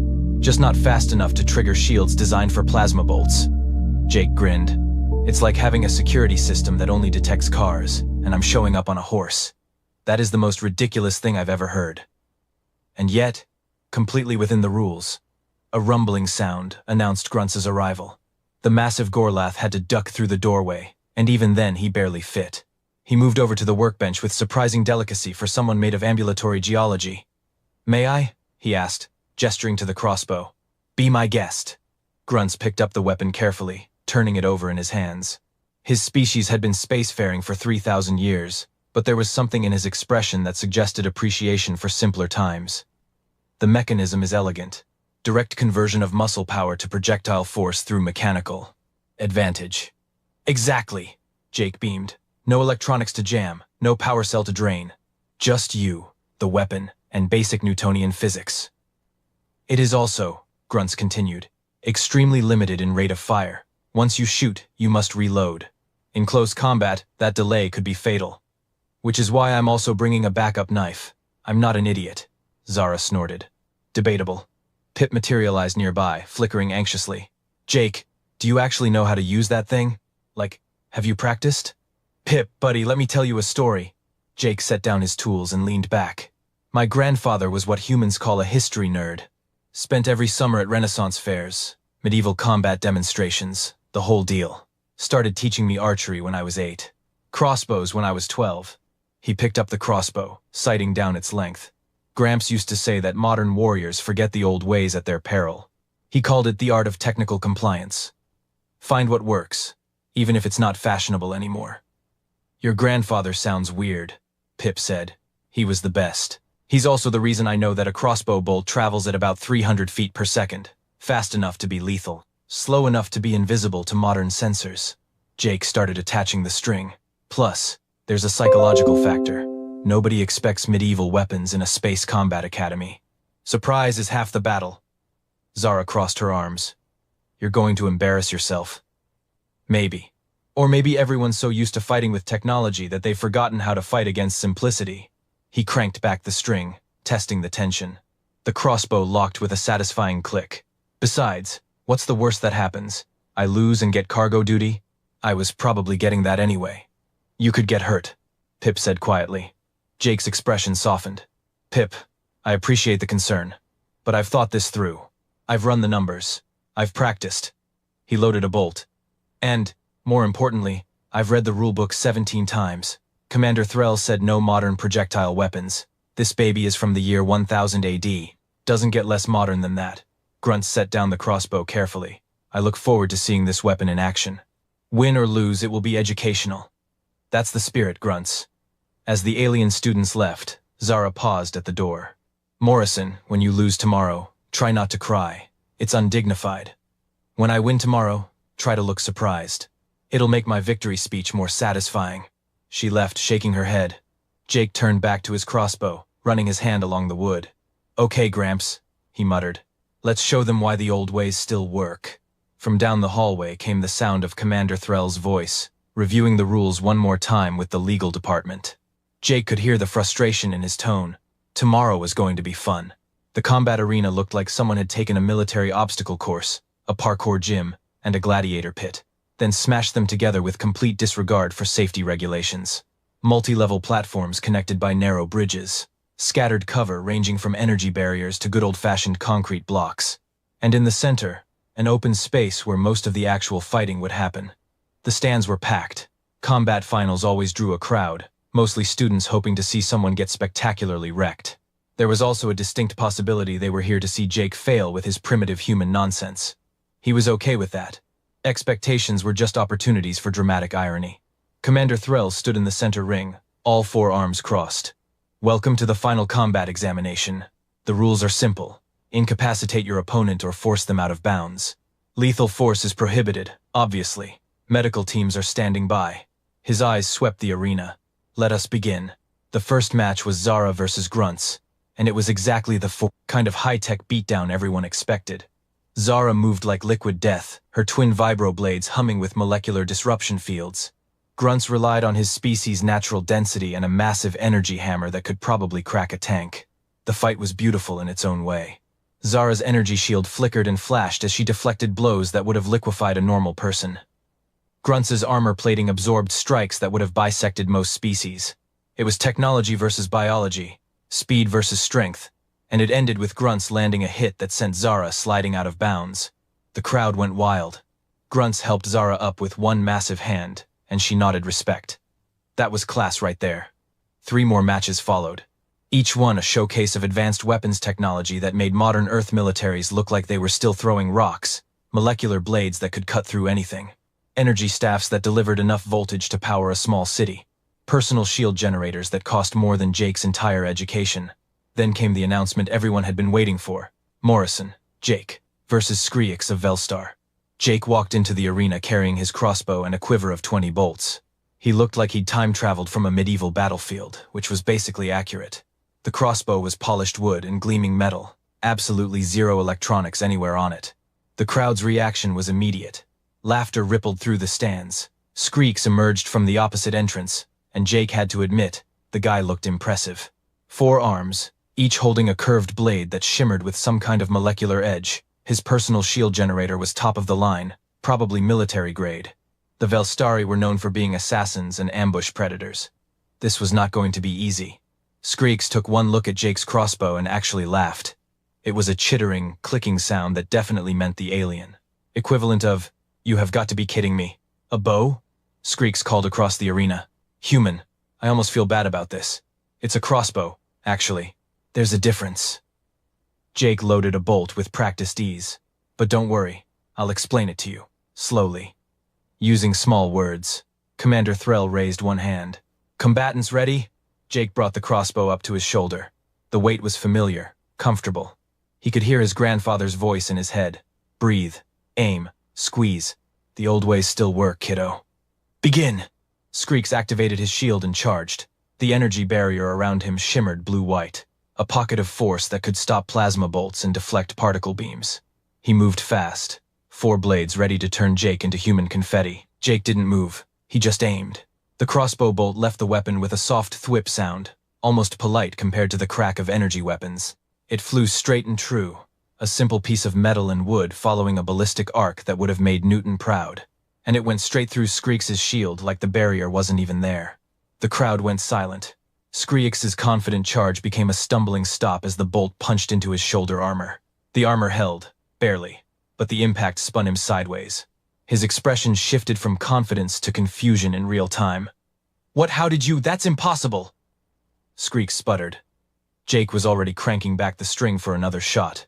"See, that's a 50,000 credit shield you're wearing. Top of the line, designed by the finest military engineers in the sector." He locked the string and loaded another bolt, calibrated to detect and stop projectiles moving faster than 2,000 meters per second, which is what most modern weapons shoot at. Screeks was backing up now, all 4 blades coming up defensively. "My crossbow bolt," Jake continued, taking aim again, "travels at about 90 meters per second. Your shield's sensors literally cannot comprehend something moving that slowly. It's like having a lock that only recognizes digital keys, and I showed up with a chunk of metal from the Bronze Age. That's cheating. That's reading the rule book." Jake fired again. The second bolt caught Screeks in the leg, and this time the alien went down. Not seriously hurt. The bolts were designed for impact rather than penetration, but definitely down. The arena was still silent. Somewhere in the stands, someone dropped their drink. Jake walked forward, crossbow lowered but another bolt ready. Here's the thing about modern technology. It's amazing, incredible really, but it's designed to fight modern technology. Nobody thought to defend against weapons from 1,000 years ago because why would you? Screeks looked up at him, all 4 blades still ready. "This is humiliating." "Yeah, probably. But you know what's more humiliating? Not adapting." Jake offered his hand. "You charged straight at a ranged weapon. Didn't use cover. Relied entirely on your shield. That's not tactical, that's lazy." For a moment, Screeks just stared at the offered hand. Then, slowly, he took it. "You fight strangely, human. I fight effectively. There's a difference." As medical teams helped Screeks out of the arena, Jake turned to face the crowd. The silence was breaking into confused murmuring. He could see Commander Threll in the judge's booth, all 4 hands pressed against his face. Jake raised the crossbow over his head. "And here we observe," he announced in his best nature documentary voice, "the confused alien, whose expensive technology cannot comprehend pointy stick mechanics from Earth's Middle Ages. Truly, evolution has failed to prepare them for this moment." The crowd finally reacted. Half of them were laughing. The other half were probably calculating how much their own shields would cost to recalibrate. "Next match!" Threll's voice boomed, sounding deeply tired. Morrison advances. Jake walked back to Brend, the preparation area, where Pip was flickering with what looked like electronic shock. "That was the most ridiculous thing I've ever seen." "Thanks, Pip. I try. I mean, it violated every expectation of modern combat. That was kind of the point." Zara was there too, and her expression was hard to read. Finally, she spoke. "That was either brilliant or stupid, and I genuinely cannot tell which. Why not both?" She almost smiled. "Next round is in 20 minutes. Don't get overconfident, Morrison. Not everyone will make Screeks' mistakes." Jake checked his bolts, making sure none were damaged. "I know, but they'll make other mistakes. Because nobody here has trained to fight against medieval weapons. That's my advantage. Until someone figures you out. Then I guess I better win fast." Jake's second match was against Thraxis, a Mantelian with 8 eyes and reflexes that made most species look like they were moving through molasses. Thraxis didn't make Screeks' mistake. He used cover, moved unpredictably, and tried to close the distance without relying on his shield. He still lost. Turns out, a crossbow bolt doesn't care about your reflexes when you're committed to a jump between platforms. Physics is physics, and gravity doesn't negotiate. Match 3 was Krill, who brought smoke grenades and tried to obscure Jake's vision. Smart play, actually. Would have worked great against energy weapons that needed clear line of sight for targeting computers. Unfortunately for Krill, Jake had been bow hunting since he was 12, and his grandfather had taught him to aim by instinct. The bolt that caught Krill in mid-charge was pure muscle memory. By match 4, the other students had stopped laughing. They'd started taking notes. Jake's fifth opponent actually brought a riot shield, an old-fashioned physical barrier instead of an energy field. Jake respected that. He won anyway by aiming for the legs, but he respected the adaptation. The pattern was clear. The opponent came in with a new strategy, each one learning from the previous losses. They used terrain better. They adapted their tactics. They stopped relying on technology that couldn't detect medieval projectiles. And that, Jake reflected as he cranked back his crossbow for what felt like the 100th time, was exactly what he'd wanted. Make them think, make them adapt. Show them that fighting wasn't about having the best gear, it was about using your brain. Championship match, Commander Threll announced, and he sounded like a man who'd aged 10 years in 3 hours. Morrison, Jake, versus Kirk, TKKKT boom, called grunts. The arena erupted in cheers. This was the match everyone wanted to see. The human with his primitive weapon versus the walking mountain who'd won every match through sheer tactical brilliance. Grunts entered the arena, and notably, he wasn't wearing a shield generator. He had his energy hammer, sure, but his approach was different. Careful. Measured. Grunts, Jake called out. No hard feelings after this, right? None whatsoever. Grunts' voice rumbled like distant thunder. You have taught valuable lessons today. I intend to return the favor. Fair enough. Begin. Grunts didn't charge. He moved laterally, using the arena's concrete barriers for cover. Smart. He'd watched every one of Jake's matches and learned that staying in the open was suicide against a ranged weapon. Jake fired. The bolt sparked off concrete as Grunts ducked behind cover. This was different. This was an opponent who understood that the crossbow's greatest weakness was its reload time. Jake could get off maybe 2 shots per minute with careful aiming. Grunts just had to close the distance, and those massive arms could end the fight in seconds. Jake moved to higher ground, taking position on one of the elevated platforms. Better sightlines. More reaction time. Grunts anticipated this and circled below, staying behind cover, moving from barrier to barrier. The Gorlath was patient, which made sense for a species that lived for 300 years. Jake fired again. Miss. The bolt clattered off metal plating that Grunts had positioned between them. You are skilled, Morrison, Grunts called out, but skill has limits. So does patience. I have considerably more of it than you have bolts. Fair point. Jake had started with 20. He was down to 14. The math was not in his favor. Time to get creative.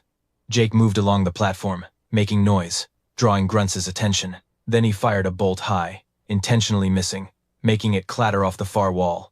Grunts looked toward the sound. Just for a second, Jake dropped off the platform, landing behind a different set of barriers. New angle, new position. Clever, Grunts acknowledged, but he'd already adapted, moving to cover the new angle. This went on for 5 minutes. Cat and mouse, hunter and hunted, each one respecting the other's abilities, neither willing to make a critical mistake. The crowd was riveted. This wasn't the spectacle of energy weapons and flashy technology. This was tactics, pure, fundamental combat strategy. Jake knew he had to force a confrontation. At this rate, he'd run out of bolts before Grunts ran out of patience. He loaded a bolt, took a breath, and made his move. He stepped into the open, crossbow raised, directly challenging Grunts to engage. Grunts saw the opening and took it, charging from cover with surprising speed for someone made of rock. His hammer came up, ready to strike. Jake fired. The bolt caught Grunts in the shoulder, barely slowing him down. Then Jake did something nobody expected. He dropped the crossbow and pulled out his backup knife. Grunts' hammer came down. Jake rolled left, the impact cratering the floor where he'd been standing. He came up inside Grunts' reach, where the massive hammer was useless, and drove his knife toward the joint in Grunts' arm plating. The blade scraped off armor. Grunts pivoted, trying to grab him. Jake ducked under the grasping hand, swept Grunts' leg, which was like trying to trip a building. It didn't work, but it bought him space. He dove for his crossbow, rolled, came up with it loaded because he'd prepared a bolt in advance. Smart thinking there, Jake, and fired from 5 feet away. The bolt caught Grunts square in the chest plate. The impact staggered the massive alien backward. 1 step, 2 steps, 3. His foot crossed the boundary line. Out of bounds, Threll announced. Morrison wins. The arena exploded. Half the crowd was cheering. The other half was probably trying to figure out how to requisition medieval weapons. Grunts looked down at the boundary line, then at Jake, then started laughing. It was a sound like rocks tumbling down a mountain, deep and genuine. Well fought, human. You combined your primitive weapon with genuine tactical skill. I am impressed. Jake was breathing hard, adrenaline still pumping. You almost had me. Another few seconds and I would have been out of bolts. Yes, but you recognized this and changed tactics. Grunts extended one massive hand. You think like a warrior, not like someone who depends on technology. They shook hands. Or rather, Jake's hand disappeared into Grunts' grip, but the spirit was there. As the medical team checked both of them over, largely a formality since neither was seriously hurt, Grunts leaned in close. Morrison, where might one acquire these primitive human weapons? Jake grinned. I'll send you some catalog links. Fair warning though, once Command sees what happened today, they're probably going to ban crossbows specifically. Then we should explore other options. You mentioned something called an atlatl? Oh man, Grunts, let me tell you about spear throwers from 10,000 BC. The post-combat briefing room was designed for calm, professional debriefing. Instead, it currently contained one extremely exhausted Krillian commander, 17 pages of hastily amended regulations, and Jake Morrison sitting in a chair looking far too pleased with himself. Commander Threll sat behind his desk, all four hands working simultaneously. Two were typing new regulations into the database. One was holding a cup of something that was probably the alien equivalent of very strong coffee. The fourth was massaging his temples in slow, circular motions that suggested he'd been doing this for the past hour. Morrison, Threll finally said, his voice carrying the weight of someone who'd just watched their entire worldview get pierced by a medieval projectile weapon. Sir? I have been an instructor at this academy for 23 years. I have trained warriors from 467 different species. I have overseen approximately 9,000 combat examinations. He looked up, all four eyes fixing on Jake with an expression somewhere between respect and the desire to throw something heavy. Never, in all that time, has anyone forced me to add the phrase, "no weapons" predating the discovery of gunpowder to the official rulebook. I'm honored to be a pioneer. Sir, that was not a compliment. I'm choosing to take it as one anyway. Threll set down his coffee with a heavy thunk. You do realize what you've done here, don't you? Right now, there are approximately 300 students attempting to requisition historical Earth weapons. I have received formal requests for longbows, compound bows, slings, atlatls, throwing axes, and something called a trebuchet, which I am told is a siege weapon that requires an engineering degree to operate. Jake tried very hard not to smile. He failed. To be fair, sir, a trebuchet would technically be outside the arena's weight limits. Morrison. Right. Sorry. Serious face. Jake composed himself. But you have to admit, there's a legitimate point here. We spend so much time training with advanced technology that we forget the fundamentals. Tactics, adaptability, creative problem solving. You mean exploiting loopholes. I mean understanding that rules exist for a reason, and the space between rules exists for innovation. Jake leaned forward. Sir, every single one of my opponents today was better trained than me. Better equipped, stronger, faster, more experienced. But they all made the same mistake. Which was, they assumed that modern problems require modern solutions. They saw my crossbow and thought primitive, outdated, useless. They didn't see a weapon. They saw a joke. Jake pulled out his datapad and brought up footage from his matches. Watch Screeks here, full frontal charge, no tactical assessment. Why?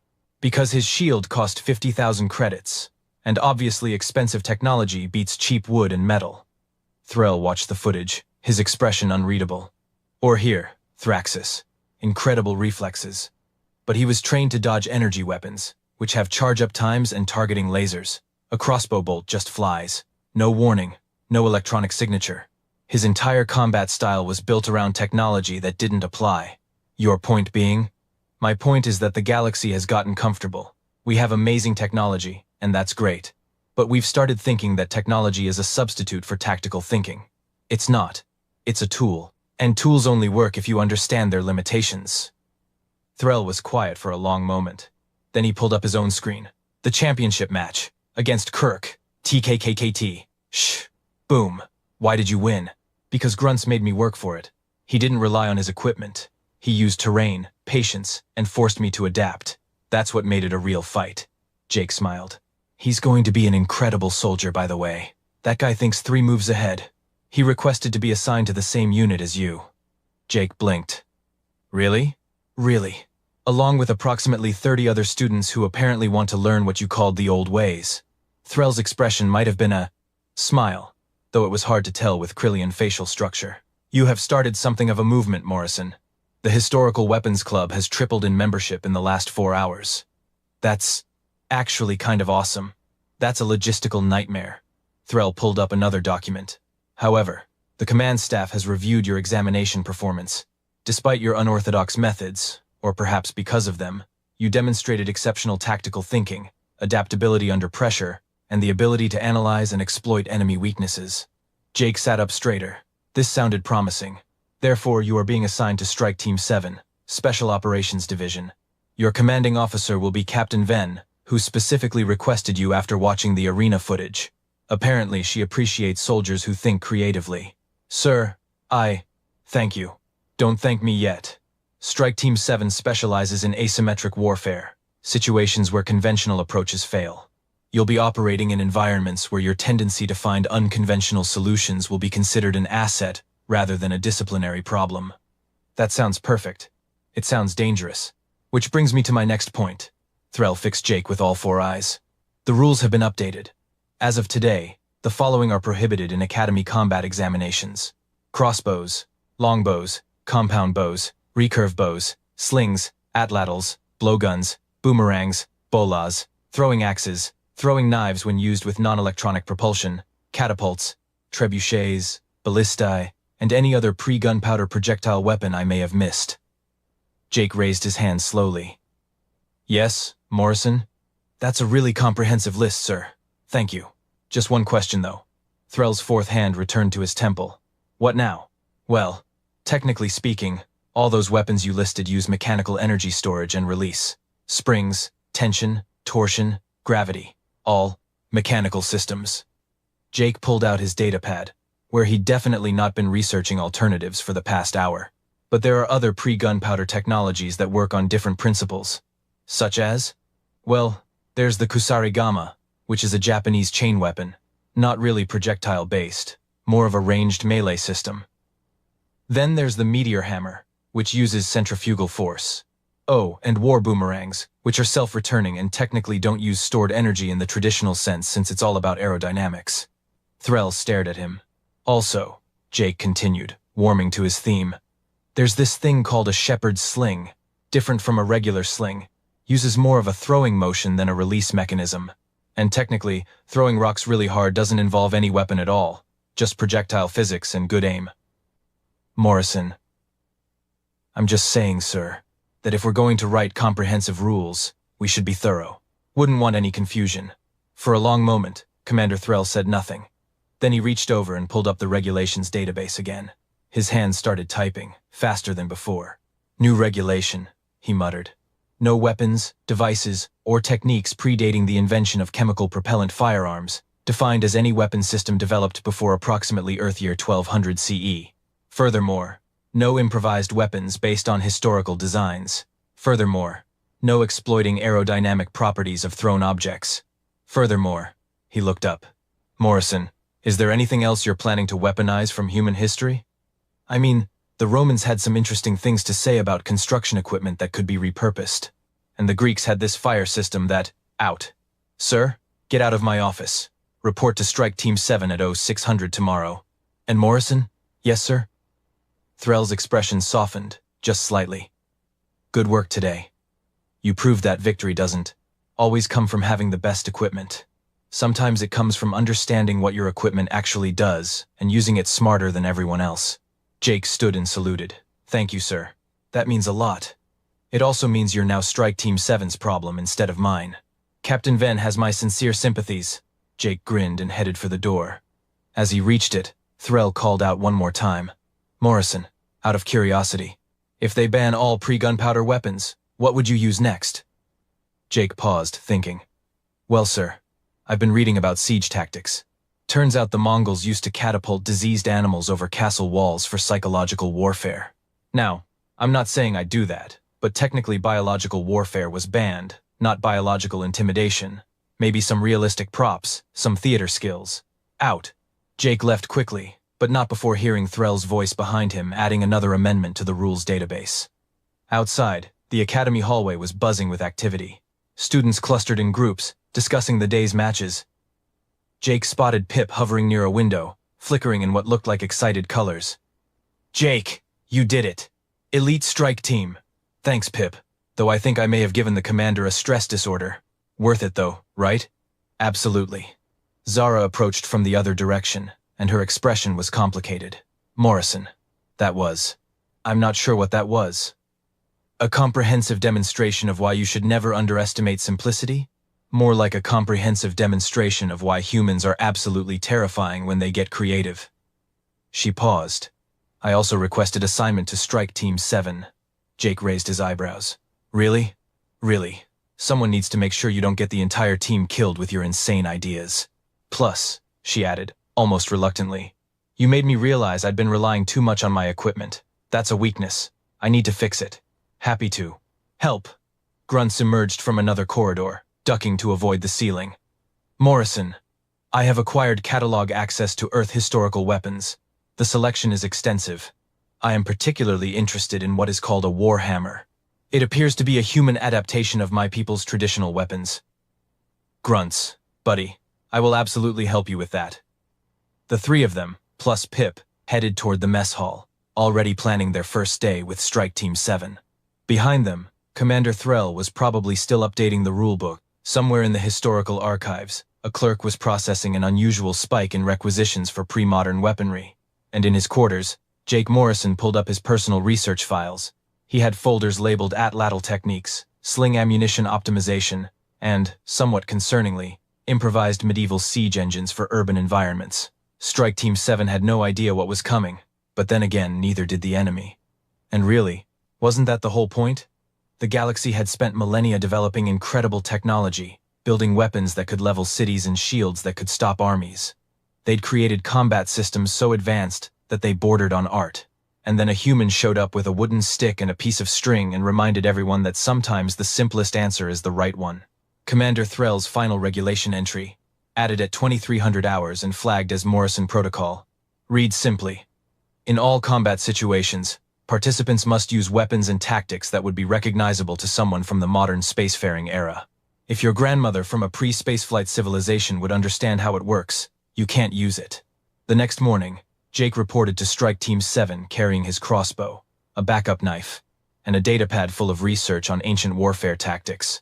Captain Venn took one look at him and sighed. "You're the medieval weapons kid." "Yes, ma'am. I watched your examination footage. That was either brilliant or insane."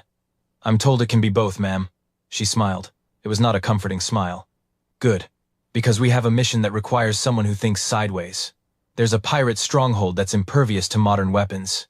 Adaptive shields, sensor nets, the works. We need someone who can think in terms they won't expect." Jake's grin was immediate. "Ma'am, have you ever heard of a siege weapon called a trebuchet?" "No. It's a counterweight-driven catapult that can throw a 90-kilogram projectile 300 meters using nothing but gravity and mechanical advantage." "Morrison, are you telling me you want to build a medieval siege engine?" "I'm saying that sometimes the old ways work, ma'am, and nobody shields against rocks falling from the sky." Captain Venn stared at him for a long moment. Then she started laughing. "Strike Team 7, meet your new tactical specialist. Try to keep him alive. And Morrison, ma'am, whatever you're planning, make it ridiculous. We have a reputation to maintain." "Yes, ma'am." As Jake joined his new team, Grunts gave him a nod of approval. Zara looked resigned to her fate. Pip flickered nervously. And somewhere in the academy, Commander Threll was already updating the regulations database again. The galaxy was in for an interesting time. Humans, after all, were very good at finding loopholes, and they had several thousand years of pre-spaceflight warfare to draw inspiration from. The future was about to get a history lesson. The decision that changed everything. The Hegemony Council chamber existed in a constructed pocket dimension, a neutral ground where no single species held advantage. Crystalline walls reflected the light of 1,000 stars, and the air hummed with the frequencies necessary to support the physiology of 200 different species. Representatives from civilizations that had existed for millions of years gathered in perfect silence. Waiting for the proceedings to begin, Ambassador Kryn stood at the central platform, his form a strange amalgamation of evolution and technology. The Valorian species had learned long ago to enhance their natural bodies with cybernetic components, Half his body appeared organic, scaled and muscular, while the other half gleamed with polished titanium. His forearms moved with precise gestures as holographic displays materialized around him, each one displaying information about a distant blue world orbiting a yellow star. "The situation has become critical," Kryn announced, his voice translated into every language present. "The humans of Earth have violated the Colonial Expansion Accord 17 times in the last 5 years. They have established settlements in protected regions, extracted resources from disputed territories, and refused to acknowledge hegemony authority on multiple occasions." The hologram shifted, showing a blue planet with white swirling clouds. Then the image zoomed closer, revealing dozens of human spacecraft scattered throughout nearby star systems, trade vessels, mining operations, research stations, and military patrols were marked with red indicators. The scale seemed impossibly large compared to what the Council expected from a species that had only achieved spaceflight 2 centuries ago. "They are primitives," Kryn continued. "Their largest warship masses barely 50,000 tons. Their weapons rely on kinetic strikes and primitive energy weapons. They possess no neural network technology, no quantum communication systems, no graviton shields. By any measure, they are centuries behind even the youngest Council species. Yet despite this technological gap, they ignore our warnings and continue their expansion as if they own the galaxy." An alien from the Pelion Collective raised one of her 3 eye stalks. "If they are so primitive, what is the actual threat? Should we not simply crush them if they become troublesome?" Kryn nodded. "Precisely my point, Counselor. This is not a complex problem requiring deliberation. This is a simple matter of enforcement. We have warned them. We have given them every opportunity to comply with galactic law. They have refused. Now we must correct their behavior through force." Ambassador Krell, representing the Valdek Empire, stood and spread his 4 wings slightly. The Valdek were a warrior species, feared throughout the galaxy for their combat prowess. "I move that we authorize a military intervention force to suppress this human expansion and bring them under Council supervision." "Seconded," came a voice from the Thorax Collective. 3, Council murmured in agreement. This seemed like a simple matter, an issue of discipline for a young species that had forgotten their place in the galactic hierarchy. But in the shadows of the chamber, an ancient figure stirred. Observer Thaxus slowly rose from his seat.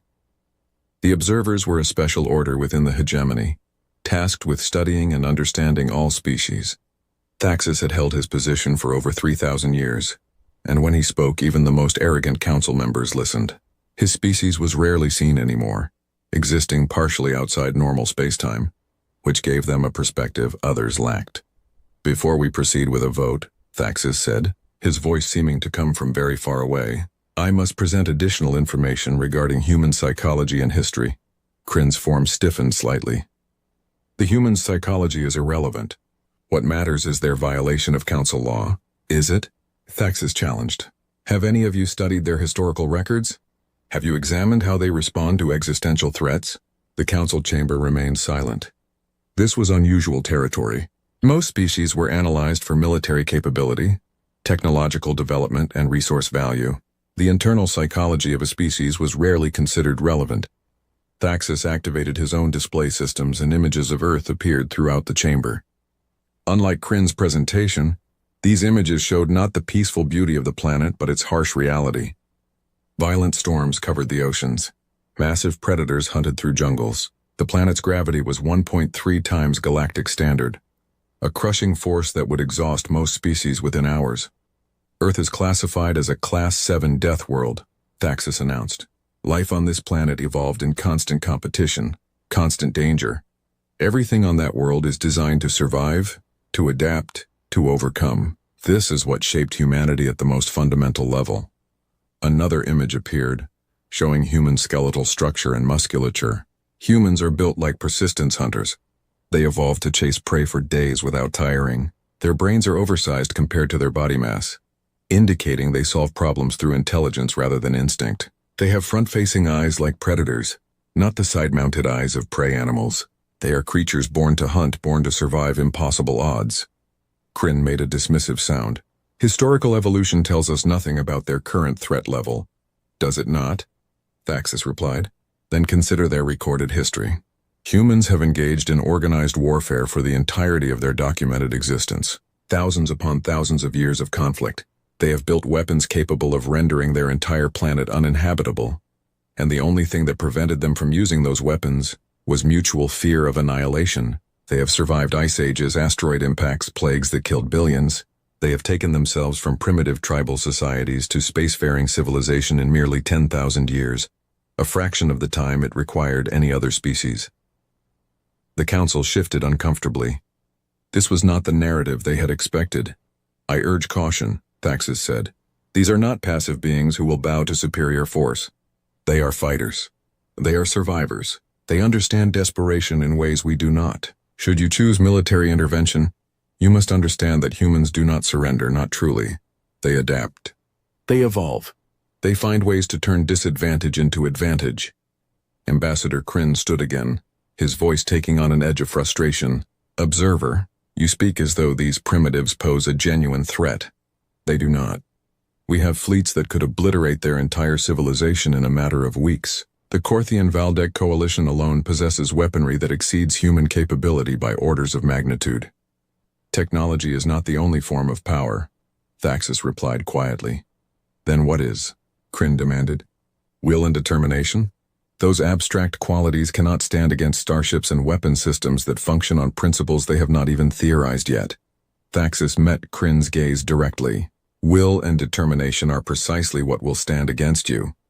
Humans possess these qualities in quantities that exceed any species I have studied in my 3,000 years of observation. They will not accept domination easily.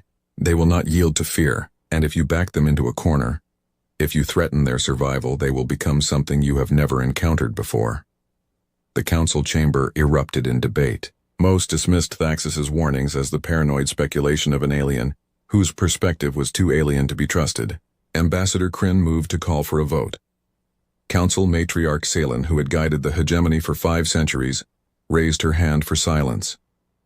The matriarch was a being of pure logic, her species having evolved technology that interfaced directly with consciousness. She had seen dozens of species attempt to violate galactic law, and the hegemony's response had always been swift and decisive. The evidence is clear, Selen announced. The humans of Earth are in violation of fundamental accords. They refuse diplomatic solutions. They ignore warnings. We have attempted patience for 200 years. The time for patience has passed.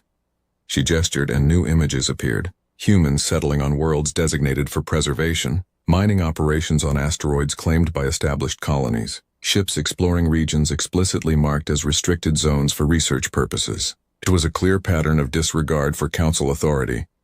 I move for immediate military intervention, Selen declared. We will establish a task force to bring humanity into compliance or to suppress their ability to continue this expansion. All in favor? The chamber lit up with affirmation signals. Lights, sounds, and symbols of agreement filled every available space. Some hesitated, many openly doubted, but faced with the weight of collective council opinion, most acquiesced.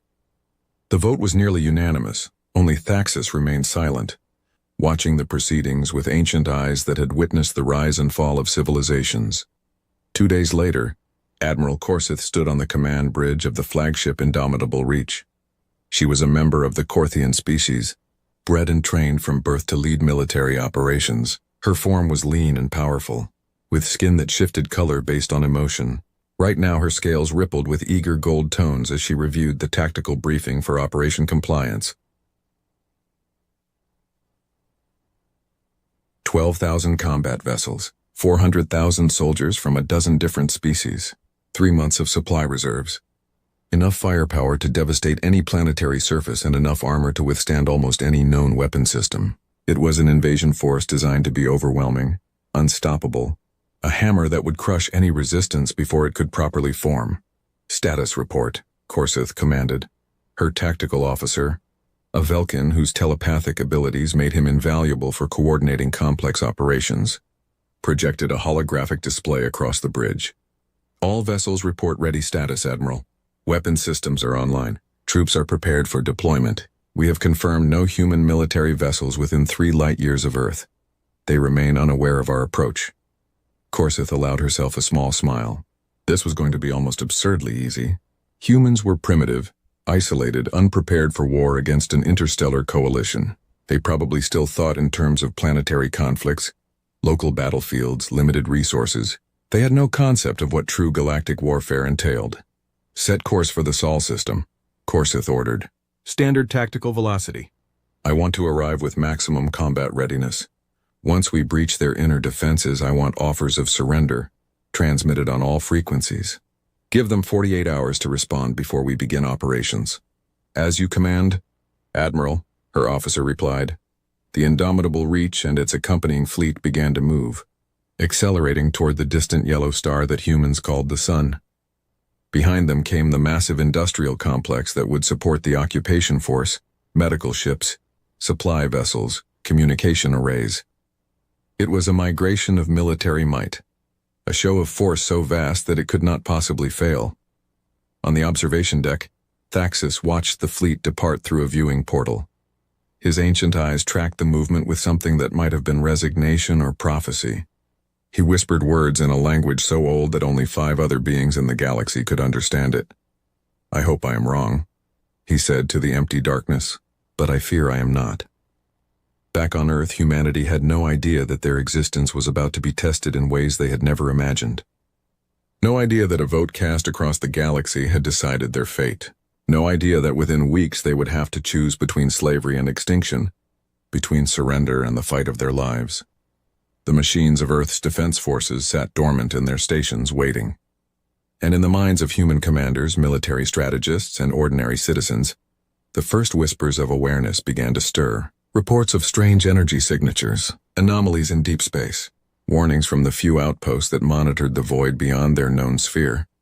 Humanity was about to discover what they truly were capable of, and the Hegemony Council was about to learn that some lessons could only be taught through fire and blood. When machines and willpower collide, Captain Vera, Sato stood on the command platform of the Earth Defense Forces Central Station, studying the data streams flowing across her displays. She had dedicated 30 years of her life to protecting humanity's interests in space, and her instincts, honed by decades of tactical experience, were screaming that arranged in formation. Initial analysis suggests over 10,000 distinct energy readings. That's impossible. No single nation has 10,000 ships. No single alliance has 10,000 ships. Vera felt her stomach tighten. She had always known this possibility existed. The galaxy was vast, filled with civilizations older and more powerful than humanity. It was only a matter of time before one of them decided that humans were more problem than benefit. Send priority alert to all command centers, she ordered. Full strategic alert status. I want every vessel we have within communication range heading back to near-Earth space within the hour. And get me a secure line to the Security Council. Within minutes, the reality of humanity's situation became clear. The Hegemony Council had voted to bring them into compliance. An invasion force vast beyond human comprehension was en route. They would arrive in Earth space within 6 weeks. The response from Earth's leadership was mixed. Some advocated for surrender, for compliance with whatever demands the hegemony issued. Others called for resistance, for a desperate stand using every resource humanity possessed. Arguments raged in chambers and conference rooms across the planet. But one voice, that of Council President James Morrison, cut through the debate with clarity. We do not surrender our home, Morrison said in a broadcast that reached every human settlement in space and every listening post across Earth. We did not climb from the depths of our gravity well, overcome plague and war and ice ages, just to kneel before those who see us as less than equal. We will fight. That statement became the rallying cry. Humanity had entered a period known as the Convergence, a complete reorganization of all human industry, all human effort, toward a single purpose: survival. Military manufacturing centers began producing weapons at unprecedented rates. Scientists who had spent their careers on theoretical research were drafted into weapons development programs. Civilians volunteered by the millions to join military forces. Something ancient stirred in the human spirit. Something that had been dormant in the relatively peaceful centuries since Earth's nations had unified. When the Hegemony fleet arrived at the outer edges of Earth's solar system, they found something unexpected. Instead of the scattered, disorganized defense they had anticipated, they found something resembling actual military preparation. Human vessels, while individually outmatched, had been positioned strategically throughout the system. The larger planets had been fortified. Orbital stations bristled with weapons. Admiral Corseth received the reports with growing bemusement. "They are attempting to mount a defense," she said to her tactical staff. "It is almost endearing. Prepare a surrender ultimatum." A message was transmitted across all frequencies. The Hegemony Council demanded immediate surrender. Humans were to stand down all military forces, cease all resistance, and prepare for occupation and integration into the Hegemony's administrative system. They were given 48 hours to respond. Captain Vera Sato received the ultimatum in her command center. She read the terms, her jaw tightening with each word. Then, with deliberate precision, she composed humanity's response. To the invading force, the message began, broadcast from Earth itself, translated into what humans could reconstruct of the Hegemony's primary language. "We are humans of Earth.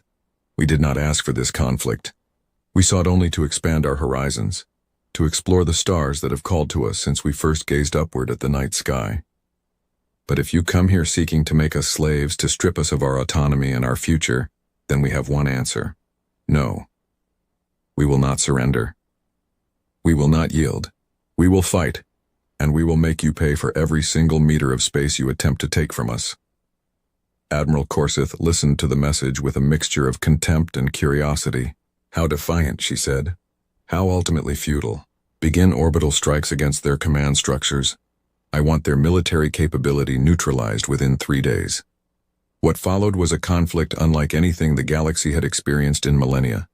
Humans, facing an enemy with vastly superior technology, did what humans had always done throughout their history.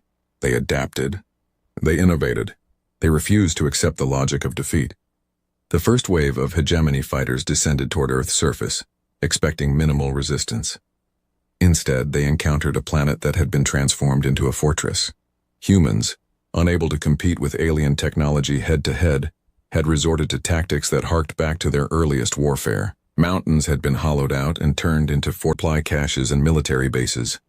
Civilians had been trained in basic combat operations. Every building was a potential strong point.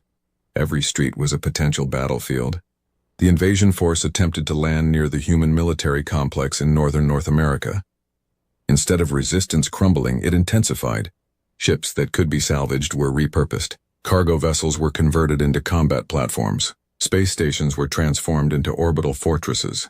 Every piece of available technology was weaponized. Every human capable of fighting was trained and equipped.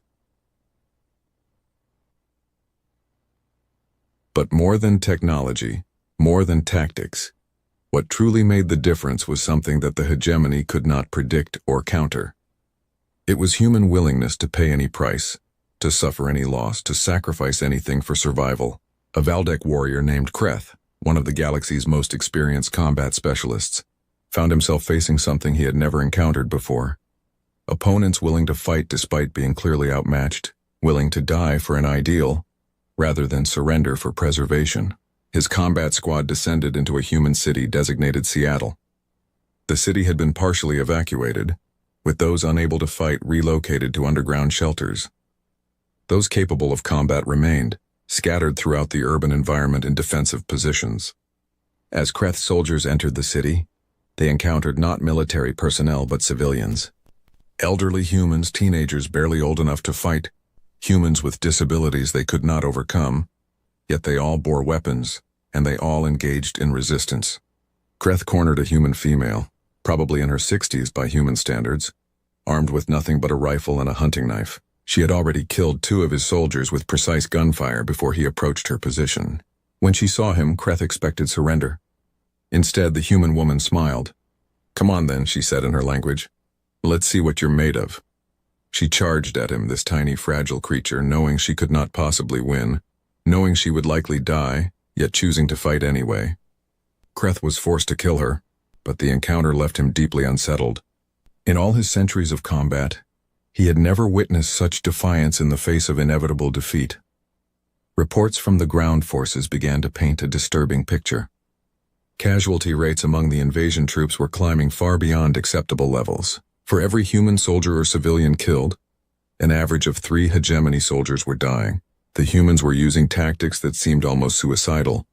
but often resulted in devastating damage to their enemies. Ships would deliberately collide with enemy targets. Soldiers would charge fortified positions knowing they could not possibly survive. Civilians would trigger explosives to destroy advancing forces, accepting their own deaths in the process. Admiral Corsath reviewed the casualty reports with growing alarm.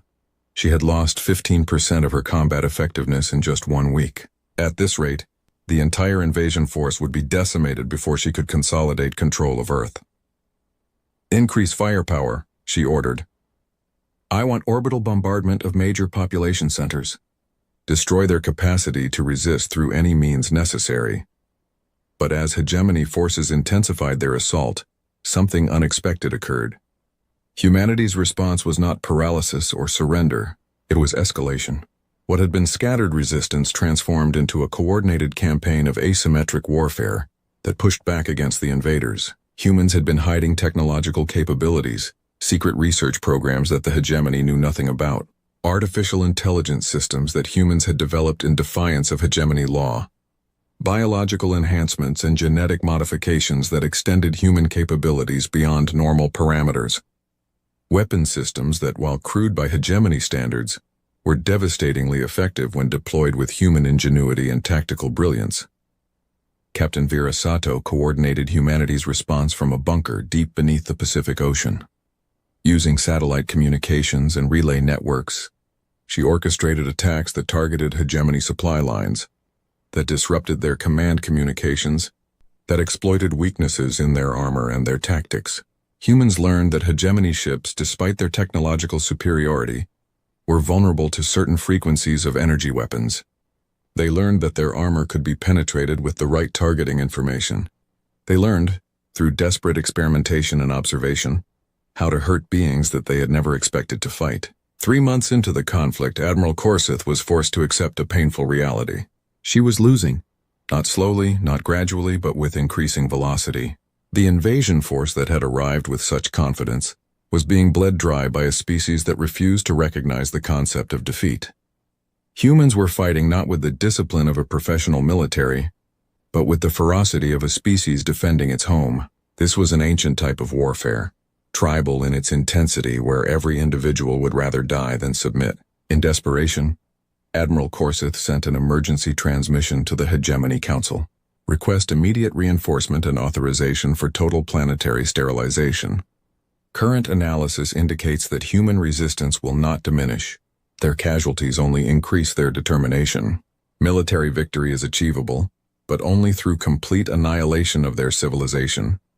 Request guidance. Back at the Hegemony Council, the response was shock and dismay. Thaxis, vindicated but taking no pleasure in his correctness, presented new evidence to the shocked council members. Humans had already begun converting their entire planetary industrial base to military production. They were generating new ships, new weapons systems at rates that were exceeding even hegemony capacity. More disturbing, they were beginning to experiment with weapon systems that violated hegemony conventions. Weapons that could potentially threaten even the most advanced hegemony civilizations. Council Matriarch Salen looked at the data with a mixture of horror and grudging respect. "We have made a terrible miscalculation," she said quietly. "We judge them by their technology and miss the fundamental truth about their nature. We are not fighting an enemy that can be defeated through superior firepower. We are fighting an enemy that becomes more dangerous the more we threaten it. We need to consider negotiation before this becomes a conflict that destabilizes the entire galactic order." But on Earth, humans had already made their decision. They would not negotiate from weakness. They would not accept peace that required them to abandon their expansion or their autonomy. And as human warships manufactured in accelerated production cycles began to emerge from orbital shipyards in increasing numbers, it became clear to all observers that the hegemony's invasion had not conquered Earth. It had awakened something that the galaxy had never truly understood. Humanity had always been dangerous. The Hegemony Council's vote had simply forced them to stop hiding it.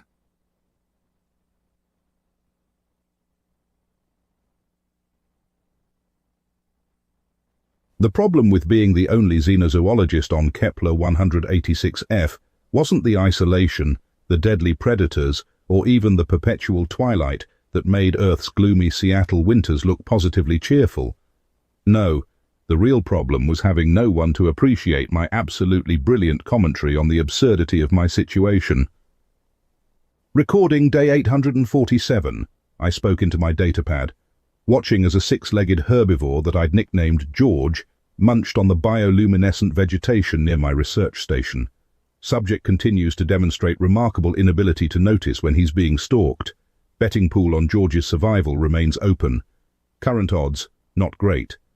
I'm Elena Martinez, and somehow I'd convinced the Interstellar Research Council that sending me alone to study the wildlife on humanity's latest colonization prospect was a good idea. Their exact words were uniquely qualified, but I'm pretty sure what they meant was, only person crazy enough to volunteer. The research station sat perched on a ridge overlooking the Valley of Perpetual Mistakes.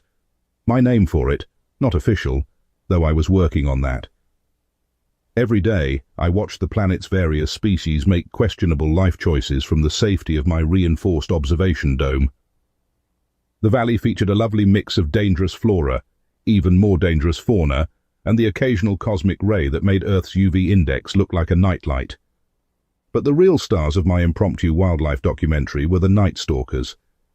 Picture a cross between a panther, a wolf, and your worst nightmare.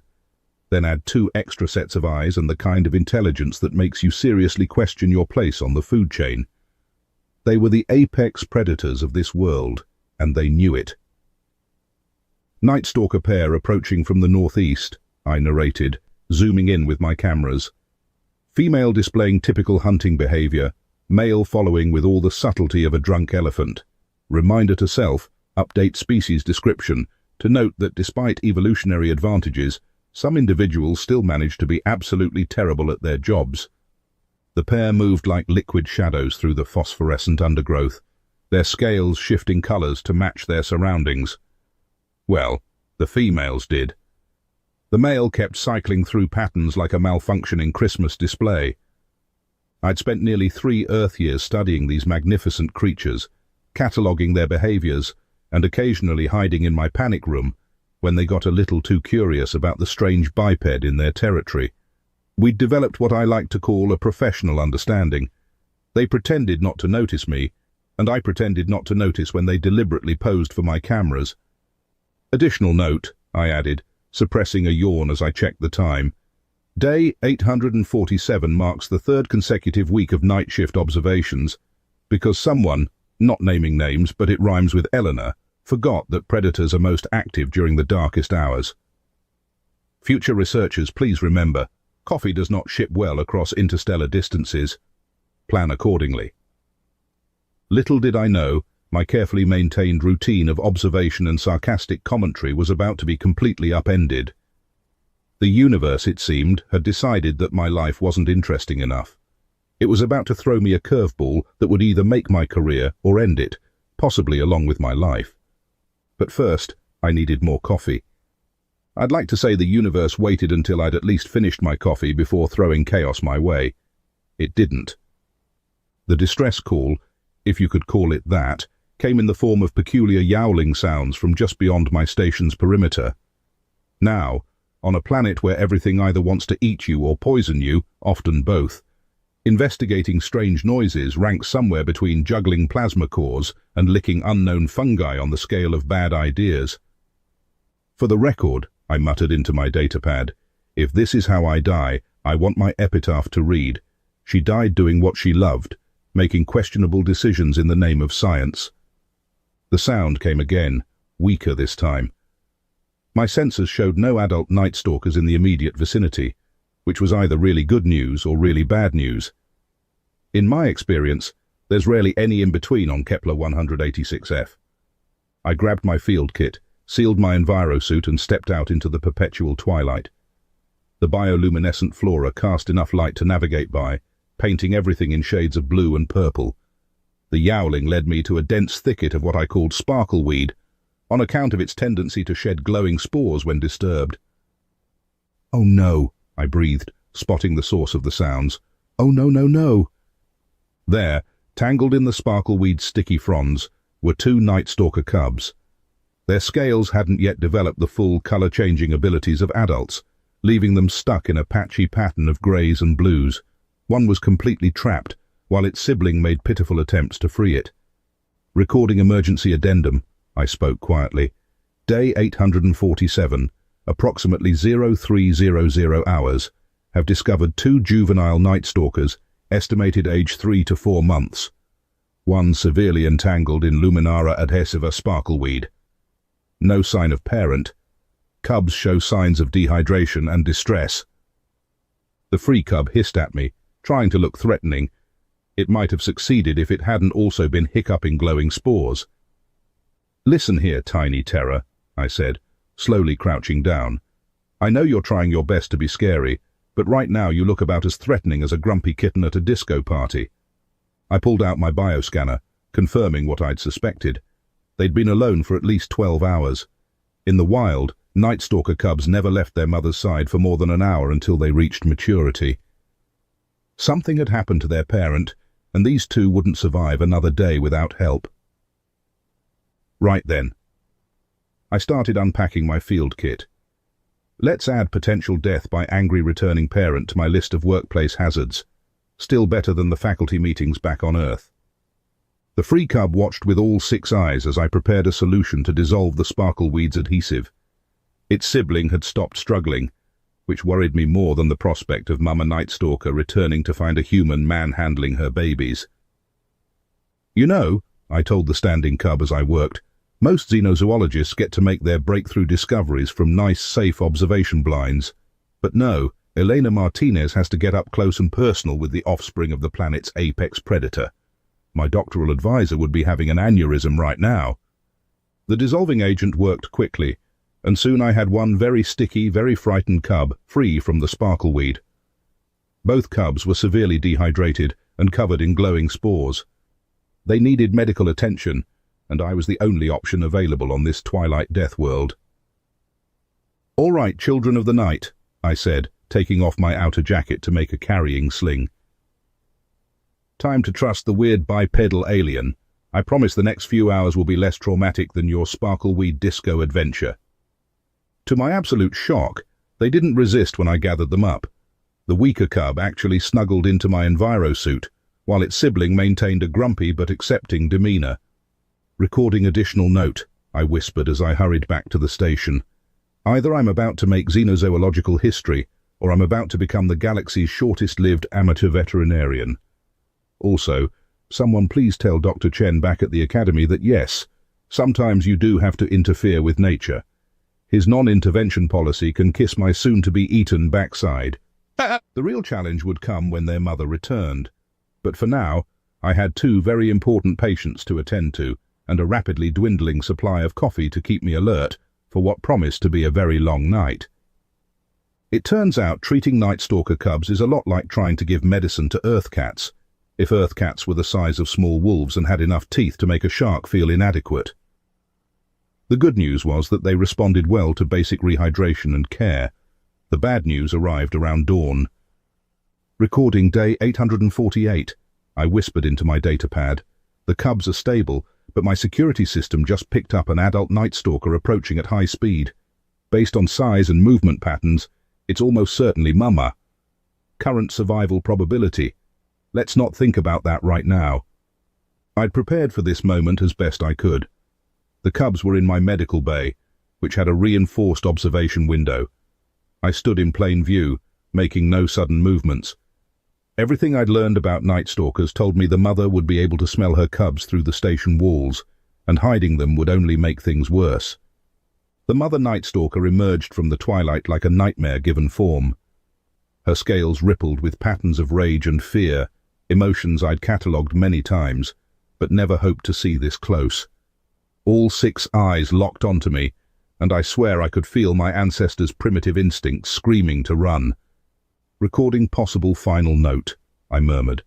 "To whoever finds this, the cubs are in the medical bay, second door on the left. Also, I was right about night stalkers being empathically sensitive to color patterns. Currently, this one is displaying what I'm going to call code murder rainbow." The mother stalked closer, her movements precise and deadly. I kept my breathing steady and spoke in the calmest voice I could manage. "Your cubs are safe," I said, knowing she couldn't understand the words but hoping my tone would help. They got tangled in sparkleweed, you know, that annoying glowy stuff that sticks to everything.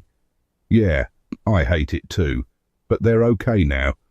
Would you like to see them?" She paused, head tilting slightly. I moved very slowly toward the medical bay window, keeping my movements telegraphed and smooth.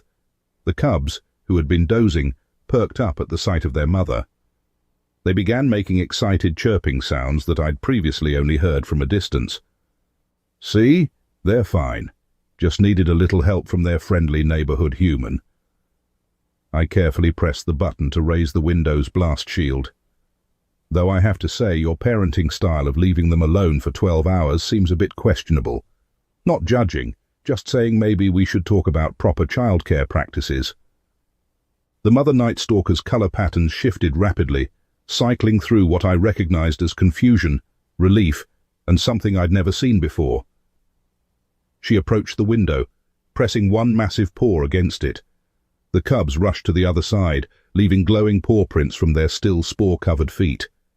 "Recording amendment," I said softly, witnessing unprecedented behavior. "Subject is displaying non-aggressive investigation of human structure while cubs are present. Also, note to self, clean glowing paw prints off everything later." What happened next nearly stopped my heart. The mother looked directly at me and deliberately sat down. Not the hunting crouch I'd seen them use before an attack, but a calm, almost regal sitting position. Her scales settled into a gentle swirling pattern I'd only seen Night Stalkers use with their own young. "Well," I said, fighting to keep my voice steady, "either I'm about to make scientific history, or this is an elaborately planned pre-dinner show. Since I'm feeling optimistic, let's try something really stupid." Moving with the same deliberate slowness, I opened the medical bay door. The cubs immediately bounded out, covering me in more glowing paw prints before rushing to their mother. I stood perfectly still as 300 pounds of apex predator approached me with two excited cubs bouncing around her feet. She stopped less than a meter away, lowered her massive head to my eye level, and did something that changed everything I thought I knew about alien intelligence. She blinked, slowly and deliberately, with all 6 eyes. "Recording critical observation," I whispered, as tears began rolling down my cheeks.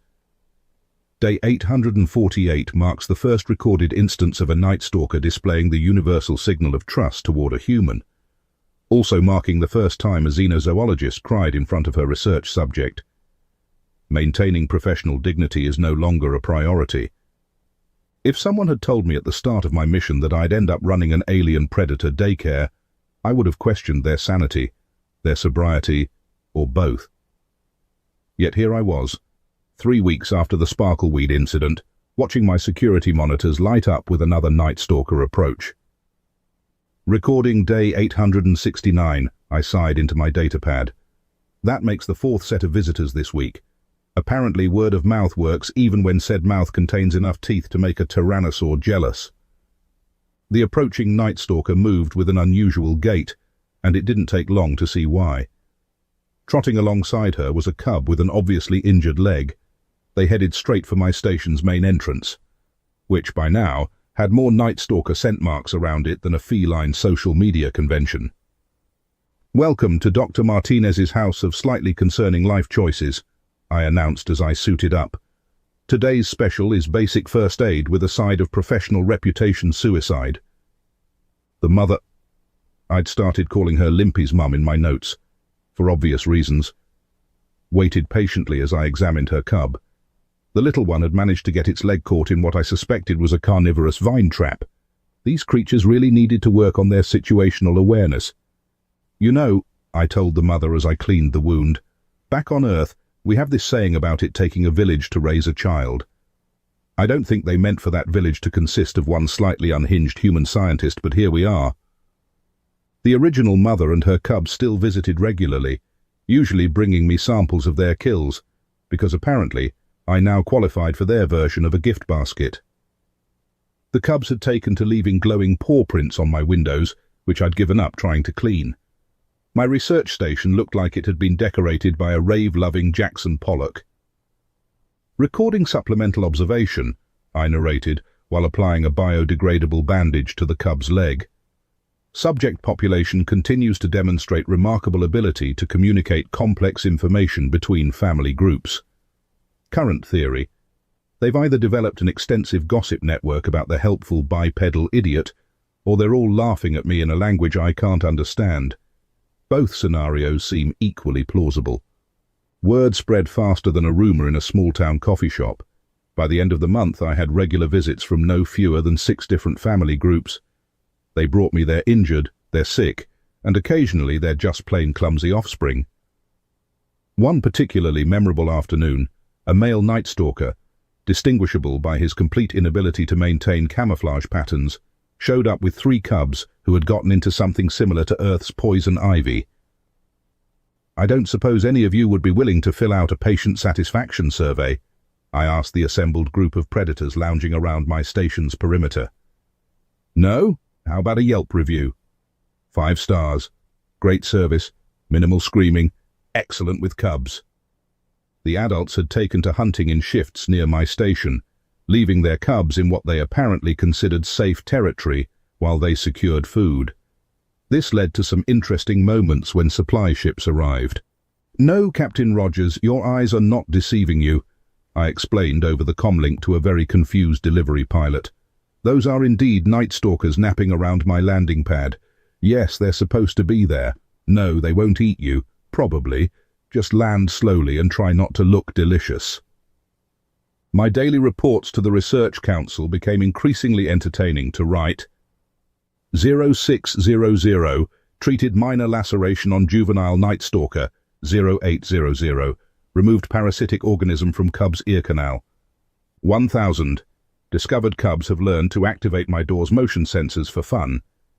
1200, attempted to explain to adult night stalker why cubs cannot live in my station permanently. 1400, failed to explain above point convincingly. 1600, resigned self to role as alien predator kindergarten teacher. The truly fascinating part was watching how the species adapted their behavior around the station. They began marking safe paths for their cubs to follow, creating what amounted to a primitive highway system leading right to my door. The adults would take turns standing guard, their color patterns shifting in what I began to recognize as a complex communication system. Recording behavioral note, I whispered one evening, watching a young mother being instructed by an older one on the proper way to present an injured cub to me. Witnessing unprecedented cross-generational knowledge transfer. Also witnessing what appears to be the galaxy's first alien predator masterclass in how to train your human. My research station, once a solitary outpost of scientific observation, had become something between a wildlife clinic and an interspecies community center. The original mother, now dubbed First Mum in my entirely professional scientific notes, had taken to leaving fresh kills by my door. I tried not to take it personally when they were still slightly alive. I appreciate the thought, I told her after one such delivery, but I do have food synthesizers. Also, my definition of fresh meat and yours seem to differ significantly on the subject of movement. Perhaps the most surprising development was how the cubs began treating the station as a safe space during their learning hunts. More than once, I'd watched through my cameras as a young night stalker, embarrassed by a failed hunting attempt, would slink to my station for what I could only describe as a pep talk. Yes, I saw you miss that 6-legged rabbit thing, I consoled one such visitor. But you know what? When I first landed here, I walked face first into a sparkleweed patch. We all have our off days. The problem with making groundbreaking scientific discoveries is having to convince other scientists you haven't completely lost your mind, especially when your evidence includes video feeds of apex predators using your research station as a daycare center. Let me get this straight, Dr. Martinez, Dr. Thompson said during our monthly video conference, his bushy eyebrows trying to escape his forehead. You're claiming that Kepler 186f's most dangerous predatory species is bringing you their injured young for medical care. No, I corrected him, keeping my face perfectly serious. I'm claiming they're bringing me their injured young for medical care and leaving me thank you gifts in the form of partially dead prey animals. There's a difference. Right on cue, a night stalker cub chose that moment to press its face against my window, leaving yet another set of glowing paw prints. All 6 of its eyes blinked at the video feed, and I swear it was grinning. As you can see, I gestured to the window. I'm running what amounts to the galaxy's first alien predator preschool, complete with finger painting, though they prefer to use bioluminescent spores. The Scientific Council's collective expression suggested they were considering whether isolation had finally broken my sanity. Dr. Chen, my old advisor, looked like he was having that aneurysm I'd predicted. This goes against everything we know about predatory species behavior, he sputtered. It violates basic survival instincts. It's happening right outside my window, I finished for him. Would you like me to pan the camera around to show you the 6 adult night stalkers currently having what appears to be a parents' association meeting near my landing pad? I did just that, revealing the group of massive predators lounging in the perpetual twilight. One of them, First Mum herself, looked directly at the camera and slowly blinked all 6 eyes. That one's saying hello, I explained. She's also probably wondering why I'm talking to a screen instead of attending to her cub's latest attempts to redecorate my station with glowing paw prints. Dr. Martinez, Dr. Thompson tried again, while your observations are interesting, we need more concrete data, reproducible results, scientific verification. Oh, absolutely, I agreed cheerfully. I've attached 6 weeks of continuous video footage, detailed behavioral analyses, medical records for 27 different cubs from 12 family groups, and a rather impressive collection of glowing paw print patterns that I'm thinking of submitting to an art gallery. Also, 3 different supply ship pilots have submitted sworn statements that yes, those are actually night stalkers napping around my landing pad. The council fell into a stunned silence as they reviewed the data on their screens. I used the moment to wave at another cub who had joined the window art exhibition. I'm also noting, I continued, that this behavior appears to be spreading through the species via social learning. In the past month alone, I've documented 14 new family groups approaching the station, all displaying the same learned behaviors as the original group. I'd demonstrate their greeting ritual, but I'm afraid I can't blink my eyes independently, much less do it 6 times in sequence. Dr. Chen looked like he was about to launch into another lecture about non-intervention in natural behaviors, but I cut him off. Before you say it, yes, I know this defies conventional wisdom about predator species. Yes, I'm aware this will rewrite several chapters in xenobiology textbooks. And yes, I'm absolutely going to name this phenomenon the Martinez effect. If only because I've earned the right to make future students memorize something I discovered while running an alien predator nursery. The council members exchanged glances. Finally, Dr. Thompson cleared his throat.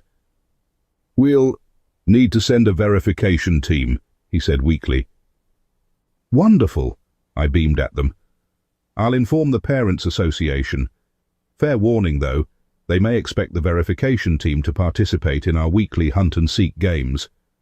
Don't worry, we've only had 3 minor maulings, and those were really more like enthusiastic love taps. As if to punctuate my point, a chorus of Night Stalker cubs began their evening singing practice outside. The sound, somewhere between a wolf's howl and a cat's midnight yowling, caused several council members to jump in their seats. That's just the evening choir, I explained. They're still working on their harmony. Now, if you'll excuse me, I believe it's story time. The cubs are particularly fond of my dramatic reenactments of Earth wildlife documentaries. The last thing the council saw before I ended the call was a parade of glowing paw prints making their way across my window, accompanied by my voice beginning, "Today on planet Earth." Of course, the universe waited until the verification team was in orbit to throw me its biggest challenge yet, because timing, as they say, is everything. Recording emergency log, I gasped into my datapad while running to the station's perimeter. Day 912. Multiple Night Stalkers approaching station.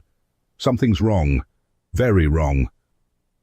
The pre-dawn darkness was alive with movement. Every Night Stalker family I'd ever treated was converging on my station, their scales flickering with patterns I'd never seen before.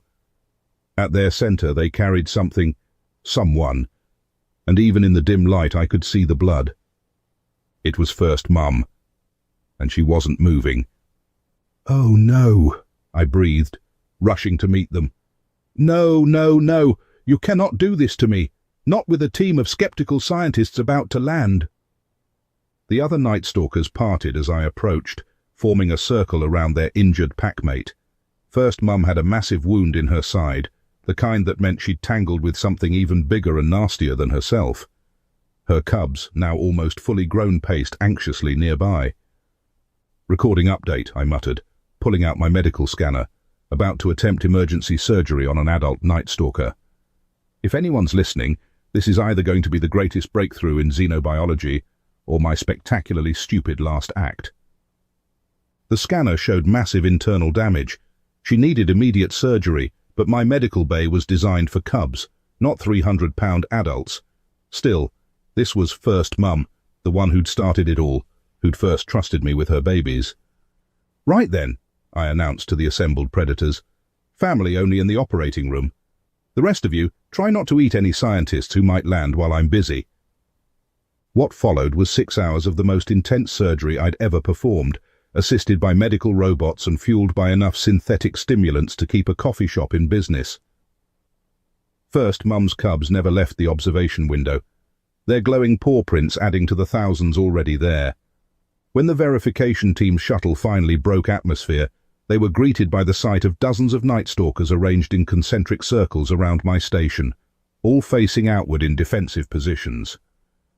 In the medical bay, First Mum was breathing steadily, her scales finally showing normal patterns again. "Recording final note," I said, slumping against the wall as the shuttle landed. "Day 912, patient stable, successfully completed first ever major surgery on an adult Night Stalker. Also successfully turned my research station into the galaxy's most heavily defended veterinary clinic." I looked out at the assembled predators, then at the approaching verification team, and couldn't help but laugh. "Welcome to Kepler 186F, I called over the comlink. "Don't mind the welcoming committee, they're just here for their regular checkup." The verification team stayed for 3 months. They left with enough data to fill a dozen dissertations, several minor injuries from over-enthusiastic cubs, and a completely revised understanding of alien intelligence. I stayed, of course. Someone had to run the clinic. "Recording day 1001, I spoke into my datapad, watching First Mum lead her newest litter of cubs toward my station. The Interstellar Research Council has officially designated Kepler 186F as a protected research site, with special emphasis on preserving the unique human-Night Stalker relationship. In related news, they've also approved my request for a bigger medical bay. Apparently, having the galaxy's deadliest predators as character references does wonders for grant applications. First Mum's newest cubs had already mastered the art of leaving glowing paw prints on my windows. The original ones still visited regularly, now bringing their own cubs for checkups.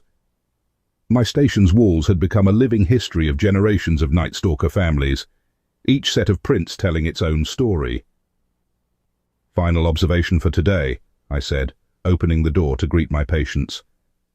"Humans have always had this thing about making friends with predators. From the first wolves that wandered into our camps to the apex predators of an alien world, we just can't help ourselves. But maybe that's our species' greatest strength, the ability to earn trust, to offer help, to build bridges across the greatest of divides." I paused, watching the cubs tumble toward me. That, and our unmatched talent for running interplanetary veterinary clinics with absolutely no proper qualifications whatsoever.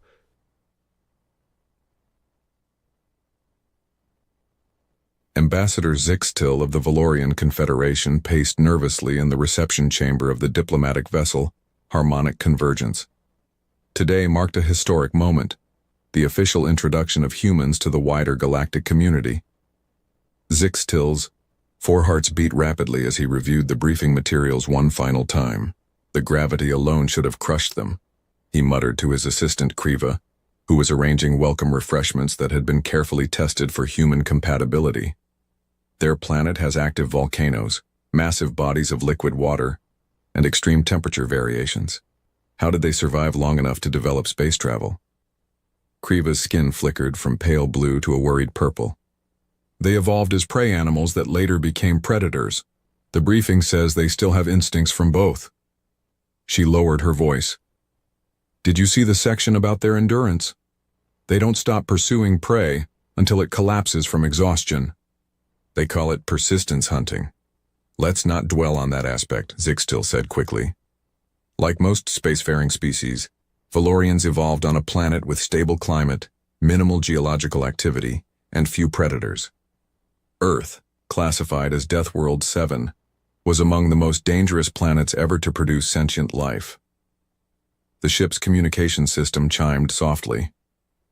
Human shuttle requesting final docking clearance, announced the ship's AI in soothing tones. Grant clearance, Zixtil replied, straightening his ceremonial sash, and increase gravity in the reception area to Earth standard as discussed. The ship acknowledged the command. Immediately, Zixtil felt heavier, his movements becoming more difficult. The sensation was deeply unpleasant, but he reminded himself that humans lived their entire lives under such crushing force. The things they endured daily would qualify as torture for most galactic citizens. Final preparations, he told the assembled greeting party, all volunteers who had undergone special training for human interaction. Remember, they display teeth as a sign of friendliness, not aggression. Their skeletal structures contain calcium, deposits that make them much denser than they appear, and most importantly, they are accustomed to constant danger. What terrifies us is simply Tuesday for them. The airlock indicator shifted from red to green. With a soft hiss, the door slid open. 3 humans entered the chamber. Zixtil had studied images, but nothing prepared him for the reality. They moved with easy confidence despite the gravity.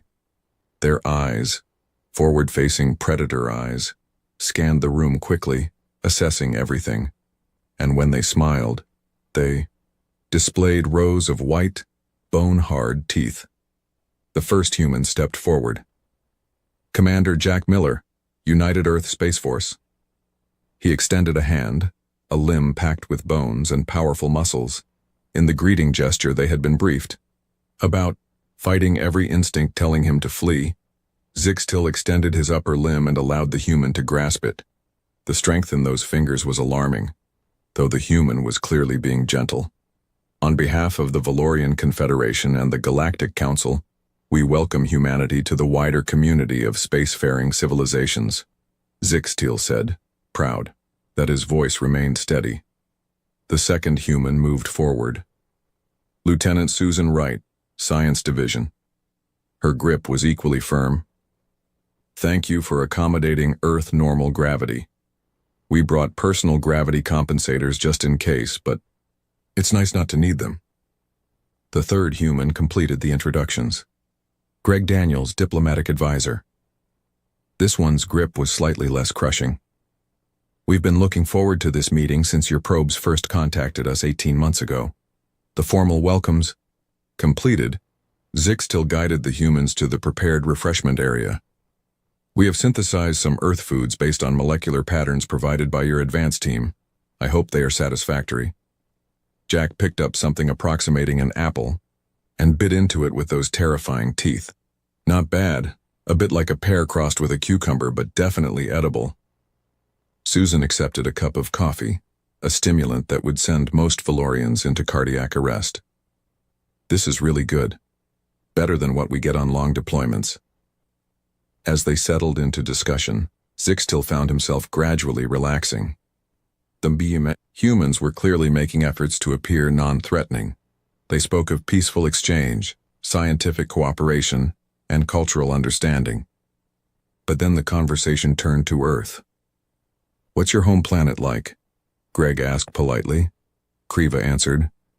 Valoria has stable weather patterns, minimal tectonic activity, and carefully managed wildlife preserves for the few predatory species that survived our early development. Sounds peaceful, Jack said. Earth's a bit more dynamic. We understand your planet experiences extreme weather events? Zixtil inquired cautiously. Susan laughed. Oh yeah, I grew up in Oklahoma, Tornado Alley. We used to sit on the porch and watch them form before heading to the shelter. Dad called it nature's dinner theater. The Valorian delegation exchanged alarmed glances. They watched violent atmospheric disturbances for entertainment? And your oceans cover most of your planet's surface? Kriva asked, trying to keep her skin color stable. About 71%, Greg confirmed. My family has a beach house in Florida. Nothing better than swimming in the Atlantic at sunrise. Zixtil nearly choked on his drink. Humans willingly immerse themselves in uncontrolled masses of water? For pleasure? We've prepared a cultural exchange presentation, Zixtil said, changing the subject. This shows some of the most significant challenges Valorian civilization has faced. The display showed a minor earthquake that had damaged several cities centuries ago. The humans watched politely but seemed unimpressed. That registers maybe 4.5 on our Richter scale, Jack commented. We get those fairly regularly along the Pacific coast. The next footage showed a major storm that had been considered catastrophic on Valoria. Looks like a Category 1 hurricane, Susan observed. Pretty, mild by Earth standards.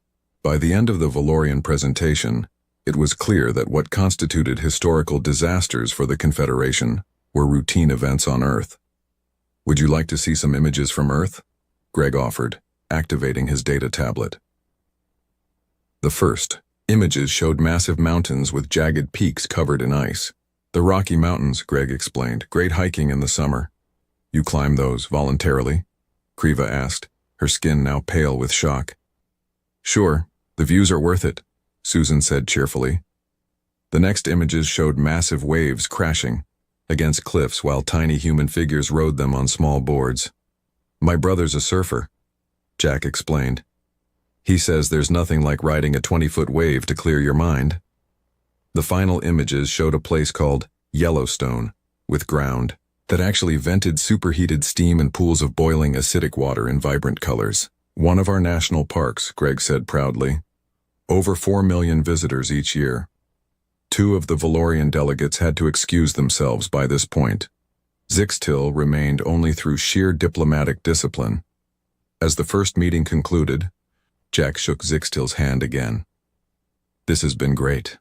Looking forward to showing you folks more about humanity as we move forward. After the humans departed for their temporary quarters, Kriva collapsed into her support chair. They watch destructive weather events for entertainment, she whispered. They swim in uncontrolled water masses. They climb frozen rock formations for pleasure. And they bring their young to visit active geological hot zones as a family activity. Zixtil's color had faded to a pale, shocked gray.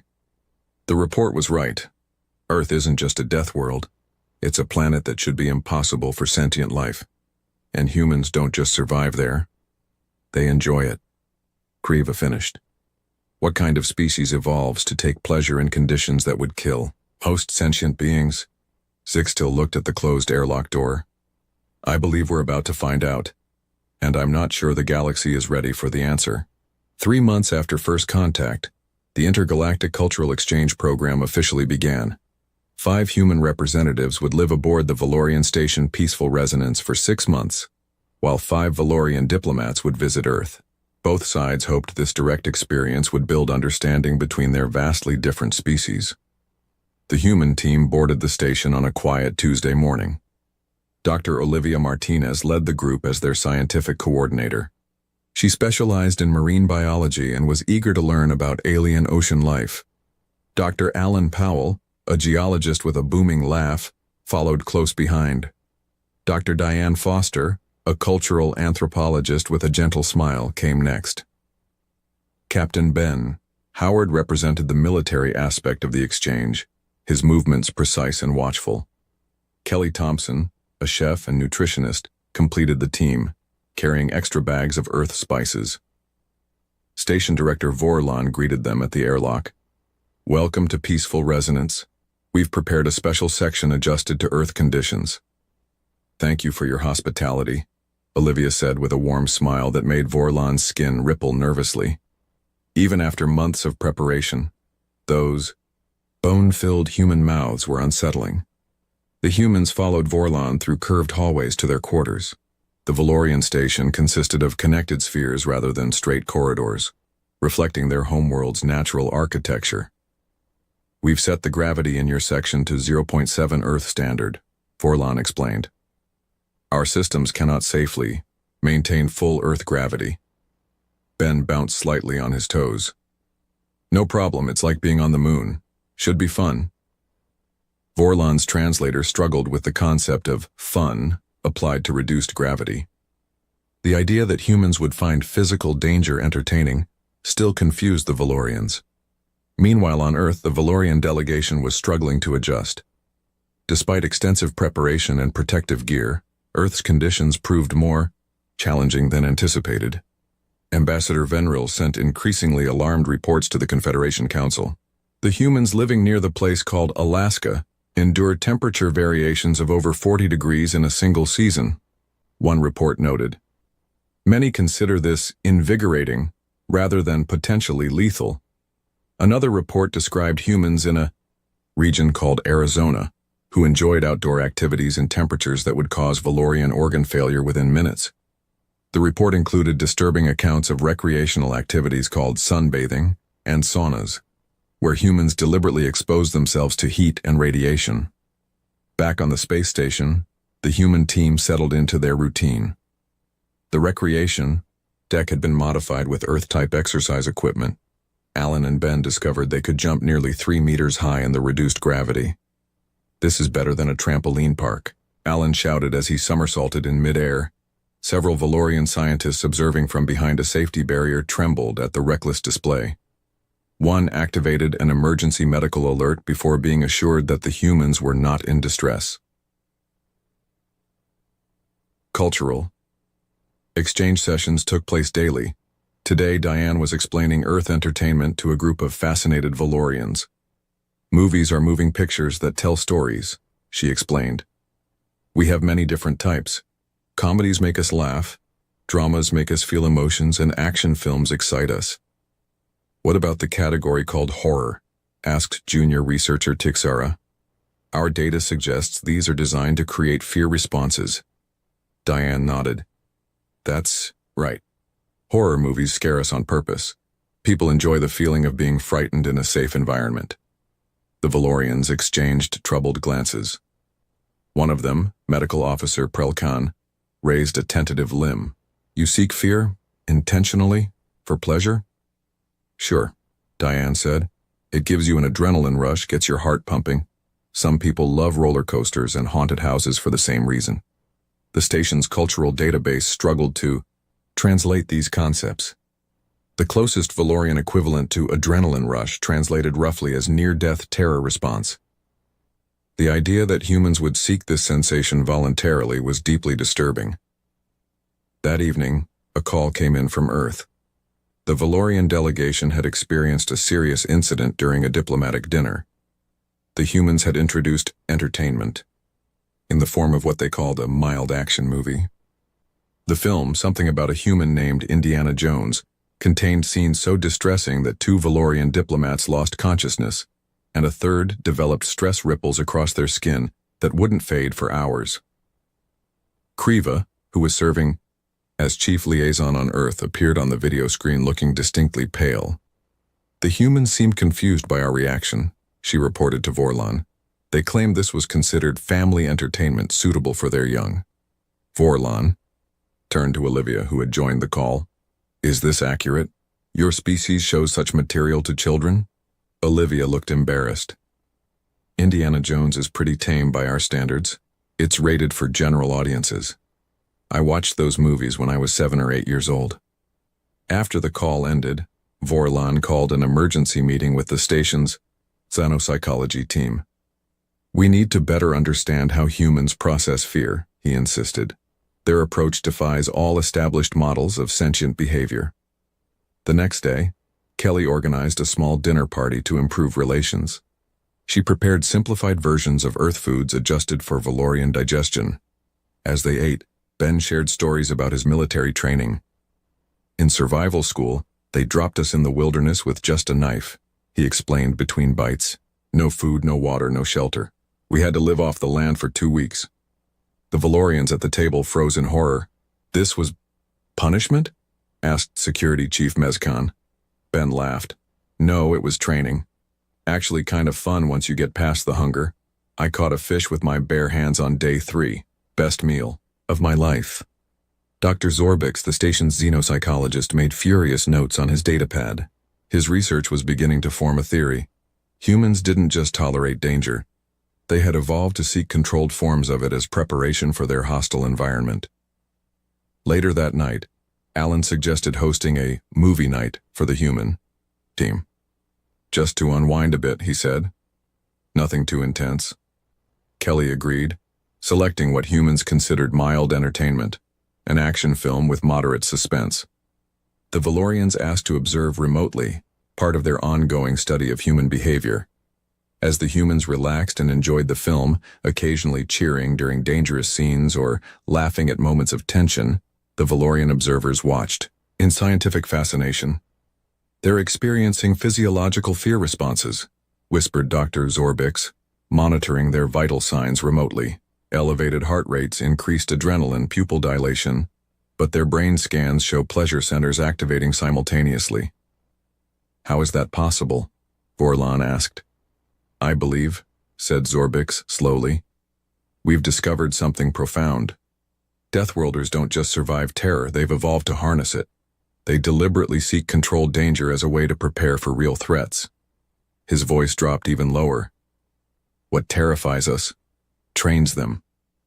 That night, Zorbix began drafting a classified report to the Valorian High Council titled, "Recreational Fear, the Evolutionary Advantage of Deathworlders. The Implications Would Change Galactic Understanding of Humans Forever." 4 months into the exchange program, an incident nearly caused a serious diplomatic problem. Dr. Alan Powell was touring the engineering section of the Valorian station with Chief Engineer Trelxan. They approached a sealed door marked with Valorian warning symbols. "This area contains our secondary reactor cooling system," Trelxan explained through his translator.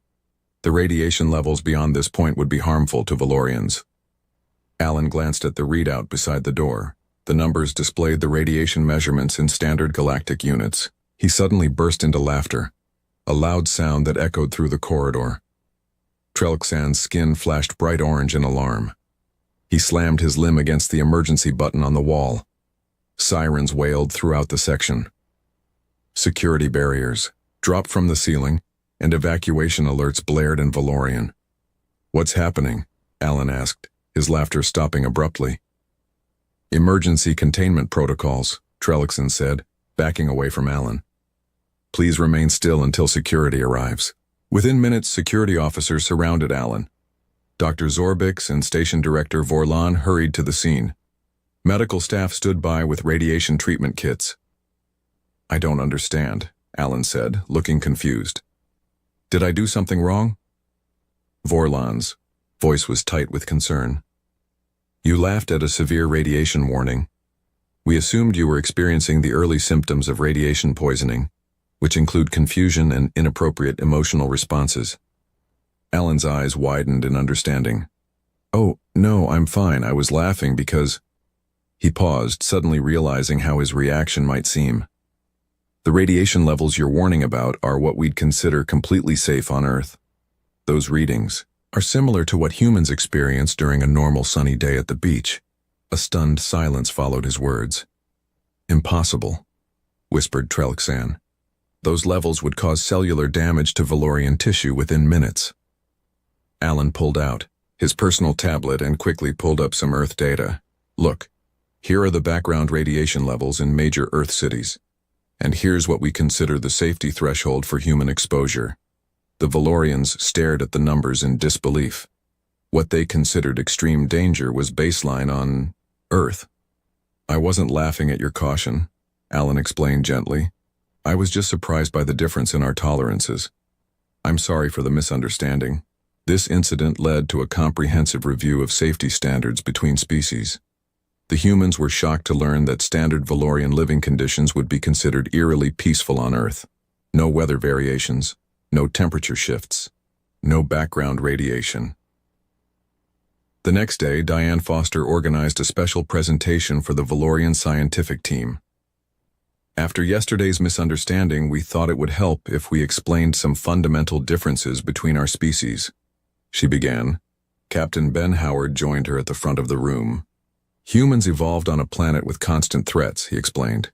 "Predators, weather, geological activity, disease. Our ancestors had to deal with all of these daily." Diane advanced to the next slide. This shaped not just our bodies but our psychology. We developed something called the fight, flight, or freeze response to danger. But most galactic species have similar responses, interjected Dr. Zorbix. True, Ben nodded. But here's the difference. Humans also evolved to seek controlled exposure to threats. We call it stress inoculation or thrill seeking. The presentation showed images of humans engaging in various activities, climbing sheer rock faces, diving into deep water, riding small vehicles at high speeds, and watching frightening entertainment. We believe, Diane continued, that humans who practiced facing danger in controlled settings were better prepared when real threats appeared. This trait was selected for over thousands of generations. Dr. Zorbix's skin rippled with excitement. This confirmed his theories about recreational fear. So when humans watch these horror movies, they are actually training their fear responses. Exactly. Diane smiled. In a safe environment, we can experience fear, process it, and learn to function despite it. Later that evening, Kelly Thompson organized a small movie night for those Valorians brave enough to participate. She selected what humans considered extremely mild entertainment, a children's adventure film with very light peril. 5 Valorian scientists volunteered, including Dr. Zorbix. They were connected to medical monitors and given mild sedatives, as a precaution. As the film played, the humans watched with amusement as the Valorians reacted with gasps and skin color changes to scenes humans found completely tame. During one mild chase sequence, 2 Valorians had to leave the room to compose themselves. Dr. Zorbix remained, though his color fluctuated wildly. When the film ended, he turned to Kelly with new understanding in his large eyes. "This was designed for your young?" he asked, his voice wavering slightly. "Yes," Kelly confirmed. "Human children generally enjoy a little excitement in their stories." "Fascinating," Zorbix said. "I believe I understand now. You use these simulated dangers to prepare your offspring for your dangerous world." The next morning, an emergency message arrived from the Valorian delegation on Earth. They had been invited to attend something called a county fair and were requesting immediate consultation. "What is a roller coaster?" asked Ambassador Venril, looking distinctly unwell even through the video feed. "The humans describe it as entertainment, but the specifications they showed us appear to be some kind of torture device." Olivia tried not to smile. "It's a thrill ride, a track with steep drops and tight turns that gives you a feeling of controlled danger." "And humans enter these devices voluntarily? For pleasure?" Venril seemed unable to process this concept. "Many do, yes. Children especially love them." The ambassador's skin turned a deep blue of distress. "They subject their young to this? As some form of endurance test?" "No," Olivia explained patiently, "because it's fun. The feeling of fear in a safe environment gives humans a rush of pleasurable chemicals in our brains."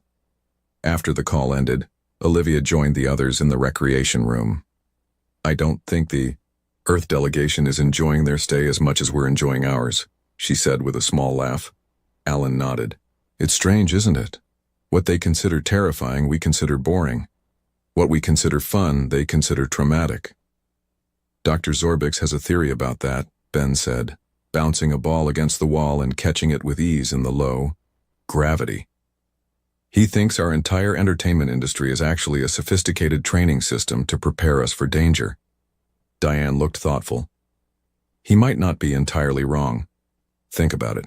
We pay good money to be scared in safe environments. Horror movies, haunted houses, extreme sports. Speaking of which," Kelly interrupted, checking her tablet. "I just got permission to organize a haunted corridor for Halloween next month." She grinned mischievously. "I wonder if any of our Valorian friends will be brave enough to try it." The humans laughed, not unkindly, but with genuine amusement at the cultural gap between their species. What the Valorians didn't yet fully grasp was that humans didn't just endure their dangerous world. They had learned to find joy in the very things that should terrify them, and that, perhaps, was the most alien thing about them of all. 6 months into diplomatic relations, disaster struck. An uncharted asteroid cluster damaged a Valorian science vessel, the Serene Discovery. The ship was now stranded in orbit around an unstable gas giant in the Proxima system. Its engines were damaged, and the vessel was slowly being pulled into the planet's crushing atmosphere. 19 crew members faced certain death. The Valorian High Council called an emergency meeting. The nearest Valorian rescue ships were 3 days away, too late to save the crew. However, the human vessel Northern Star, captained by Erica Nelson, was conducting a survey mission just 8 hours from the distressed ship. Council member Zivtax looked deeply troubled. The conditions near that gas giant include high radiation, extreme pressure variations, and atmospheric toxins. We cannot ask humans to risk themselves in such conditions. Ambassador Zixtil, who had been working with humans since first contact, sighed. What is deadly to us may not be to them. I suggest we at least inform them of the situation. After much debate, the council agreed to contact the Northern Star. Dr. Diane Foster and Dr. Zorbix joined the call from the station to help with communication. When Captain Nelson received the distress call, her reaction surprised the Valorians. Instead of fear or hesitation, her expression showed focused determination. Send us the ship's exact coordinates and all data on the gas giant, she requested immediately. We can reach them in under 8 hours at maximum burn. Council member Zivtax spoke cautiously. Captain Nelson, I must inform you that the environment around the gas giant exceeds safety parameters for most species. The radiation alone is well within human tolerance, Nelson interrupted. I've reviewed the data you're sending through now. These conditions are challenging but not impossible for us or our ship, Diane added. The Valorians have different environmental tolerances than we do, Captain. What's deadly to them is often manageable for humans. Nelson nodded. My crew is already preparing for rescue operations. We'll establish direct communication once we're in range. After the call ended, the council members sat in stunned silence. They're not just willing to attempt a rescue, Zixtil observed. They seem almost eager. Dr. Zorbix's skin rippled with scientific excitement. This confirms my research on human psychology. They view crisis situations as challenges rather than threats. Notice how Captain Nelson immediately focused on solutions rather than dangers. On the Northern Star, Captain Nelson briefed her crew. The situation is difficult but not impossible. The Valorian ship is caught in the upper gravitational field of a gas giant. Their engines are damaged and they can't break orbit. We have approximately 12 hours before their ship is drawn too deep into the atmosphere for rescue. Lieutenant Ryan Price, the ship's pilot, studied the approach vectors. The asteroid field will be tricky to navigate, especially at speed. The ship's computer recommends we take a longer route around it. Time is critical, Nelson replied. Can you navigate it manually? Price grinned. Manually, sure. It'll be like threading needles while riding a bull, but I've practiced harder scenarios in simulation. Chief Engineer Sam Cooper outlined the rescue plan. Their docking systems are incompatible with ours, so we'll need to use the emergency airlocks. We've modified our atmosphere scrubbers to handle the gas giant's outer layers. The radiation shielding should hold if we don't linger too long. When the Northern Star approached the Proxima system, they established direct contact with the stranded Valorian vessel. This is Science Director Kelvor of the Serene Discovery, came the weak transmission. Our situation is deteriorating faster than expected. Hull integrity is at 62% and falling. Understood, Director, Nelson replied calmly. We're 8 minutes from your position. Prepare your crew for emergency evacuation. As they approached, the humans got their first visual of the situation. The sleek, oval Valorian ship was visibly damaged, caught in the swirling outer atmosphere of a massive gas giant streaked with purple and red storms. Debris from the asteroid collision floated dangerously around the ship. That's a mess, Lieutenant Price muttered, his hands moving rapidly over the manual controls. Switching to full manual navigation now. The Northern Star shuddered as it entered the gas giant's outer gravitational field. Warning lights flashed across control panels as radiation levels rose and pressure increased on the hull. All within acceptable parameters, Chief Cooper reported, though sweat beaded on his forehead. But I wouldn't want a vacation here. Price navigated the ship through the debris field with remarkable precision, occasionally making quick jokes about particularly close calls. The rest of the crew responded with tense laughter or encouraging comments. To an outside observer, they might have seemed strangely relaxed given the deadly situation. When they finally reached the Valorian vessel, they found its crew in a state of near panic. The Valorians had sealed themselves in emergency survival pods, their skin pale with terror. "We need to move quickly," Nelson told them through the communication system. "Your ship won't hold much longer. We'll attach to your emergency airlock and evacuate you one by one." The rescue operation was difficult. The two ships struggled to maintain position in the gas giant's turbulent atmosphere. Each time a Valorian was transferred between ships, both vessels shuddered dangerously. After 18 crew members had been evacuated, a violent storm surge from the gas giant slammed into both ships. The impact broke the airlock seal before the final Valorian could cross. Warning alarms blared through both vessels. "We've lost the connection," Chief Cooper shouted. "The Valorian ship is being pulled deeper into the atmosphere." Without hesitation, Lieutenant Ryan Price grabbed an emergency spacesuit. "I can reach them through the exterior guide cables. We haven't come this far to lose one." "That's too dangerous," Nelson said firmly. "I'll go." "With respect, Captain, I'm the best zero-G maneuverer on the ship," Price replied, already sealing his helmet. "And somebody needs to pilot us out of here once I get back with our guest." Before Nelson could object further, Price had entered the airlock. The crew watched nervously on monitors as he launched himself across the gap between ships, using the remaining guide cables for direction in the violent atmospheric currents. The Valorians observed in stunned silence. One crew member had to be sedated after witnessing Price's suicidal spacewalk. To them, what the human was doing was beyond comprehension, deliberately exposing himself to conditions that should kill any rational being. Price reached the Valorian ship, found the stranded crew member, and began the perilous journey back. Twice, sudden atmospheric bursts nearly tore them from the cables. Each time Price adjusted with remarkable calm, even making a joke about cosmic rodeo that the ship's microphones picked up. When they finally returned safely to the Northern Star, the ship immediately began its escape burn. They cleared the gas giant's atmosphere just as the abandoned Valorian vessel imploded under the increasing pressure. As the rescued Valorians received medical attention, Science Director Kelvor approached Captain Nelson with trembling limbs. "Your crew member deliberately exposed himself to deadly conditions," he said, his voice still shaking. "He even seemed to derive pleasure from the extreme danger." "How is this possible?" Nelson smiled slightly. "Lieutenant Price is one of our best. And yes, he probably did enjoy the challenge on some level. When humans face dangerous situations and overcome them, we often experience a feeling of accomplishment."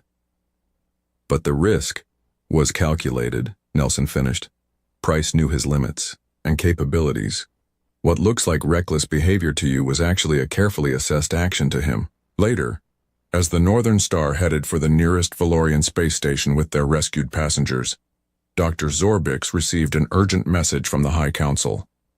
They wanted his complete research on human psychology immediately. The successful rescue had profoundly shaken Valorian understanding of what was possible. "They don't just tolerate danger," Zorbix dictated into his recorder. "They rise to meet it. What would paralyze us with fear instead focuses them." Perhaps this is the true meaning of the term Deathworlders.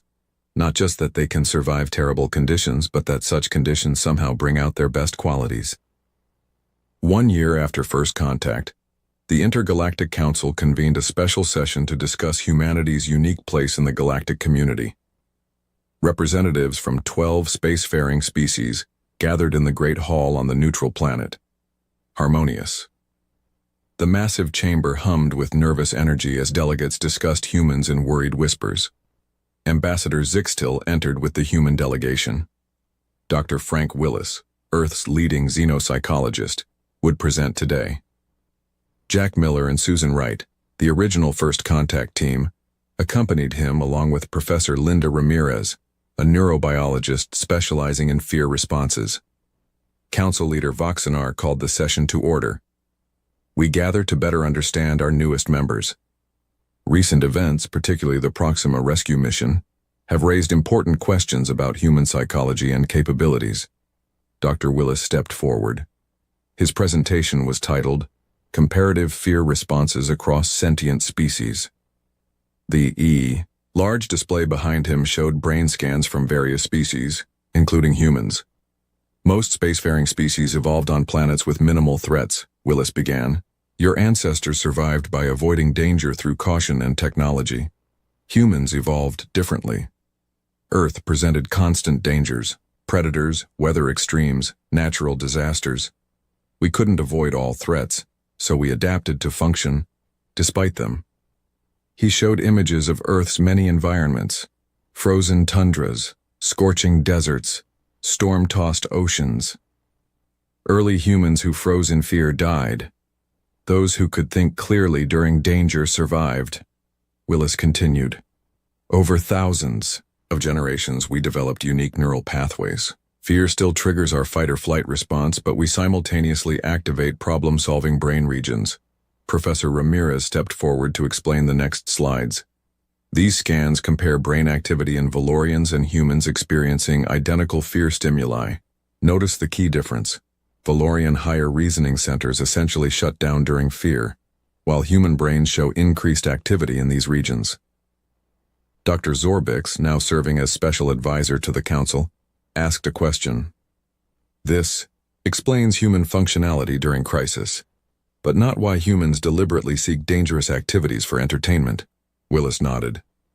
That's our most unusual adaptation. Humans use controlled exposure to fear as a form of inoculation against real danger. What we call entertainment, most species would call nightmare simulation. He displayed examples of human recreational activities, rock climbing, skydiving, horror movies, roller coasters. These activities trigger fear responses in safe environments, Ramirez explained. This trains our brains to process fear signals without becoming incapacitated by them.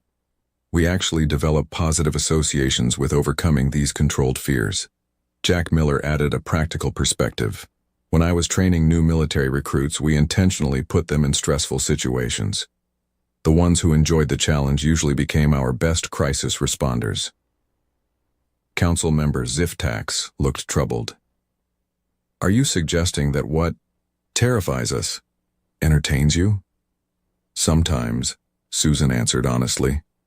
Not because we're insensitive to danger, but because we've evolved to find satisfaction in facing challenges. It's how we prepare for a world that constantly tries to kill us. After the presentation, the council opened the hall for a cultural exchange exhibition. The different species shared aspects of their entertainment and recreation. The human display drew the most attention and the most concern. Video screens showed humans enjoying roller coasters, bungee jumping, and haunted houses. A virtual reality setup allowed aliens to experience mild versions of these activities. Most declined after seeing other delegates' reactions. One young Valorian scientist named Zevrix approached the VR display with unusual curiosity. I have studied human psychology extensively, he told Linda Ramirez. I wish to try your roller coaster simulation. His colleagues warned against it, but Zevrix insisted. The humans helped him into the VR headset and started the mildest program, AID, simple roller coaster with gentle hills and turns. Within seconds, Zevrix's skin rippled through all warning colors. The attendants prepared to shut down the simulation, but Zevrix held up a trembling limb, signaling to continue. When the brief ride ended, he removed the headset with shaking appendages. The other Valorians rushed forward, expecting him to collapse. Instead, he turned to Ramirez with wide eyes. That was terrible, he said, yet also fascinating. My fear response was extreme, but I also experienced something else, a chemical reaction I've never felt before. Ramirez smiled. Probably adrenaline combined with dopamine, what we call a thrill. Your brain registered both danger and safety simultaneously, creating a novel experience. I wish to try again, Zevrix said, surprising everyone. News of Zevrix's experience spread quickly through the exhibition hall. By day's end, 12 delegates from various species had attempted the human VR experiences. All found them terrifying, but a few, like Zevrix, also discovered something unexpected. A new kind of exhilaration. That evening, the council reconvened for final discussions. Council leader Voxnar addressed the assembly. Today's presentations have provided valuable insights into human psychology. We now better understand how they function during crisis and why they engage in behaviors we find confusing or disturbing. Dr. Zorbix requested permission to speak. Based on today's findings and my own research, I propose a new classification for Earth. Not just Death World, but Crucible World, a planet whose harsh conditions forged a species that transformed fear itself into strength. The Council voted unanimously to adopt this new classification. Ambassador Zixtil rose next. When we first encountered humans, we thought them reckless, perhaps even suicidal. The Proxima rescue mission changed my perspective. What looked like disregard for danger was actually confidence born from preparation. Humans don't ignore risks.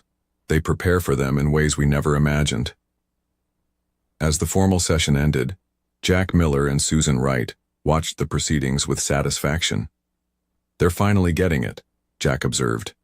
"We're not crazy for laughing at danger." Susan nodded. "We laugh because the alternative is to be paralyzed by it. And on Earth, paralysis means death." After the council session, an unexpected cultural shift began.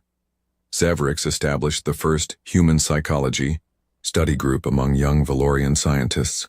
They cautiously experimented with mild forms of what humans called thrill-seeking, starting with slightly spicy foods and very gentle VR experiences. Other species began similar programs. No non-human would ever enjoy the extreme conditions humans thrived in, but many discovered they could expand their comfort zones through controlled exposure. Some even reported feeling exhilarated after facing minor fears and overcoming them. 6 months later, humanity celebrated another milestone, the first interspecies expedition to explore a marginally habitable planet. The team included members from 4 species, including Zevrix. The non-humans relied on protective gear, but they volunteered despite the risks, inspired by the human approach to challenge. At the mission launch ceremony, Ambassador Zixtil delivered a speech that captured the new understanding between species. "When we first encountered humans, we thought we knew terror, until we saw what Deathworlders were laughing at. Now we understand it wasn't madness we were seeing, but perhaps the highest form of courage in the galaxy. Humans don't just endure their harsh world, they find joy in overcoming its challenges." He raised his ceremonial cup in a toast. "To our human friends, who taught us that fear need not paralyze, that danger can be faced with determination, and that sometimes the best response to terror is laughter." The human delegation smiled, raising their cups in return. On the viewing platform, Dr. Zorbix watched with scientific satisfaction. His research had shown that while non-humans would never match humans' comfort with danger, they could learn from it. Already, emergency response rates had improved across several species thanks to training methods inspired by human practices. As the expedition ship launched toward the stars, Zorbix reflected on how much had changed in just 1 year. Humans had not only joined the galactic community, they had fundamentally altered it, challenging assumptions about fear and courage that had stood for millennia. And perhaps, he thought, that was exactly what the galaxy needed: species who could laugh in the face of danger and teach others to do the same.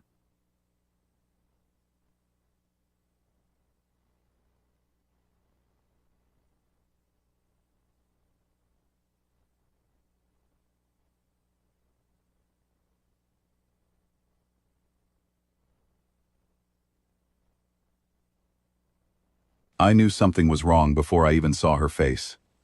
The crystalline arch at the main gate of the Valoran Military Academy had been humming at a steady pitch all morning, scanning each new cadet as they passed through on the first day of the intake cycle.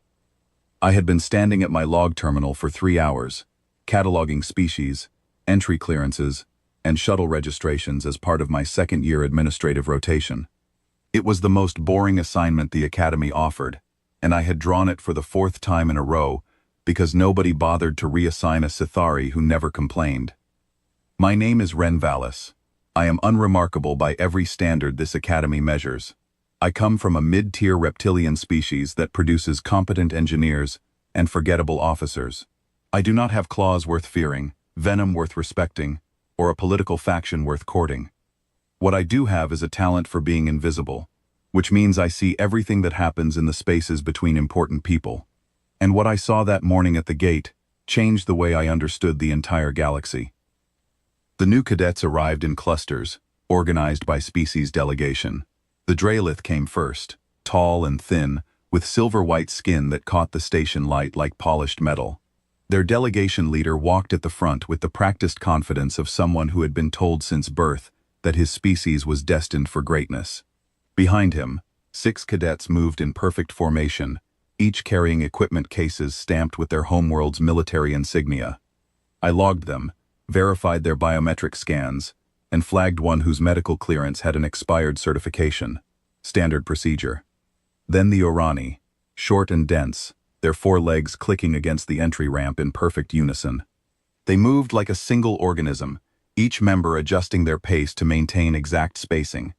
The Vethkai arrived next with military precision, their insectoid faces betraying nothing, their mandibles sealed in the expression that their species used for every occasion, from funerals to celebrations. I cataloged each group, noted their clearance levels, checked their shuttles against the docking manifest, and moved on. Standard morning. Then Torin Gale stepped into my line of sight, and the comfortable rhythm of the day cracked down the middle. Torin was Makori. If you have never seen a Makori in person, let me describe the experience. Imagine the largest predator your world has ever produced. Then give it 4 arms, dense plating across the shoulders and spine, and a jaw that could crush a structural beam. Now give it a personality, shaped entirely by the knowledge that nothing in any room it enters can physically challenge it. That was Torin. He stood nearly 8 feet tall, and every inch of him communicated a single message. I am above you. I have always been above you, and you will remember that every time you see me. He was not a new cadet. He was in my year. Technically, though he had failed his conduct reviews twice and been held back once. His continued enrollment was a financial arrangement, not an academic one. The Makori Dominion funded an entire wing of the Academy, the Advanced Combat Simulation Center, that bore their species emblem above its doors. Expelling Torin would cost the institution more than tolerating him ever would, and everyone knew it. He knew it best of all.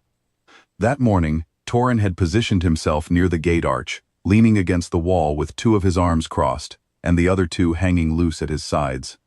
He was not on duty. He was not assigned to the gate. He was there because he liked watching new cadets flinch as they passed him. I had seen him do this before. Most species gave him a wide berth, lowered their eyes, and walked faster.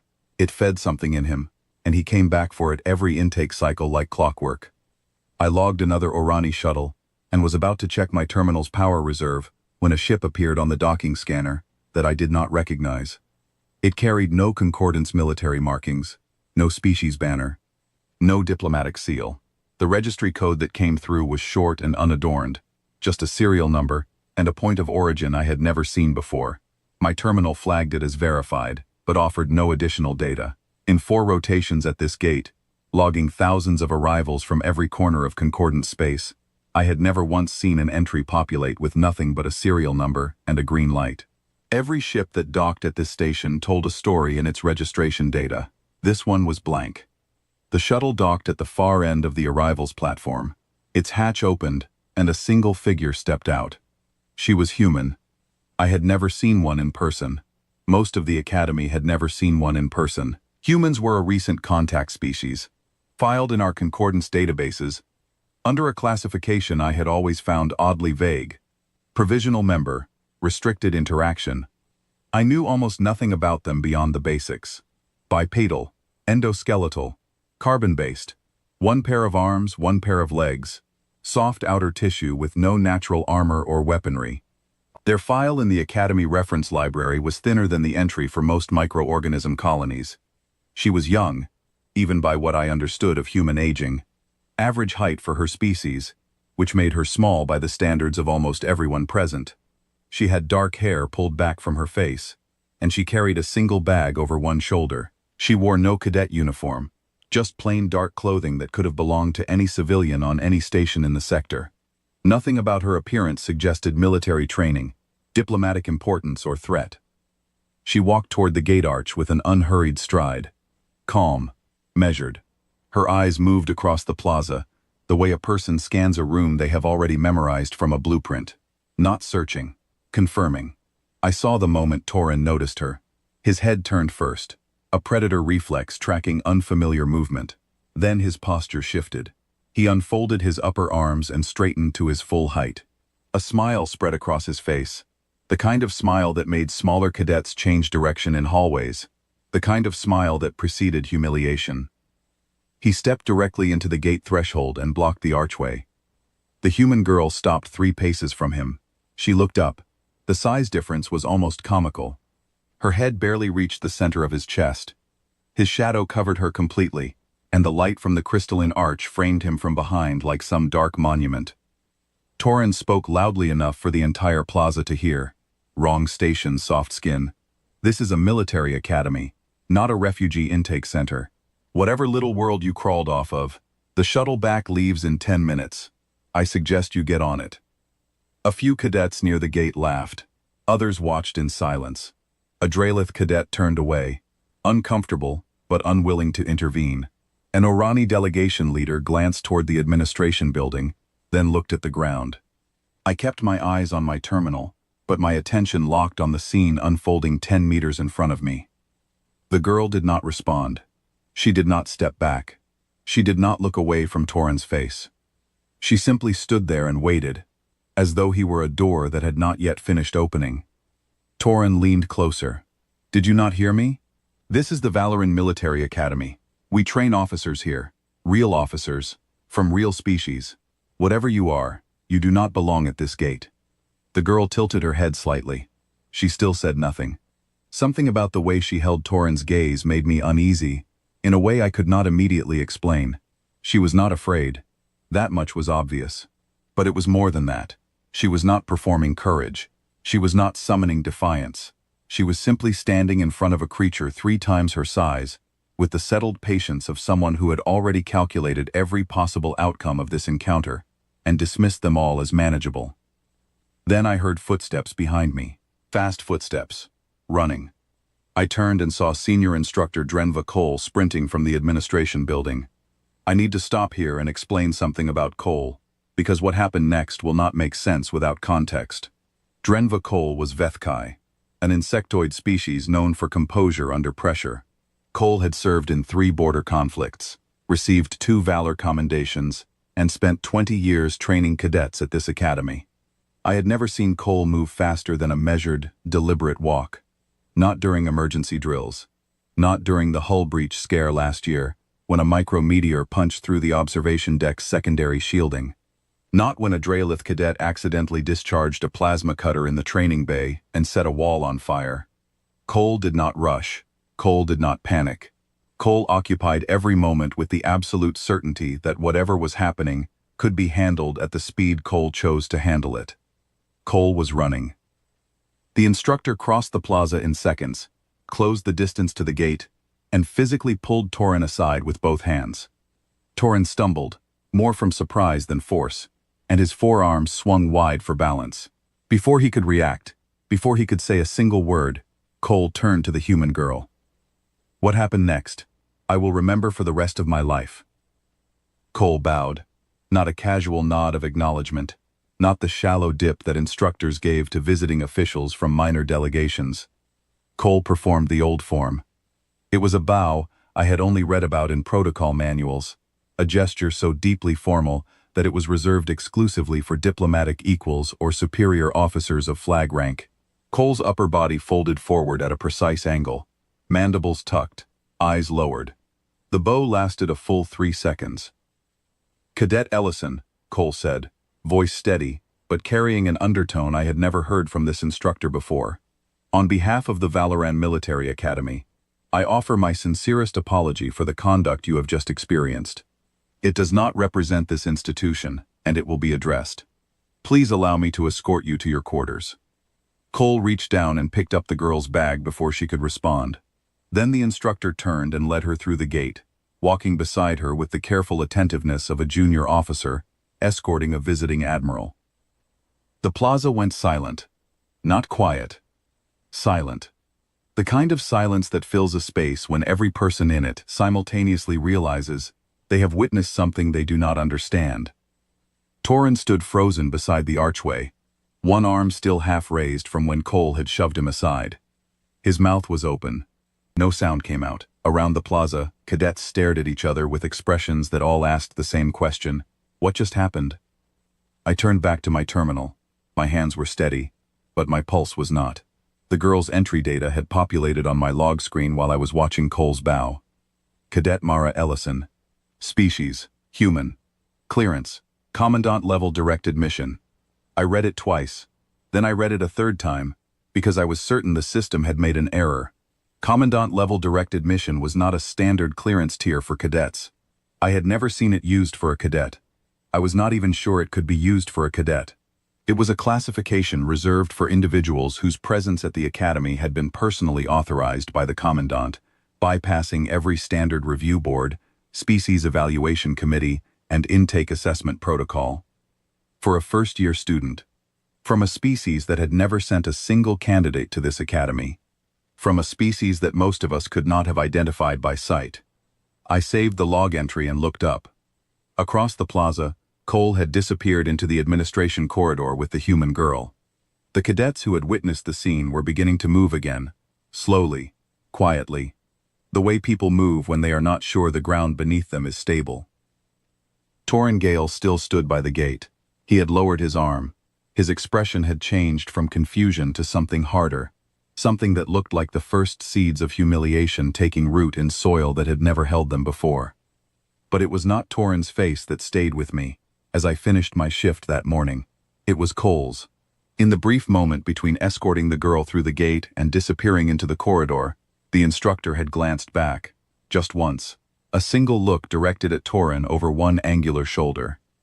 It was not anger, it was not disapproval. I had seen both of those from Cole before, and they carried a cold precision that left no room for doubt. This was different. This was fear. Not fear of what Torin had done to the girl.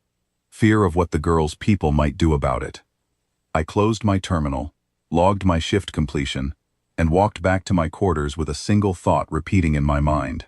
Who are the humans, and what does the Academy know about them that the rest of us do not?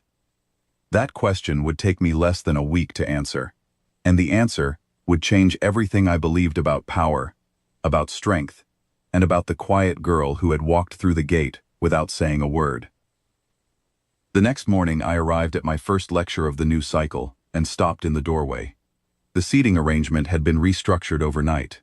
In a hall built to accommodate 200 cadets across curved tiers, Mara Ellison sat in the second row, third seat from the center aisle. That seat should have been flanked by other cadets. It was not. A 2-seat radius around her was completely empty. No bags, no data pads, no signs of anyone who had been there and moved. The seats had simply been left vacant, as though an invisible barrier surrounded her. Word about the gate incident had spread through the academy overnight, but the version circulating was not the one I had witnessed. Nobody was talking about a bully picking on a new student. They were talking about a senior instructor, the most unshakable faculty member in the institution, sprinting across the entry plaza and bowing to a first-year cadet like she was a fleet admiral. The story had transformed in the retelling, picking up weight and strangeness with each repetition. Some versions claimed Cole had actually trembled during the bow. Others said the Commandant herself had been watching from a window above the plaza. One particularly creative retelling insisted that the human girl had said something to Torin that made him physically recoil, though I knew from direct observation that she had not spoken a single word. The question on everyone's tongue was not what happened, it was why. I made a decision that I can only describe as curiosity overriding every survival instinct I possessed. I walked down the aisle, past the empty seats, and took a position one row behind Mara Ellison, slightly to her left. From this distance I could study her without being obvious about it. She was physically unremarkable by the standards of galactic military cadets. No claws, no venom glands, no exoskeletal plating, no bioluminescent threat displays. Her skin was smooth, her frame was slender, and her hands, resting on a plain datapad, had short nails and no visible calluses. If I had been cataloging species by threat index, I would have ranked her somewhere between a Veely librarian and a potted fern. She took notes during the lecture, clean, organized notations that she entered with quick, precise keystrokes. She did not fidget. She did not glance around the room to see who was watching her, even though at least 30 cadets were doing exactly that. She listened to Senior Instructor Pyle deliver a standard overview of fleet supply chain doctrine, with the focused attention of someone who considered every word worth recording. 40 minutes into the session, she raised her hand and asked a single question. In a decentralized command structure, where primary supply lines have been severed, what threshold of autonomous resupply authority do individual commanders have before requiring fleet-level approval? It was a good question, a technically sound, operationally relevant question that demonstrated an understanding of fleet logistics most first-year cadets would not develop for months.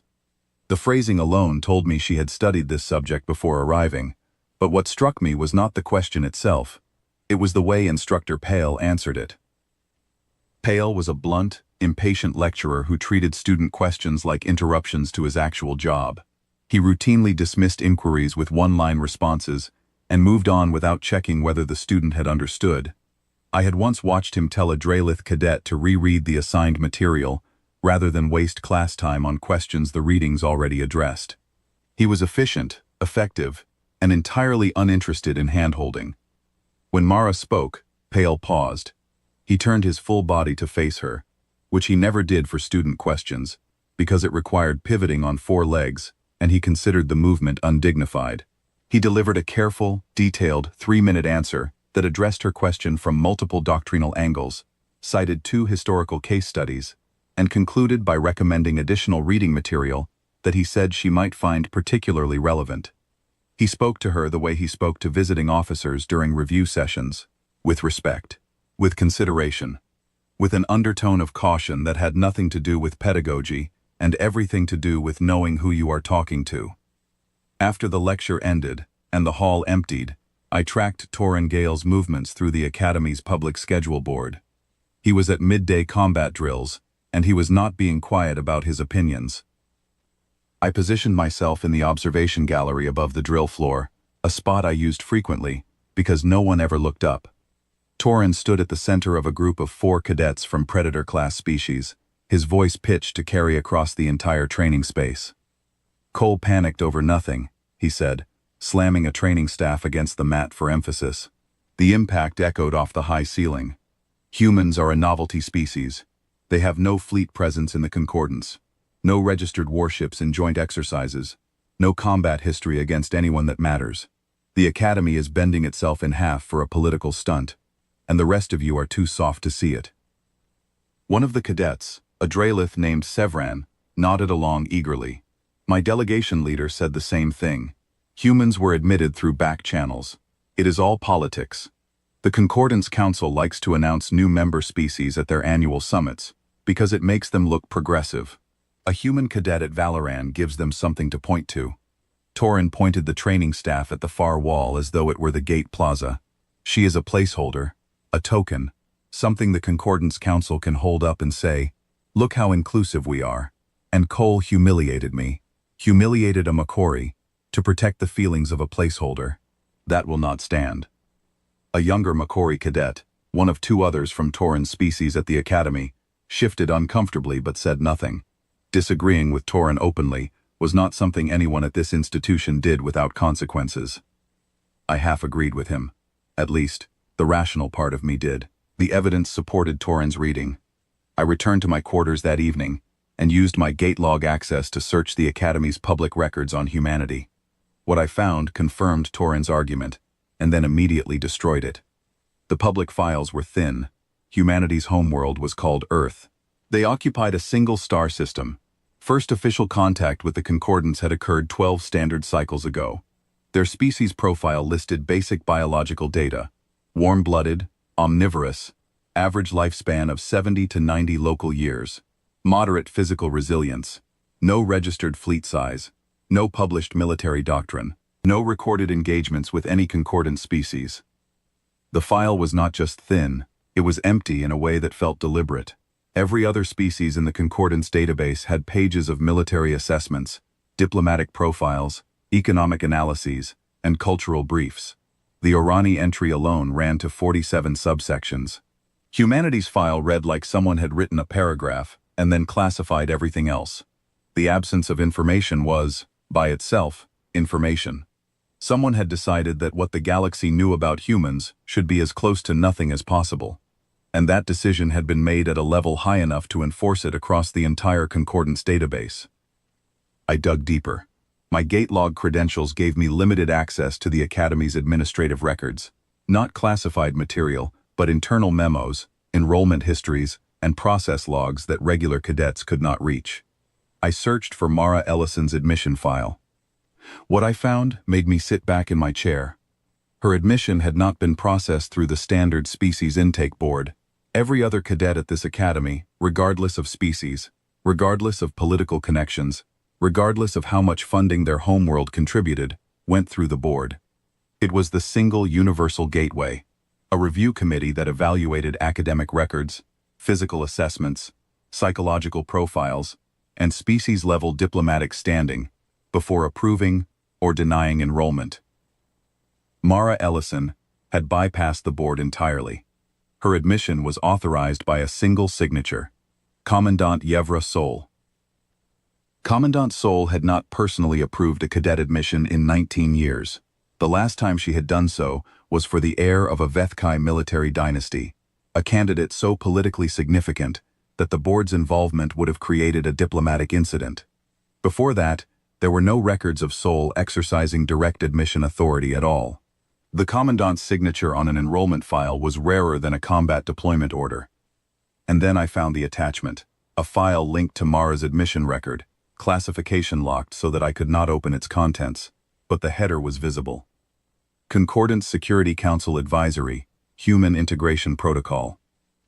A Security Council Advisory, for one cadet. The Concordance Security Council dealt with existential threats, interspecies conflicts, and strategic military policy at the highest levels of galactic governance. It did not involve itself in academy admissions.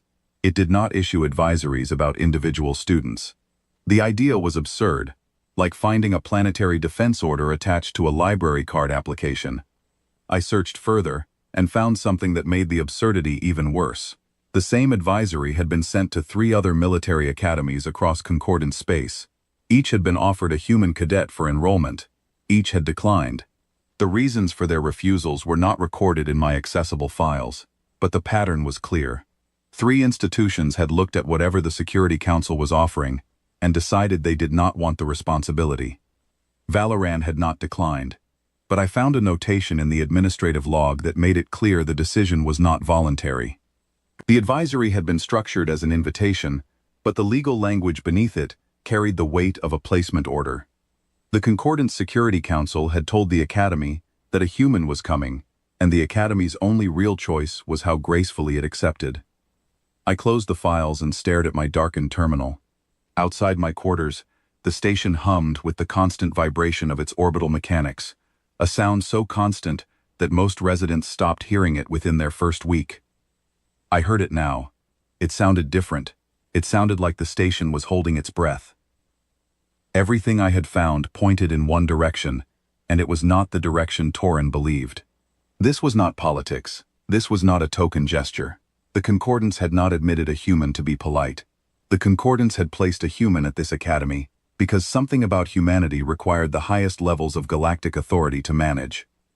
I should have stopped there. I should have closed my terminal, gone to sleep, and treated Mara Ellison as just another cadet, whose background was none of my concern. But my quarters were on the same corridor as the faculty wing, and as I walked past Cole's door on my way to the sanitation block, I heard voices. Cole was arguing with someone over a secure communications channel. The door muffled most of the conversation, but I caught fragments as I slowed my pace to a crawl. Cole's voice came through first, clipped and frustrated. The McCory cadet's family will file a pride loss claim. If the Dominion pushes it through formal channels, the Academy will be forced to convene a disciplinary hearing, and the human cadet will be called to testify. That puts her in a public adversarial proceeding within her first week. The diplomatic implications alone could set back everything we have been building. The response came from a voice I did not recognize. It was calm, measured, and carried no accent I could place. Instructor Cole, I appreciate your concern for institutional procedure, but I want to be very clear about something. You should be far less concerned with Macquarie pride, and far more concerned with what happens if the human files a complaint. Silence. Then Cole's voice, quieter now. The Macquarie Dominion is a founding member of the Concordance. Their political influence is substantial. And humanity has been a provisional member for 12 cycles, the voice replied. Yet here we are, with a Security Council advisory attached to a single cadet's enrollment file. Ask yourself why that might be, instructor. Ask yourself what kind of species earns that level of attention in 12 years. The line went dead.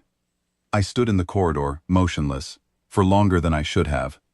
Then I walked back to my quarters, and did not sleep for a very long time. The question I had asked myself at the gate was still unanswered. Who are the humans? But now it had a companion question, one that felt heavier with every hour that passed. What are the humans that an entire galactic government is afraid of offending them? A week passed. Mara Ellison moved through the academy like water through a filtration system, present everywhere, noticed constantly, and affecting nothing in a way that could be directly measured. She attended every lecture, completed every assignment, and participated in every drill without distinction.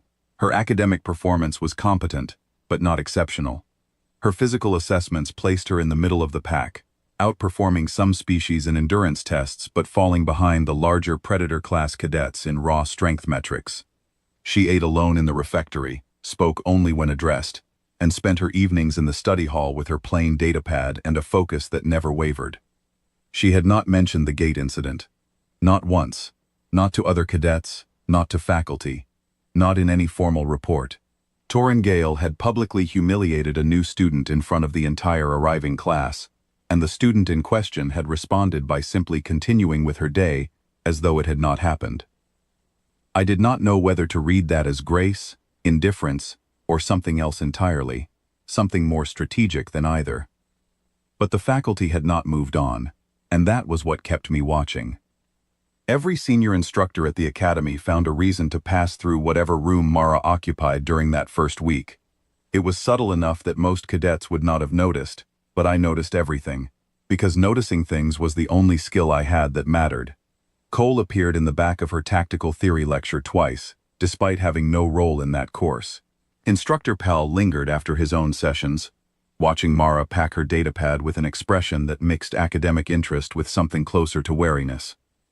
The Academy's combat training supervisor, a massive Orani named Grenthal who rarely left the training floor, was spotted in the academic wing 3 times that week, always within one corridor of wherever Mara happened to be. Even the medical staff seemed involved. I saw the Academy's chief physician pass through the combat training observation gallery during Mara's scheduled physical conditioning block, take 2 minutes of notes on a handheld device, and leave without speaking to anyone.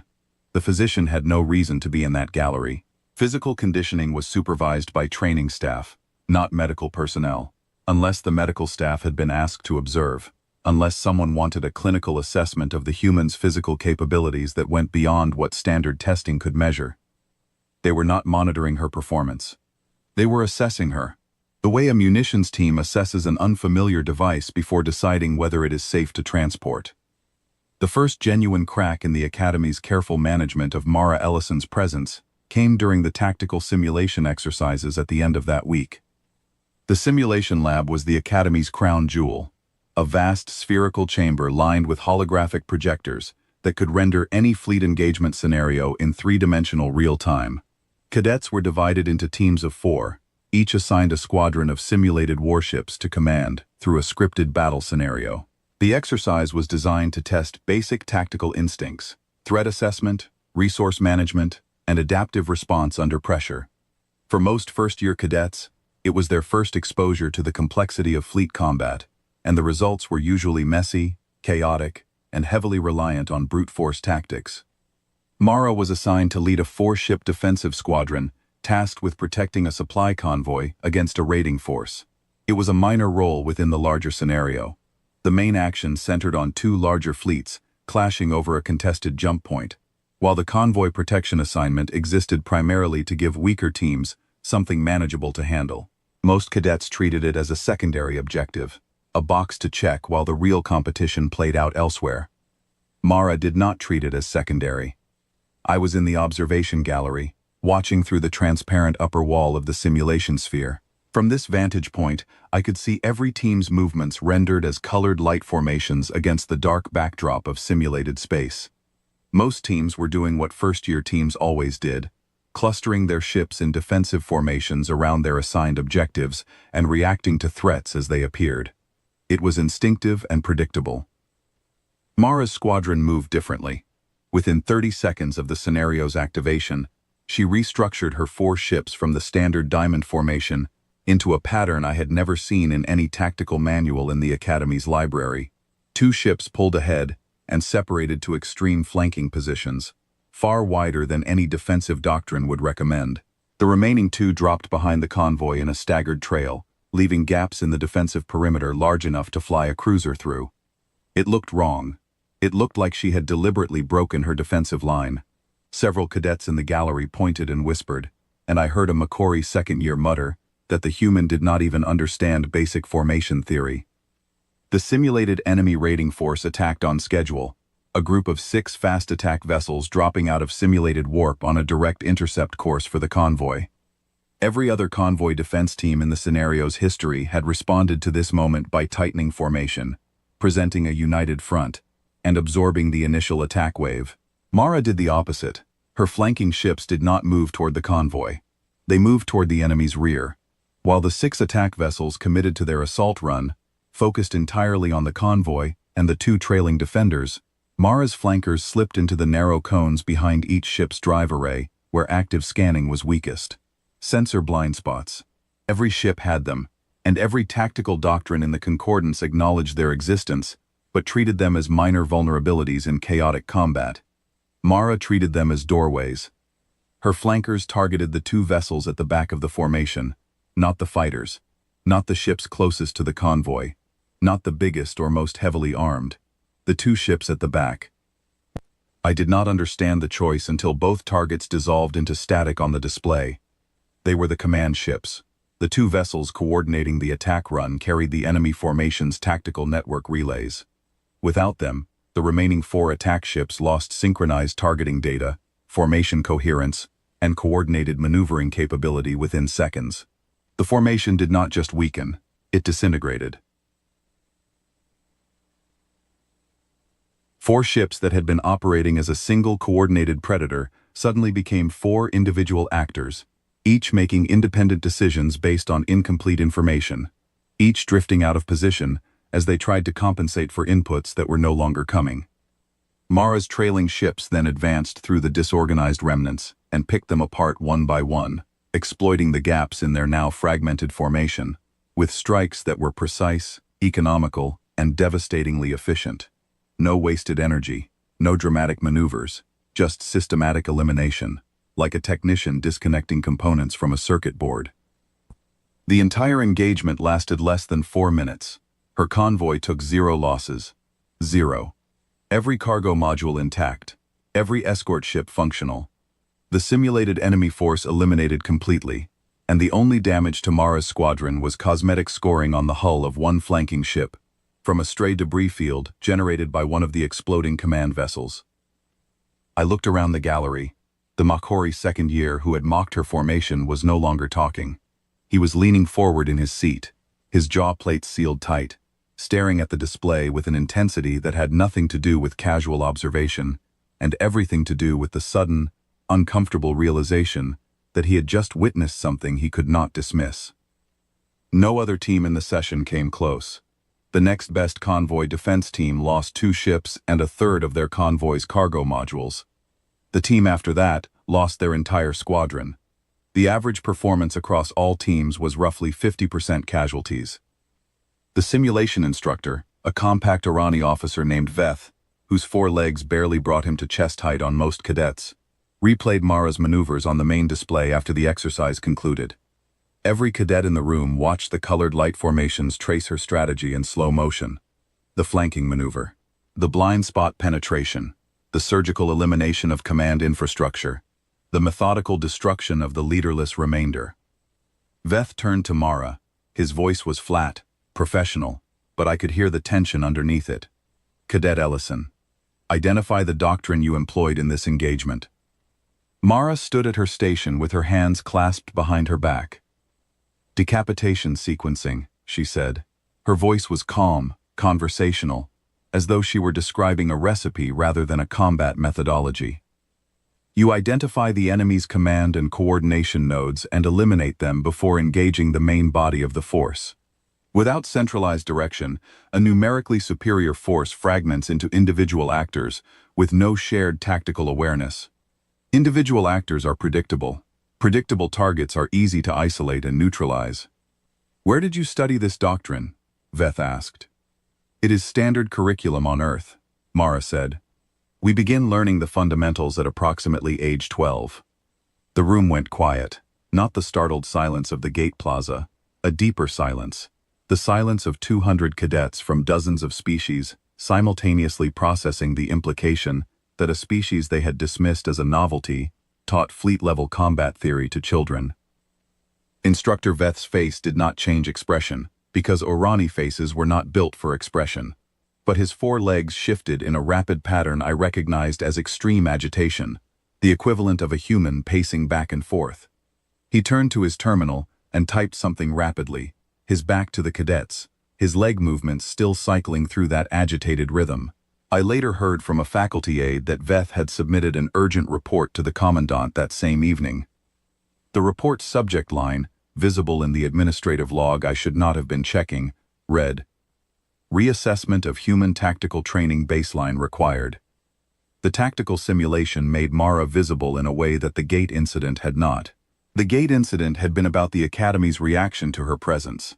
The simulation was about Mara herself, about what she could do, about the depth of knowledge she carried so casually that she did not even realize it was extraordinary. And it made Torin Gale furious in a way that the gate incident had not.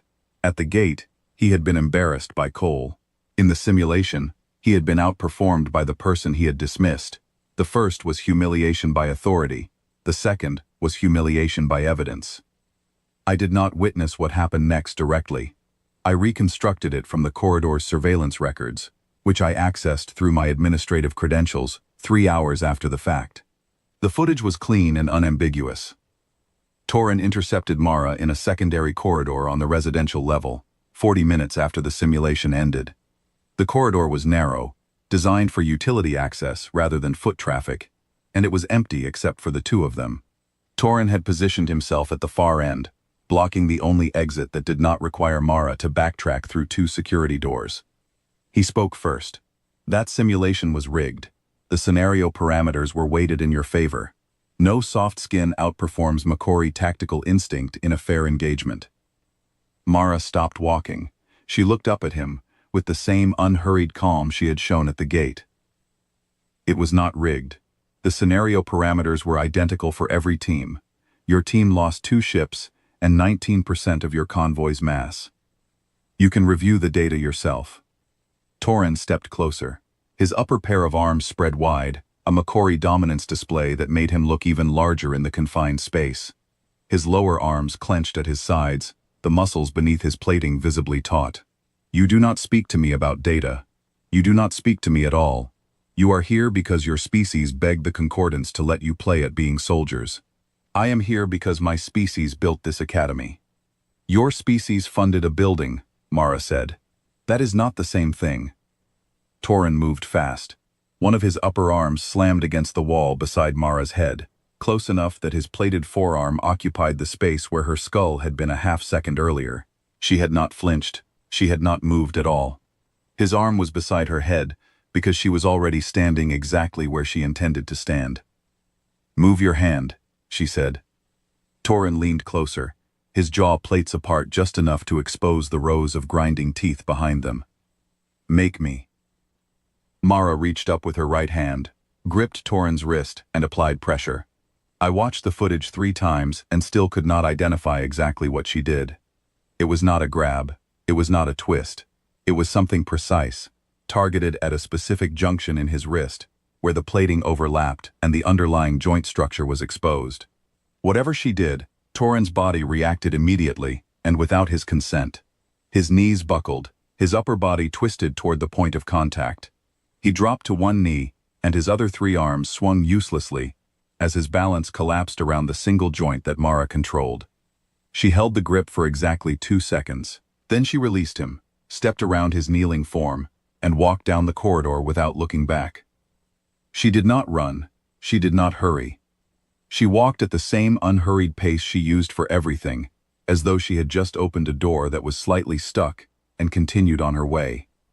Torin remained on one knee for 6 seconds after she released him. When he stood, he looked at his wrist, turning it slowly under the corridor light.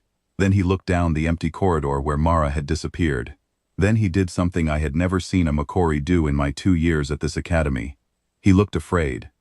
I found out about the faculty's response before the corridor footage even finished processing in the security archive. Cole and 2 other senior instructors had accessed the surveillance feed in real time from the faculty monitoring station. They had watched the entire encounter as it happened. They had not intervened. Now they were reviewing the footage again, not to determine what had happened, but to confirm who initiated physical contact. The answer was obvious. Torin had moved first. Torin had blocked the corridor. Torin had placed his arm beside Mara's head in a clear act of physical intimidation. Every frame supported the same conclusion. Cole submitted a formal incident report within the hour, but not to the Academy's disciplinary board. The report went directly to the Concordance Security Council, a formal incident report about a hallway confrontation between 2 cadets, escalated past every internal authority and sent to the highest governing body in the galaxy. The disproportionality was staggering. It was like reporting a shoving match to a planetary defense command.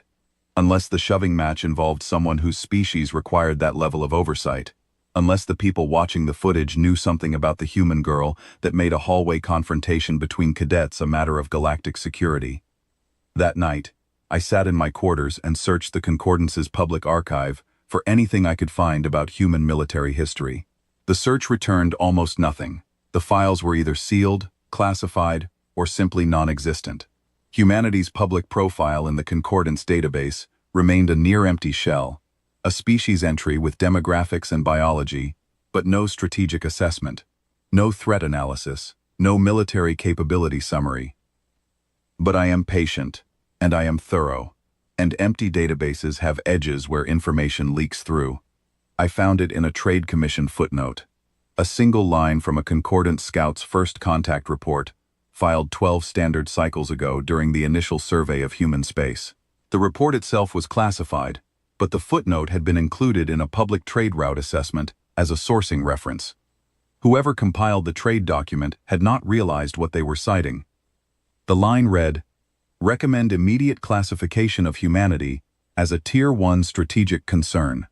This species has not known a single generation without internal war. They do not merely understand conflict. They have perfected it." The report had been filed by a senior Concordance scout named Dareth Yon, a 30-year veteran of first contact operations whose assessments had never been overruled in his entire career. This one was overruled. The recommendation for Tier 1 classification was rejected by the Concordance Council on the grounds that a single system species with no faster-than-light military presence did not meet the threshold for strategic concern. The override was later rescinded. I read the notation 3 times to make sure I understood what it meant. Rescinded meant the council had changed its mind. Rescinded meant someone had looked at the evidence again, after the initial political decision to downgrade the assessment, and decided that the veteran scout had been right all along. Humanity was a Tier 1 concern, the highest threat classification the Concordance maintained. And they had sent a single girl to the academy. I turned off my terminal and lay in the dark for a long time. Outside my window, the stars turned slowly as the station completed its orbital rotation. Somewhere on this station, Mara Ellison was in her quarters, and I wondered what she thought about before she slept, whether she carried the weight of what she represented, or whether it was so natural to her that she did not feel it at all. In the morning, I would go back to my lectures, my drills, my gate log duties. I would watch Mara Ellison walk through the academy's corridors with her unhurried stride and her calm, measuring eyes. And I would carry the knowledge of that single footnote like a stone in my chest. They have perfected it. I was beginning to understand why Cole had been running. Torin's confinement lasted exactly 2 days before external pressure cracked it open. The Macquarie Dominion, the political body that governed Torin's species and funded a significant portion of this academy's infrastructure, filed a formal diplomatic protest with the Valoran administration. The document accused the academy of permitting physical assault against a Macquarie citizen by a member of an unvetted species and demanded Mara Ellison's immediate removal from the enrollment roster. The protest was not quiet. It was not a private communication between diplomats and administrators working through back channels with careful language and plausible deniability. It arrived accompanied by a Macquarie diplomatic frigate that dropped out of faster-than-light transit and positioned itself within visual range of the Academy station. 1,200 meters of dark, angular hull, bristling with weapons arrays that lined its forward sections like teeth in a predator's jaw, holding stationary orbit less than 50 kilometers from the campus. I stood on the observation deck on the station's upper ring and watched it through the panoramic viewport. Around me, cadets from a dozen species gathered in small clusters, speaking in lowered voices. The mood had shifted overnight. For the past week, the tension around Mara Ellison had been academic, rumors and speculation, and a general sense of unease that could be managed by avoiding certain corridors and certain conversations. Now there was a warship visible through the window, and the unease had a physical shape, a shape with plasma batteries. A Draelith cadet named Lon, who had the misfortune of being assigned to my study group because no one else would take him, appeared beside me, with the expression of someone who had been waiting for an audience. "That is a Kareth-class command frigate," he said, because Lon believed that identifying military vessels in casual conversation made him sound important. Standard armament includes 4 forward plasma batteries, 2 torpedo arrays, and a full electronic warfare suite. Crew complement of 400. The Macquarie are not sending a message. They are making a statement. I said nothing. I was watching the frigate's running lights pulse in the slow, rhythmic pattern that indicated active weapons standby, not powered up, not targeting anything, but ready to power up, ready to target. The Macquarie had brought a loaded weapon to a student dispute, and they wanted everyone on this station to see it through their windows and understand what it meant. In the faculty corridors below, the administrative machinery of the academy was grinding at full speed.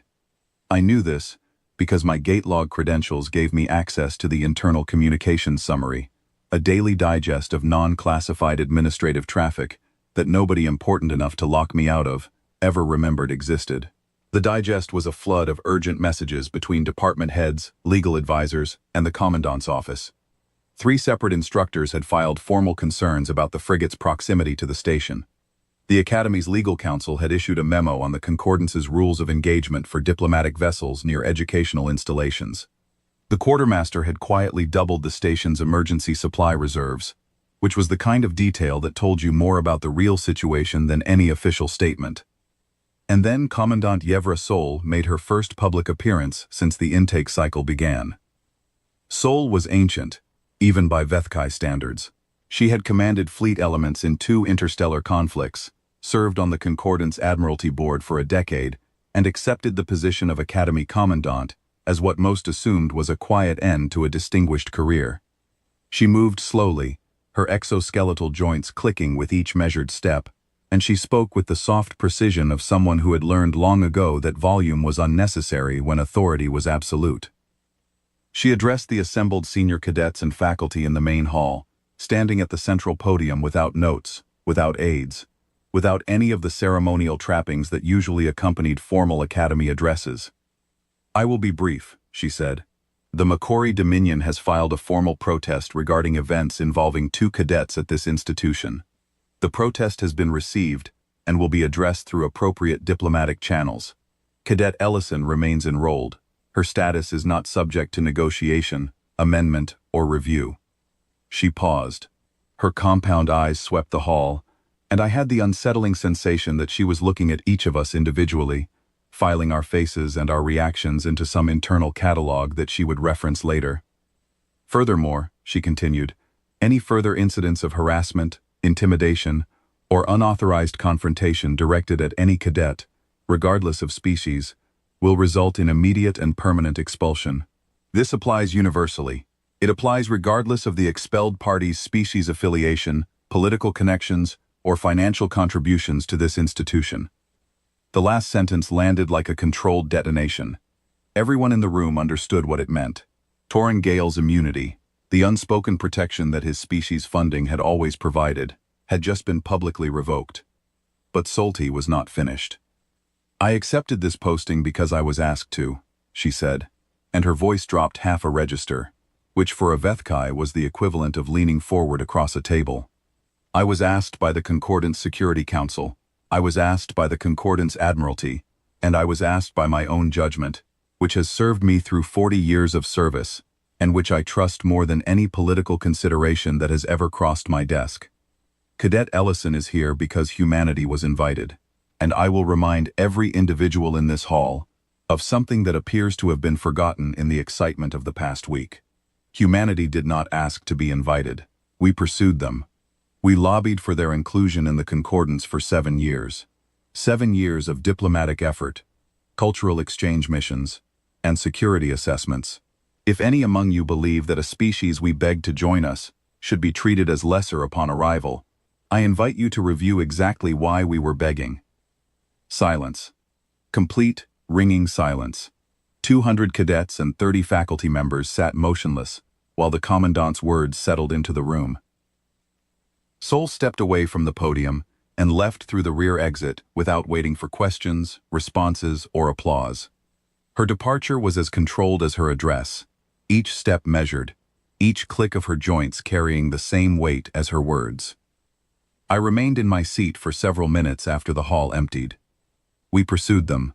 We lobbied, we begged, the Concordance had begged, the largest interstellar governing body in known space, representing hundreds of species and thousands of worlds, had spent 7 years begging a single system species to join. That was not how the Concordance operated. The Concordance did not beg, unless it was pursuing something it could not afford to lose. I found Mara, after the assembly, by a coincidence I had carefully engineered.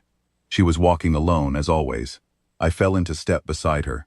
She glanced at me, recognition flickering briefly in her eyes. She had noticed me sitting behind her in lectures. She noticed everything, I was beginning to realize, in the same quiet, comprehensive way that I noticed everything. "Are you all right?" I asked. "I am fine," she said. Her voice was even, untroubled. I hesitated, then asked the question that had been building behind my teeth since the observation deck. "The Makori frigate. Does it concern you?" Mara looked at me for a long moment, not with suspicion or wariness, with something closer to assessment, the way she had looked at Torrin at the gate, measuring the situation before deciding how to respond. "There are 6 human ships within response range of this station right now," she said. "They have been there since I arrived. You cannot see them because they do not want to be seen." I stared at her. She held my gaze without blinking, and I understood that she was not bluffing. She was not exaggerating. She was stating a fact with the same calm precision she used to answer questions in lecture halls. "How is that possible?" I managed. "The Academy's sensor arrays cover this entire orbital zone. Long-range detection would flag any vessel within 100,000 kilometers." Mara almost smiled. It was the first time I had seen anything close to amusement on her face, and it lasted barely a second. "Check the sensor calibration logs," she said. "I think you will find something interesting." Then she nodded to me, a small, polite gesture, and turned down the corridor toward her quarters. I checked the sensor logs that evening. She was right. The Academy's deep-range sensor array had been recalibrated the same day Mara arrived. The adjustment was buried in a routine maintenance entry, the kind of notation that would never draw attention unless someone was specifically looking for it. The effective detection range of the array had been reduced by 40%, not disabled, not shut down, just quietly dialed back, the way you might lower the volume on a receiver to avoid hearing something you were not supposed to hear. I could not determine who authorized the recalibration. The maintenance entry was signed by the Academy's technical staff, but the order code attached to it did not match any internal authorization format I recognized. It came from outside the Academy. Someone with the authority to modify a military installation's sensor capability had reached into the Valoran station's systems and narrowed its eyes, and they had done it so cleanly that nobody had noticed. 6 ships. Invisible. Waiting. The Macquarie had brought 1 frigate and called it a show of force. Humanity had brought 6 ships and told no one, because they did not need anyone to know. The next morning, Torrin Gale was released from his quarters. He emerged with the rigid posture and hard eyes of someone who has been humiliated in private and plans to reclaim his dignity in public. The Macquarie frigate still hung in visual range of the station, and its presence seemed to reinforce something in Torrin, a conviction that his species still held the balance of power. He found Mara in the training arena at midday. The arena was the Academy's dedicated space for sanctioned physical combat exercises, a circular floor surrounded by tiered observation seating. When Torrin walked in, there were perhaps 40 cadets present for routine conditioning. By the time he spoke, word had traveled, and twice that many had gathered. "I am invoking the right of sanctioned challenge," he said, his voice filling the space. "Under Academy combat regulations, any cadet may challenge another to a supervised sparring match. If you decline, Cadet Ellison, it will be noted in the official record, and everyone here will know that the human who lectures about combat theory cannot back it up when the stakes are real." Mara looked at Torrin from across the arena floor. She was still on one knee from a stretching position, and the size disparity between them was staggering. He was a fortress of muscle and plating. She was a girl in training clothes. "I accept," she said. Within 10 minutes, the observation tiers were packed. Cole appeared at the arena's edge, took a position near the officiating station, and did not sit down. The instructor's hands were clasped behind his back, so tightly that I could see the tendons standing out beneath the exoskeletal plates. Cole looked like someone watching a fuse burn toward something inevitable. The arena filled to capacity within the hour. Every cadet who could leave their assigned duties was present. Faculty appeared in the upper galleries. The Macquarie frigate was visible through the arena's upper viewport, a dark silhouette against the stars, as though the Dominion itself had come to watch its champion perform. Mara Ellison stood at the center of the arena floor. She had removed her boots and stood barefoot on the composite surface. Her feet were positioned shoulder-width apart, her knees slightly bent, her hands open at her sides. The stance was low, balanced, and absolutely still. She did not bounce on her toes, did not roll her shoulders, did not crack her knuckles, or shake out her hands, or perform any of the pre-combat rituals I had seen from dozens of species. She simply stood there, settled, centered, ready, as though her body had known this moment was coming, and had finished preparing for it long before she entered the room. Torrin stood at the opposite edge. His forearms hung loose, his plated shoulders rolled forward, and his jaw plates were apart, exposing the edges of his grinding teeth. The Macquarie combat stance was not subtle. It was designed to communicate overwhelming physical superiority before the first strike landed. The officiating instructor, a wiry Draelith named Sereth, confirmed the rules. No weapons, no strikes to primary sensory organs, no lethal force. Victory by submission, ring out, or official stoppage. Both parties acknowledged. Sereth dropped his hand. The match began. Torrin charged. He crossed the arena floor in 4 strides, his speed shocking for his mass. The Macquarie were apex predators, engineered by evolution for explosive bursts of power, and Torrin was the largest Macquarie in the Academy. He led with his lower arms extended for a grapple, his upper arms positioned to sweep inward and trap whatever his lower arms caught. It was a classic Macquarie engagement pattern. Close distance, establish grip, use superior mass and limb count to overwhelm. Against any species in the Academy, it would have worked. Against most species in the Concordance, it would have ended the fight. Mara did not retreat. She shifted. Her body moved 2 degrees to the left, just enough to slide outside the arc of Torrin's lower arms, the way a leaf slides past a falling stone without being touched. As his momentum carried him past the space she had occupied a half-second earlier, her right hand snapped forward and struck a point beneath his forward left arm, where the heavy shoulder plating met the softer tissue of the joint. Torin's left arm spasmed, not fully disabled, but visibly disrupted, the signals between his brain and his muscles suddenly unreliable. His upper left arm dropped 3 inches, and his lower left hand opened involuntarily, fingers spreading wide. He pivoted, swinging his right arms in a wide sweep designed to catch Mara in the space behind him. She was not there. She had already moved, rolling low under the sweep and coming up on Torin's right flank. A precise kick landed on the back of his right knee joint, where the plating was thinnest and the structural support of his massive frame depended on a narrow band of tendon and cartilage. Torin's leg buckled. He caught himself on his lower right arm, pushing off the floor to stay upright, but his balance was broken, and the recovery cost him position. The fight was 90 seconds old. Torin roared. It was the deep, resonant sound that Makori produced when their combat hormones fully activated, a sound designed to freeze prey in place through sheer acoustic pressure. The arena walls vibrated. Several cadets in the lower tiers flinched backward in their seats. A Vili cadet in the front row covered both auditory organs and squeezed his eyes shut. Mara did not flinch. She did not react to the sound at all, as though it were background noise in a busy corridor, something that existed, acknowledged, and dismissed. She circled to Torin's left, staying in the zone where his weakened arms could not generate full force, her footwork so smooth that she seemed to glide across the arena surface. He swung at her with his upper right arm, a sweeping blow that carried his full mass behind it. She ducked it by bending at the waist, the arm passing over her head close enough to disturb her hair. He followed with a lower right hook that had enough force behind it to dent a structural panel. She stepped inside the arc, too close for the blow to land with full extension, and struck the same nerve cluster beneath his right forward arm that she had targeted on the left side. Both sets of arms went partially limp. His hands could still close, but the strength behind them was compromised. The connection between intent and execution degraded. He swung and missed. He grabbed and could not hold. Each movement was a fraction slower than the last, each recovery a fraction more effortful. Torin was fighting on instinct now, his training overwhelmed by frustration and the unfamiliar experience of losing. He lunged forward, abandoning technique entirely, trying to use his body mass to simply crash into her and crush her through sheer weight.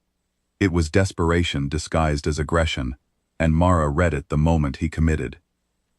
She sidestepped, caught his leading wrist in both hands, and redirected his momentum. Torin's own charge carried him off balance, and Mara used the rotation to apply a joint lock to his wrist that hyperextended the tendons across the back of his hand. The technique was mechanical in its precision. She was not fighting him. She was disassembling him, using his own force, his own mass, his own momentum as tools against the structure they belonged to. He hit the floor, 300 kilograms of Makori warrior, driven to the composite surface by a technique that turned his greatest advantage into his undoing. Mara followed him down, maintaining the joint lock and adding a secondary hold on his shoulder that pinned his upper body flat against the arena floor. His free arms scraped against the surface, reaching for her, but she had positioned herself at the precise angle where none of his remaining limbs could generate the leverage needed to break the hold. "Submit," she said. Her voice was not strained. Her breathing was controlled, steady, unhurried. She spoke the word the way she spoke everything, with calm certainty, and nothing wasted. Torin held for 5 seconds, his plating ground against the floor, his teeth clenched hard enough that I could hear the sound from the upper tier, a grinding that vibrated through the structure of the arena itself. Then he tapped the floor with his lower right hand, the universal gesture across every combat tradition in the concordance. Submission. Sareth called the match. 3 minutes and 22 seconds. Mara released the holds in sequence, shoulder first, then wrist, each release controlled and deliberate. She stood, took 1 step back, and extended her hand to Torin. He did not take it. He lay on the arena floor for a long moment, staring at the ceiling, his chest heaving. Then he rolled to his side, pushed himself up with his lower arms, and walked off the floor without looking at her. Mara held the offered hand for 3 seconds. Then she withdrew it without expression, turned, nodded once to Sareth, and walked off the arena floor the same way she walked everywhere, unhurried, measured, as though what had just happened was neither triumph nor spectacle, but simply the completion of a task that needed completing. The arena was silent. 400 cadets from dozens of species sat in their seats and tried to process what they had witnessed. A first-year human cadet, half the size of her opponent, with no claws, no armor, no biological weapons of any kind, had dismantled the Academy's most physically dominant student in 3 minutes, using nothing but technique. Not strength, technique. She had not overpowered Torin. She had not matched his force with greater force. She had read his body like a structural diagram, identified every weakness in his frame, and exploited them in sequence with the precision of a surgeon and the calm of someone performing routine maintenance. Every strike had been placed exactly where it would cause the most disruption with the least effort. Every movement had been economical, nothing wasted, nothing theatrical. She had fought the way a mathematician solves an equation, reducing the problem step by step until the answer was inevitable. I looked at the cadets around me. Avili in the front row was staring at his own hands as though seeing them for the first time. A pair of Orani cadets were speaking in rapid whispers, their 4 legs tapping in the pattern their species used for urgent communication. Even Sevran, Torin's most loyal supporter, sat motionless with his silver-white face drained of its usual confidence. Then I looked at the instructors. That was where the real story was written. The cadets were stunned. The instructors were not. Not one of them showed surprise. Cole stood at the arena's edge with hands still clasped behind his back, and the instructor's expression had not changed once during the entire fight. Cole had known. They had all known. Every senior faculty member in this building had known what Mara could do, and they had allowed the match to proceed because the Academy needed to see it, because Torin needed to see it, because the Makori Dominion, watching through whatever intelligence feeds they maintained on this station, needed to see it. The fight had not been a contest. It had been a demonstration. Commandant Sol called a closed briefing that evening. Senior cadets and administrative staff were required to attend, which meant I was in the room by virtue of my gate log classification. We gathered in the secure conference hall on the command level, 30 cadets and a dozen faculty members seated around a curved table, while Sol stood at the head with a data display behind her. What I am about to share was declassified this morning by the Concordant Security Council, Sol said. It is being distributed simultaneously to every military academy, fleet command, and strategic planning division in Concordant space. You are receiving it because your commandant believes you should understand the nature of the species that has joined our ranks. She activated the display. A planet appeared. Blue oceans, green and brown landmasses, white cloud cover. Earth. Humanity does not have one military fleet, Sol said. They have 17. The number hung in the air. I heard someone inhale sharply 2 seats to my left. Severin, the Draelith who had been Torin's most vocal supporter, gripped the edge of the table with both hands. These 17 fleets are operated by separate political entities, called nation-states, which govern different regions of their homeworld. These nation-states cooperate with each other in some areas, and compete aggressively in others. Their competition includes military competition. They develop weapons, strategies, and technologies in parallel, driven not by external threats, but by the constant pressure of rivals who share their own planet. Sol advanced the display.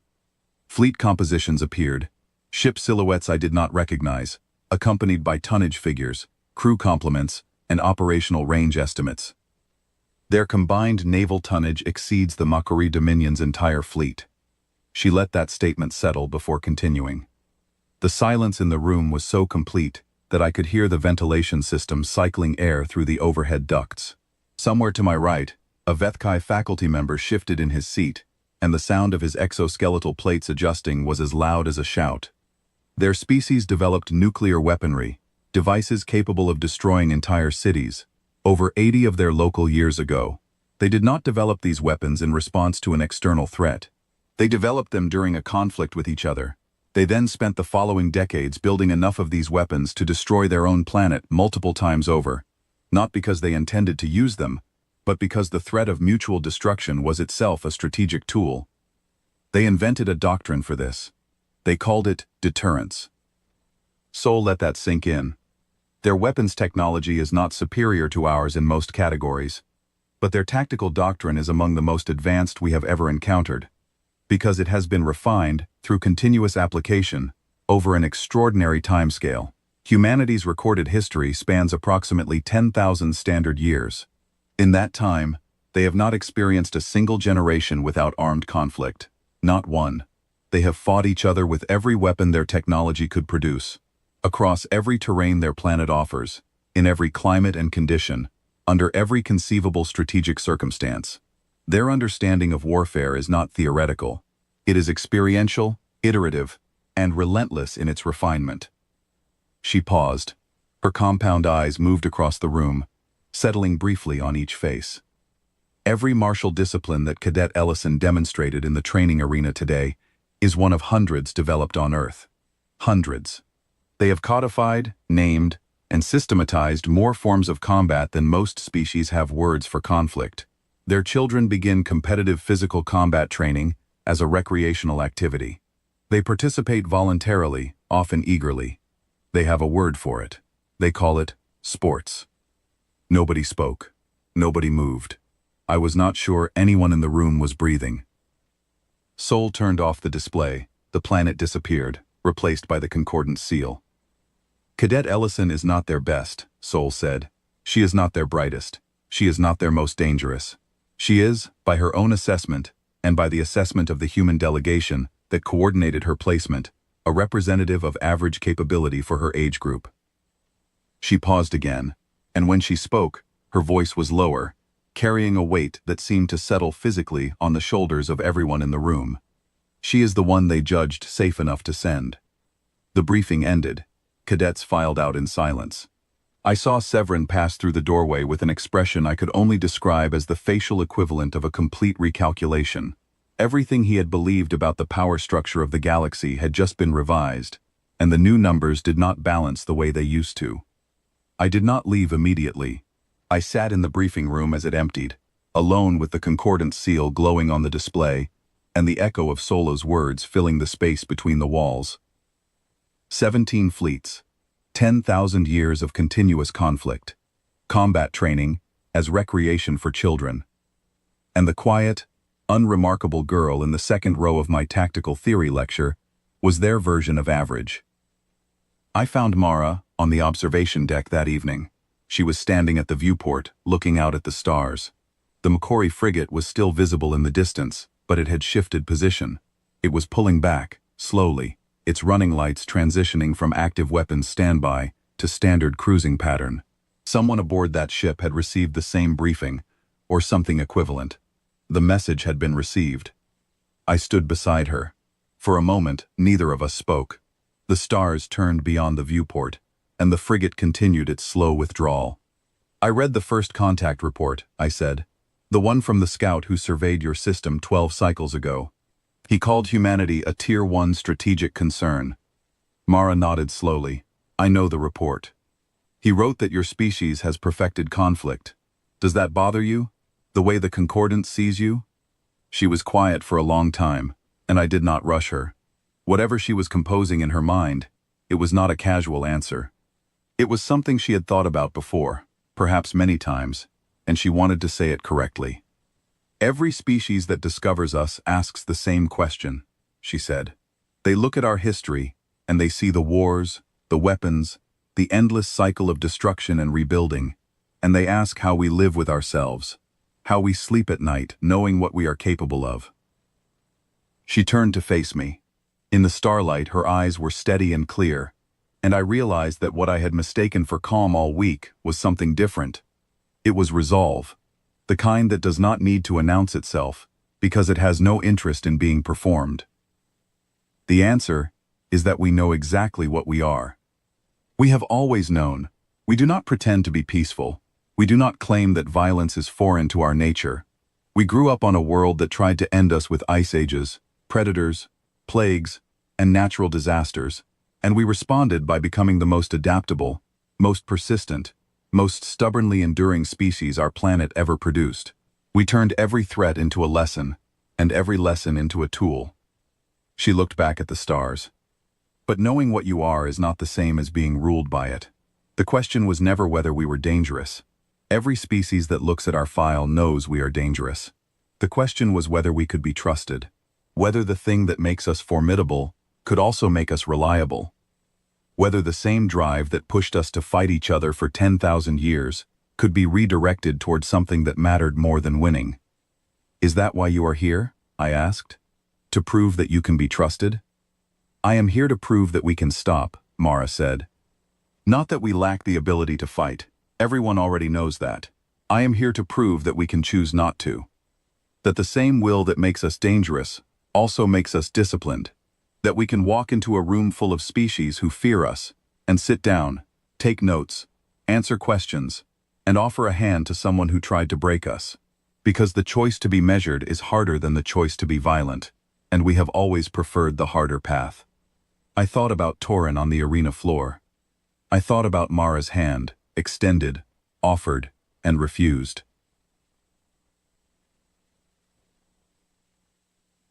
I thought about 6 ships, invisible and silent, holding position around this station without sending a single threatening transmission. I thought about a species that had mastered every form of combat their world could produce, and chose to send a single girl to an academy instead of a fleet to a border. "You offered Torin your hand," I said. "After the match. He did not take it." "He will next time," Mara said. There was no arrogance in her voice, just certainty. The quiet, patient certainty of someone who understood that trust was not won in a single gesture, but built over 1,000 small choices, each one harder than the last. I returned to my quarters that night. The station was quiet. The Makori frigate had completed its withdrawal, its running lights disappearing into the dark between stars. Somewhere beyond the range of our deliberately narrowed sensors, 6 human ships continued their silent vigil, unseen and unannounced, a reminder that power did not require performance. I sat at my desk for a long time before opening my terminal. I thought about the week that had just passed, and everything it had rearranged inside my understanding of the galaxy. 7 days ago, I had been a forgettable second-year cadet with a talent for invisibility and no particular opinions about anything beyond my next assignment. Now I had watched an instructor run. I had watched a bully fall. I had watched 400 cadets sit in stunned silence, while a girl half their size walked away from a fight she had ended in 3 minutes. And I had heard a commandant describe a species that terrified the most powerful governing body in the galaxy, not because of what it could destroy, but because of how long it had been practicing. I opened my gate log from the first day. The entry was still there, unchanged. Cadet Mara Ellison, species, human, clearance, level directed mission. I added a personal annotation beneath it. It was not an official note. It would never appear in any academy record, any concordance file, any database that anyone of importance would ever review. It was mine. A single line written for myself, because I needed to put into words the thing I had spent the past week learning. First human I have ever met. Watched her take a hit, win a fight, and offer a hand to the person who lost, all in the same breath. If this is what Earth sends when it is being gentle, I pray I never see what it sends when it is not. I closed the terminal and turned off the light. Outside my window, the stars continued their slow rotation, indifferent and ancient. Somewhere among them, a small blue world orbited a small yellow star, and on that world, a species that had spent 10,000 years at war with itself was learning, one choice at a time, to aim its strength at the darkness instead. I closed my eyes and slept better than I had in weeks, not because the galaxy was safe, it had never been safe, but for the first time, I believed it might be in good hands.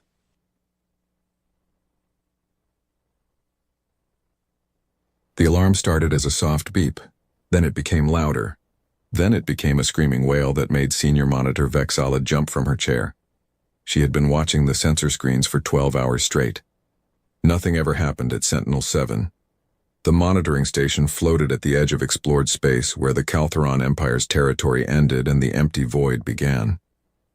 For 20 years, Vexala had sat in this chair, watching dots on screens that represented asteroids, comets, and the occasional piece of space debris. Nothing interesting. Nothing dangerous. Nothing unknown, until now.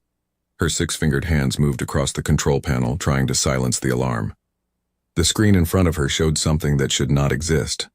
A contact, a vessel, moving faster than anything she had ever seen.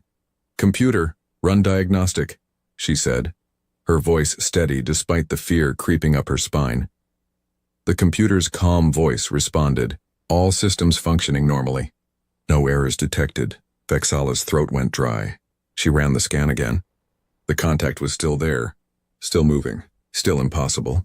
She checked the speed reading 3 times. The vessel was traveling at 0.97 light speed.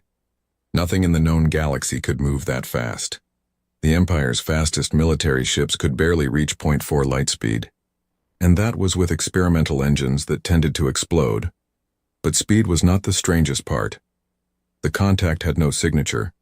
Every vessel in the galaxy left traces. Energy emissions from engines, heat from life support systems, electromagnetic signals from navigation equipment. Every spacefaring civilization in the Empire's database had a unique fingerprint that sensors could detect and identify. This vessel had nothing. No energy type matched the Imperial databases. No heat signature matched any known propulsion system. No signals on any frequency they monitored. It was like the ship was made of ghost matter, barely existing in normal space. Vexala opened the communication channel. Sentinel-7 to unknown vessel. "You are entering Caltheron Empire space. Identify yourself immediately." Silence. She tried again, broadcasting on all frequencies. "Unknown vessel, this is Sentinel-7 monitoring station. Please respond and transmit your identification codes." Still nothing. Her hands trembled as she reached for the emergency communication button. She had never used it before. In 20 years, there had never been an emergency worth reporting to Imperial Command. "This is Sentinel-7, she said when the channel opened. "I need to speak with someone in Fleet Command immediately." The face that appeared on her screen belonged to a young officer who looked bored. "Sentinel-7, this channel is for actual emergencies only. If you have a maintenance issue, I have detected an unknown vessel," Vexala interrupted. "It is traveling at near light speed with no identifiable signature and is not responding to hails." The officer's bored expression changed to something like amusement. "Senior Monitor, your sensors are probably malfunctioning. Run a full diagnostic and—" "I already ran diagnostics twice," Vexala said, her patience wearing thin. "All systems are functioning normally. The contact is real." The officer sighed. "Fine, send me your sensor data and I will have someone look at it." Vexala transmitted the data and waited. She watched the contact on her screen. It had not changed course. It had not slowed down. It was heading directly toward the Empire's core worlds like an arrow flying toward a target. 10 minutes later, her communication panel lit up again. This time, the face on the screen belonged to someone much more senior. Commander Zeltok, if she remembered correctly. He did not look amused. "Sentinel-7, we need you to confirm your readings," he said. "2 other monitoring stations are now reporting the same contact." Vexala felt her stomach drop. 2 others? Which ones? Sentinel-4 and Sentinel-9. "The object is moving through our sensor network at incredible speed. We are tracking it on multiple stations now." "Then you believe me," Vexala said. "We believe something is out there." Commander Zeltok replied, "But we do not know what it is. Keep monitoring and report any changes immediately." The communication ended.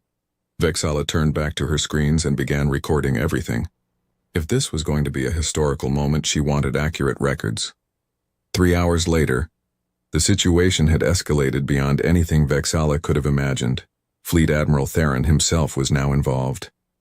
His image appeared on screens across the monitoring network, addressing all stations simultaneously.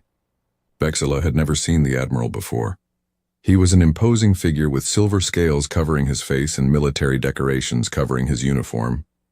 He had commanded fleets in 3 wars and never lost a battle. "All monitoring stations, this is Fleet Admiral Theron," he said. His voice was deep and confident. "We are now tracking an unidentified vessel entering our territory. This vessel has ignored all attempts at communication and shows no signs of slowing down. I am mobilizing the 3rd Border Legion to intercept. All stations maintain constant surveillance and report directly to me with any changes." The transmission ended. Vexala watched her screen and saw new contacts appearing. Imperial warships were launching from nearby military bases. Within an hour, there were dozens of military vessels converging on projected intercept points. She calculated the unknown vessel's trajectory. At its current speed and heading, it would reach the Empire's core worlds in 14 standard cycles. 14 days. For the first time in 10,000 years, something was approaching the heart of the Caltheron Empire without permission, without identification and without fear. In the Imperial Palace on Caltherox Prime, Chancellor Morn sat in an emergency council meeting. Around the table sat military commanders, intelligence directors, and scientific advisors. Everyone was talking at once. It must be a probe from an undiscovered civilization, one scientist suggested. Or a weapon, a military commander countered. An attack could be imminent. We should destroy it before it gets closer, another commander said. Chancellor Morn raised one hand for silence. The room quieted immediately. What do we actually know? Morn asked. The head of Imperial Intelligence stood. Very little, Chancellor. The object is traveling at near light speed. It has no identifiable energy signature. It does not respond to communication. And most concerning, it is heading directly toward our core worlds on a perfectly straight course.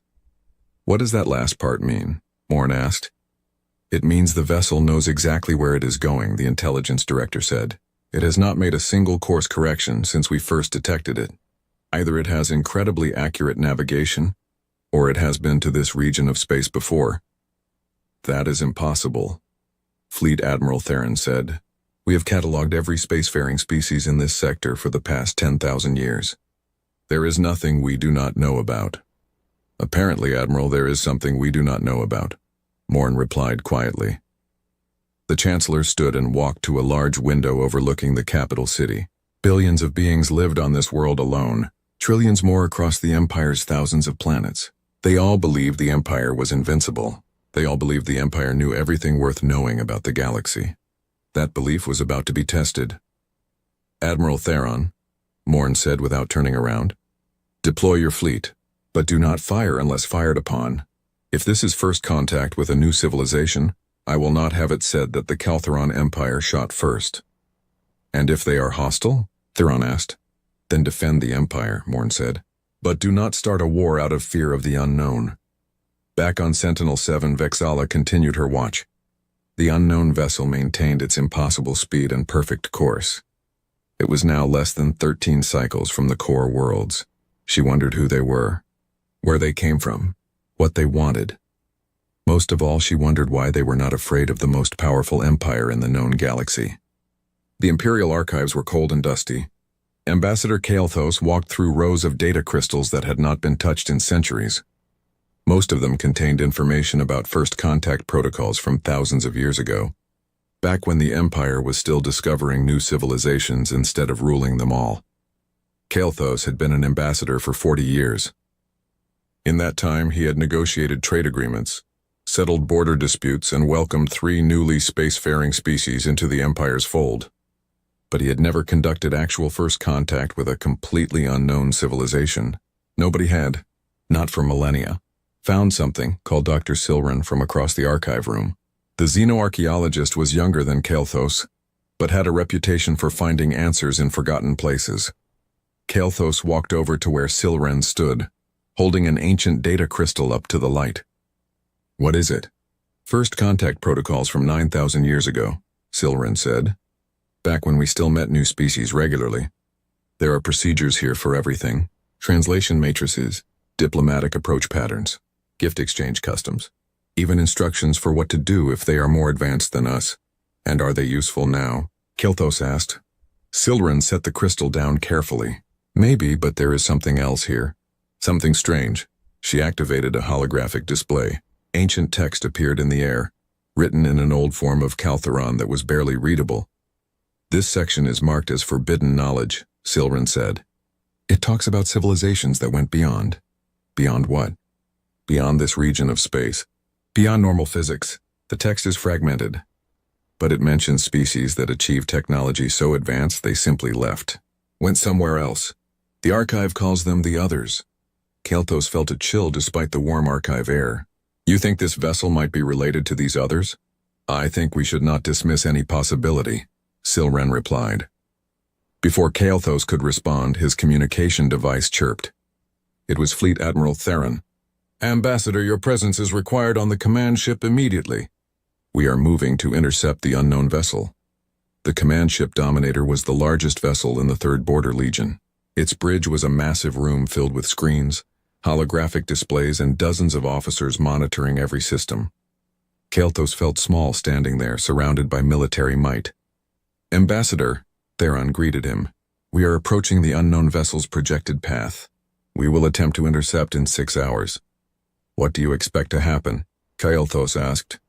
"I expect them to stop when they see my fleet," Theron said confidently. "We have 847 warships deployed in a blockade formation. No sane commander would try to pass through that." "And if they are not sane?" Kael'thas asked quietly. Theron did not answer. Kael'thas spent the next 6 hours preparing. He had a team of linguists ready with translation matrices that could handle 10,000 languages. He had cultural advisors who had studied every known civilization's customs. He had diplomatic gifts prepared, ranging from simple symbols of peace to valuable resources. He was ready for any kind of first contact scenario, except perhaps for being completely ignored. "Contact in 30 seconds, an officer announced. The main screen showed the empty void of space ahead. Kael'thas held his breath. Around the Dominator, hundreds of warships waited in formation, their weapons powered but not aimed. A show of strength but not aggression. "Contact in 10 seconds. Kael'thas saw it before the sensors announced it. A flash of light that resolved into a shape. The unknown vessel dropped out of faster-than-light travel and coasted through space at a mere fraction of light speed. For the first time, they could see it clearly. The ship was sleek and dark, its surface seeming to absorb light rather than reflect it. It was smaller than Kael'thas expected, perhaps the size of a mid-range cargo vessel, but there was something about its shape, its presence, that spoke of incredible power being held in check. "Hailing on all frequencies," the communication officer said. Kael'thas leaned forward. "Unknown vessel, this is Ambassador Kael'thas of the Kaltheran Empire. We mean you no harm. Please identify yourself so we may speak peacefully." Silence. They tried every frequency, every communication method in the database. Radio waves, laser signals, quantum entanglement messaging, even ancient methods like light pulse patterns. The vessel did not respond. It simply continued forward, not fast but steady, moving through the fleet formation as if the warships were not even there. "Ambassador, they are ignoring us," Theron said, his voice tight with frustration. "Request permission to fire a warning shot across their bow." Kael'thas hesitated. A warning shot could be interpreted as an act of war, but letting the vessel simply pass through might show weakness. "One warning shot only," Kael'thas agreed. "Make it clear we are not trying to hit them." Theron gave the order. A beam of energy lanced out from one of the warships, passing a safe distance in front of the unknown vessel. The vessel did not slow down, did not change course, did not react at all. "They are approaching the neutral zone boundary," an officer announced. "If they cross, they will trigger the automated defense satellites." The neutral zone was a buffer region at the edge of Imperial space. Ancient defense satellites, thousands of years old but still functional, guarded it. Any unauthorized vessel that entered would be fired upon automatically. "Recall the satellites," Kael'thas ordered. "Shut them down before—" "Too late," Theron said. "They just crossed the boundary." On the screen, Kael'thas watched as 3 defense satellites activated. They were old technology, primitive by modern standards, but still dangerous. They fired kinetic projectiles at incredible speeds, designed to punch through the hull of any vessel. The unknown ship did not try to dodge. The projectiles simply vanished before they reached it. No explosion, no impact. They just ceased to exist as if they had never been fired. Then the vessel did something that made every officer on the bridge freeze. It destroyed the satellites. Not with weapons. There were no energy beams, no missiles, nothing visible at all. The satellites simply came apart, their pieces drifting in space like someone had gently disassembled them. "How did they do that?" Theron whispered. Nobody had an answer. The vessel continued forward. It still had not changed course even slightly. Kael'thas pulled up the navigation data and felt his blood run cold. "Admiral," he said slowly, "this ship has not made a single course correction since we first detected it." "What does that mean?" Theron asked. "It means they know exactly where they are going," Kael'thas replied. "They have been here before, or they have incredibly detailed maps of our space. Either way, this is not random exploration. Dr. Silrin's voice came through on the communication channel. She had been monitoring from the science vessel. Ambassador, I am reading the energy output from that vessel. It is orders of magnitude beyond anything in our technology. Whatever power source they are using, it is more advanced than our most experimental reactors by at least several hundred years. Could you calculate where they are heading? Kael'thas asked. There was a pause while Silrin worked. Then her voice came back, quieter now. Based on their current trajectory, they are heading for the outer mining colonies, specifically Colony 793. Why would they want to go there? Theron demanded. There is nothing at that colony except mining operations and worker housing. I do not know, Silrin admitted. But they clearly have a specific destination in mind.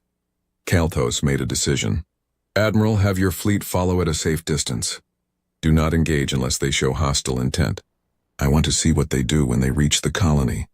And if they attack the colony, Theron asked. Then you have my permission to defend it, Kael'thas said. But I do not think they came all this way just to attack a mining colony. Then what do you think they want? Theron asked. Kael'thas watched the dark vessel on the screen, moving through space with purpose and confidence. I think they want something very specific. And I think we are about to find out what. The unknown vessel continued toward Colony 793. Behind it, 847 warships followed like a school of fish trailing a shark. The fleet was supposed to be intimidating. Instead, they looked small and uncertain. In the Imperial Palace, Chancellor Morn received constant updates. Each report was more worrying than the last. The vessel could not be communicated with. It could not be stopped. It was heading toward an Imperial colony with clear purpose. And most worrying of all, it had technology that made the Empire's military might look like primitive weapons from a forgotten age. Morn stood at the window again, looking out at the capital city.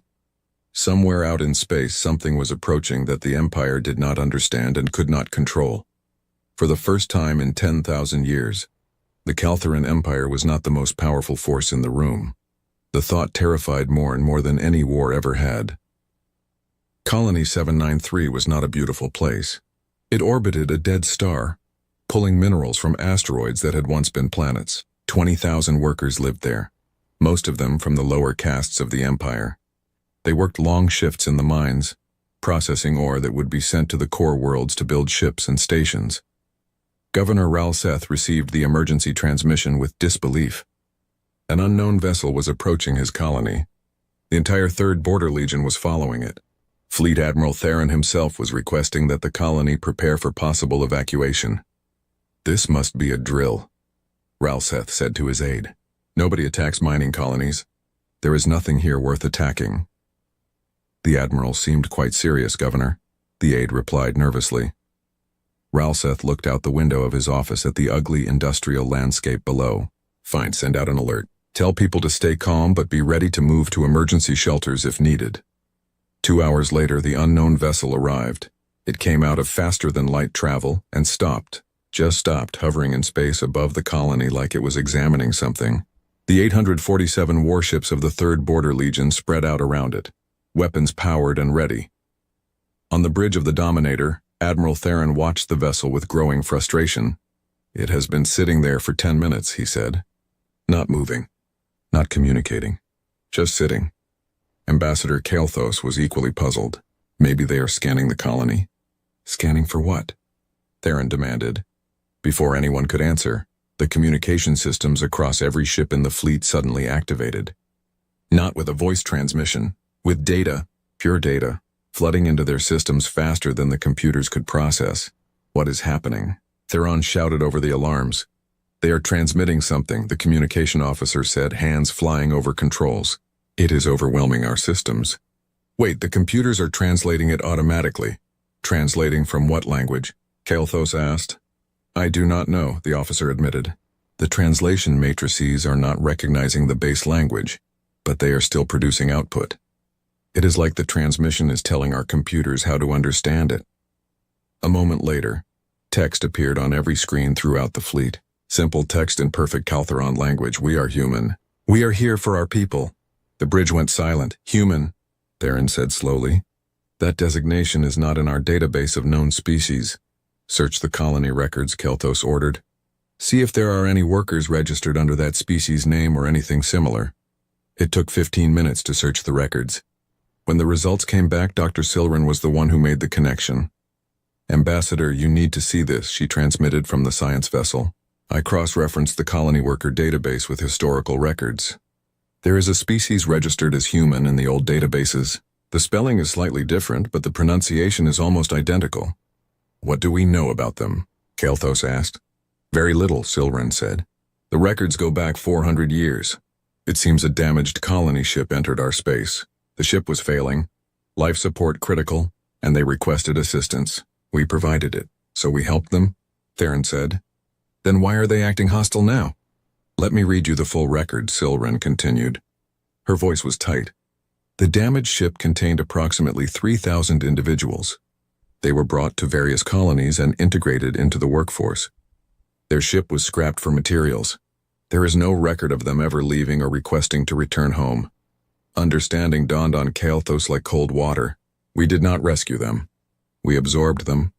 We took their ship and scattered them across our colonies as workers. They were going to die if we did nothing. Theron protested. We saved their lives. And then we made them work in our mines for 400 years, Kael'thas replied quietly. On the screen, the unknown vessel began to move. Not toward the fleet, toward the colony.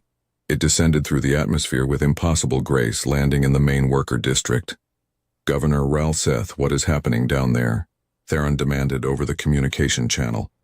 The governor's voice came back, confused and frightened. The vessel landed in Sector 9. It is just sitting there. No one has come out. But something strange is happening. What kind of strange? Kael'thas asked. Workers are moving toward it, Ralseth said. Hundreds of them. They are just walking toward the vessel like they are being called. Stop them, Theron ordered. We are trying, Ralseth replied. But they are not listening to orders. It is like they are in a trance. On the Dominator's main screen, they switched to a view from the colony's surface cameras. Kael'thas watched as hundreds of workers walked through the streets toward the landed vessel. They were not running or panicking. They moved with purpose, with certainty, like they knew exactly what they were doing. Get me a closer view, Kael'thas said. The camera zoomed in on the crowd. Kael'thas studied the faces. They looked similar to many other bipedal species in the Empire, but there were subtle differences. The facial structure, the way they moved. These were humans, the descendants of those refugees from 400 years ago. The vessel's hull opened, not with a door or ramp, but the surface simply became permeable, allowing people to walk through like it was made of water instead of metal. The humans walked inside, disappearing into the ship. How many workers are entering? Theron asked. An officer counted on his screen. Current count is 2,847, Admiral. Dr. Silren's voice came through again. That is a very specific number. Let me check something. There was a pause. Then Silren spoke again, and her voice was filled with awe and fear. Admiral, Ambassador, I just cross-referenced the colony's genetic database. There are exactly 2,847 individuals in this colony, with genetic markers matching the original human refugees. Not approximately, exactly. What are you saying? Kael'thas asked, though he already knew. I am saying that vessel knew the exact number of humans in this colony before it arrived, Silren said. It knew their precise location. It probably knows the location of every human descendant in the entire Empire. Theron's face went pale. How is that possible? I do not know, Silren admitted. But it implies they have been watching us, tracking their people, probably for a very long time. On the surface, the last human entered the vessel. The hull sealed behind them. For a moment, nothing happened. Then the vessel lifted off. It rose through the atmosphere and stopped in space, directly in front of the fleet formation. The communication systems activated again. Another data transmission faster than before. This time it included more than words. It included images, names, faces, locations. They are sending us a list, the communication officer said, his voice shaking. 74 locations across the Empire. Each location is marked with numbers. The numbers add up to 147,936. What do those numbers represent? Theron demanded. Ambassador Kael'thas knew the answer before anyone said it. Those are people, humans, every human descendant scattered across our empire. A new message appeared on the screens. This time, the words were not polite. You have 10 cycles to gather our people and bring them to designated release points. If you comply, we leave peacefully. If you do not comply, we will retrieve them by force. You have been warned. The transmission ended. The human vessel accelerated and vanished, returning to faster-than-light travel. It was gone in seconds, leaving only the stunned fleet behind. They are giving us an ultimatum, Theron said. His voice was hard, angry. They are ordering the Kaltheran Empire to obey them. They are asking for their people back, Kael'thas corrected. People we took from them. We saved them from certain death, Theron insisted. And then we kept them as workers without their consent, Kael'thas replied. Admiral, we need to contact Chancellor Morn immediately. This situation is bigger than either of us can handle. Back on Kaltherox Prime, Chancellor Morn convened another emergency council. This time there was no debate about whether the threat was real.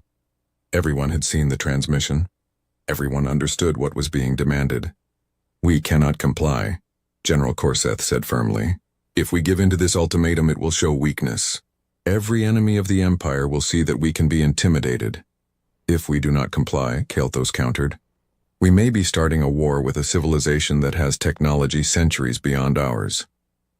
We do not know they are that advanced, Korseth argued. We have only seen one ship. For all we know, that is all they have. Dr. Silren spoke up from her position at the Science Council. With respect, General, I do not think that is true. The vessel's energy signature suggests it is not a warship. The design, the size, everything about it suggests a transport or rescue vessel, a civilian ship. The room went quiet. You are saying their civilian ships are more advanced than our military vessels? Morn asked. I am saying this ship came alone confidently to retrieve their people from the heart of a galactic empire. Silren replied. That suggests either incredible arrogance or absolute certainty that they are safe. Given what we have seen of their technology, I believe it is the latter. We need more information, Morn decided. General Korseth, begin mobilizing additional fleets. The first 3 days were chaos. Across the Empire, planetary governors received orders to identify and gather any workers with human ancestry. The orders came with little explanation, which caused confusion and panic. On industrial worlds, human descendants were pulled from their jobs. On agricultural colonies, they were separated from other workers. Some went willingly, curious about what was happening. Others resisted, afraid they were being punished for something they did not understand. Governor Ralseth of Colony 793 sent daily reports to Imperial Command. After the human vessel took the workers, the colony's productivity had dropped by 15%. Other governors reported similar problems. The humans and their descendants had been integrated so deeply into the Empire's economy that removing them caused disruptions everywhere. We cannot simply give up 147,000 workers, Economic Minister Tolvex argued in a council meeting. Do you know what that will do to our production quotas? Some colonies will have to shut down entirely. Better than starting a war we cannot win, Ambassador Kael'thas replied. We do not know we cannot win, General Korseth insisted. He stood at a holographic display showing fleet positions. I have mobilized the first fleet to join the 3rd Border Legion. That gives us over 2,000 warships. Whatever technology these humans have, they cannot stand against that kind of firepower. Chancellor Morn rubbed his temples, feeling a headache building. And if they can? Then we die defending the Empire's honor, Korseth said simply. Dr. Silren had barely slept in 3 days. She spent every waking moment in the archives, searching for any information about humanity. What she found was frustrating. The records from 400 years ago were sparse and vague. The human colony ship had been damaged badly. The refugees had been grateful for rescue. That was all the official record said. But Silren had learned to look in unofficial places. Old personal journals, maintenance logs, even entertainment broadcasts from that time period. Slowly, a different picture emerged. She found a journal entry from a cargo ship captain who had been part of the rescue operation. The captain described the human colony ship as primitive but functional. The humans had been traveling for generations, seeking a new home. Their ship was old and worn, but it had not been failing when they entered Kaltheran space. It had been attacked. Attacked by what? Silren muttered to herself, reading further. The captain did not specify, but he mentioned that the human ship's weapon systems had been destroyed, their engines damaged, their life support barely functioning. Another entry. This one from a medical officer who had examined the refugees. They are remarkably adaptable.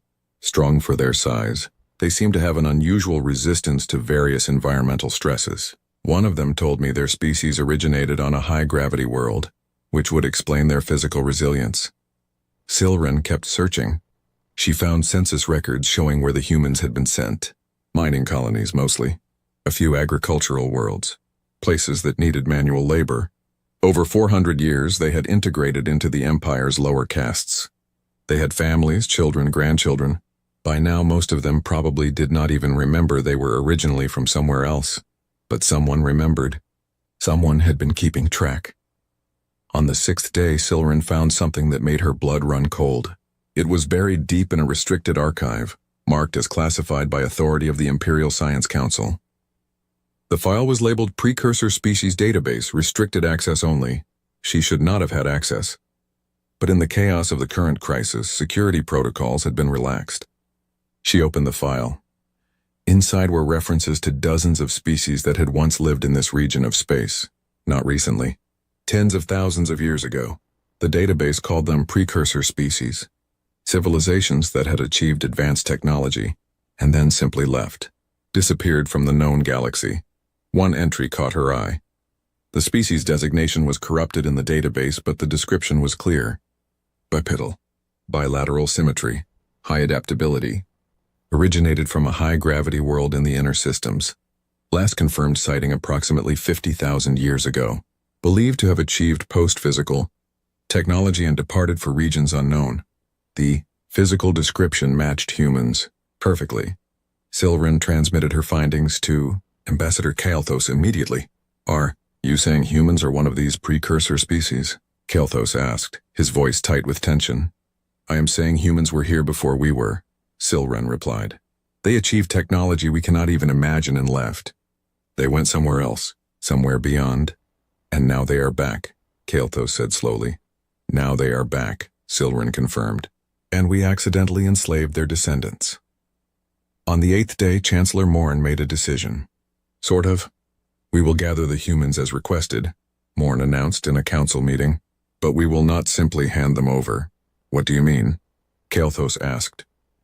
I mean we will bring them to a designated location, but we will also have every available military asset in position, Morn explained.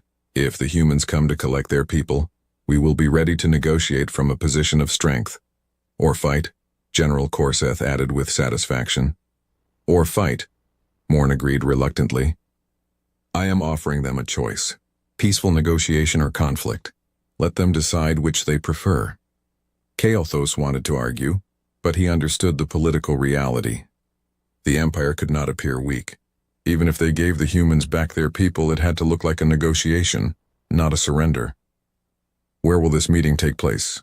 Kael'thas asked. Neutral space, Morn said. Sector 14. It is far enough from our core worlds to be safe, but close enough to our fleet bases that we can respond quickly if needed. The orders went out. All humans and their descendants were to be transported to collection points, then moved to Sector 14. The process was not gentle. Many humans protested being taken from their homes. Some tried to resist, but the Empire's security forces were efficient, and within 2 days, nearly 120,000 humans had been gathered. That is not enough, Admiral Theron said, reviewing the numbers. They wanted all of them. We are missing almost 30,000. Some are in remote locations, an aide explained. Deep space stations, long-range exploration ships, colony worlds that have not responded to our hails. We are still trying to reach them. We do not have time, Theron said. The deadline was in less than 2 days. Bring whoever we have to Sector 14. We will explain the situation to the humans when they arrive. If they arrive, Theron thought but did not say. Part of him hoped the humans would not show up. That this was all some elaborate bluff. But he knew better. They would come. The question was how they would respond to the Empire's military display. Vexilla, back at Sentinel-7, was monitoring long-range sensors when she detected them. 4 contacts this time, coming from the same direction as before. Moving at the same impossible speeds, multiple contacts detected, she reported to Fleet Command. 4 vessels on approach vector to Sector 14.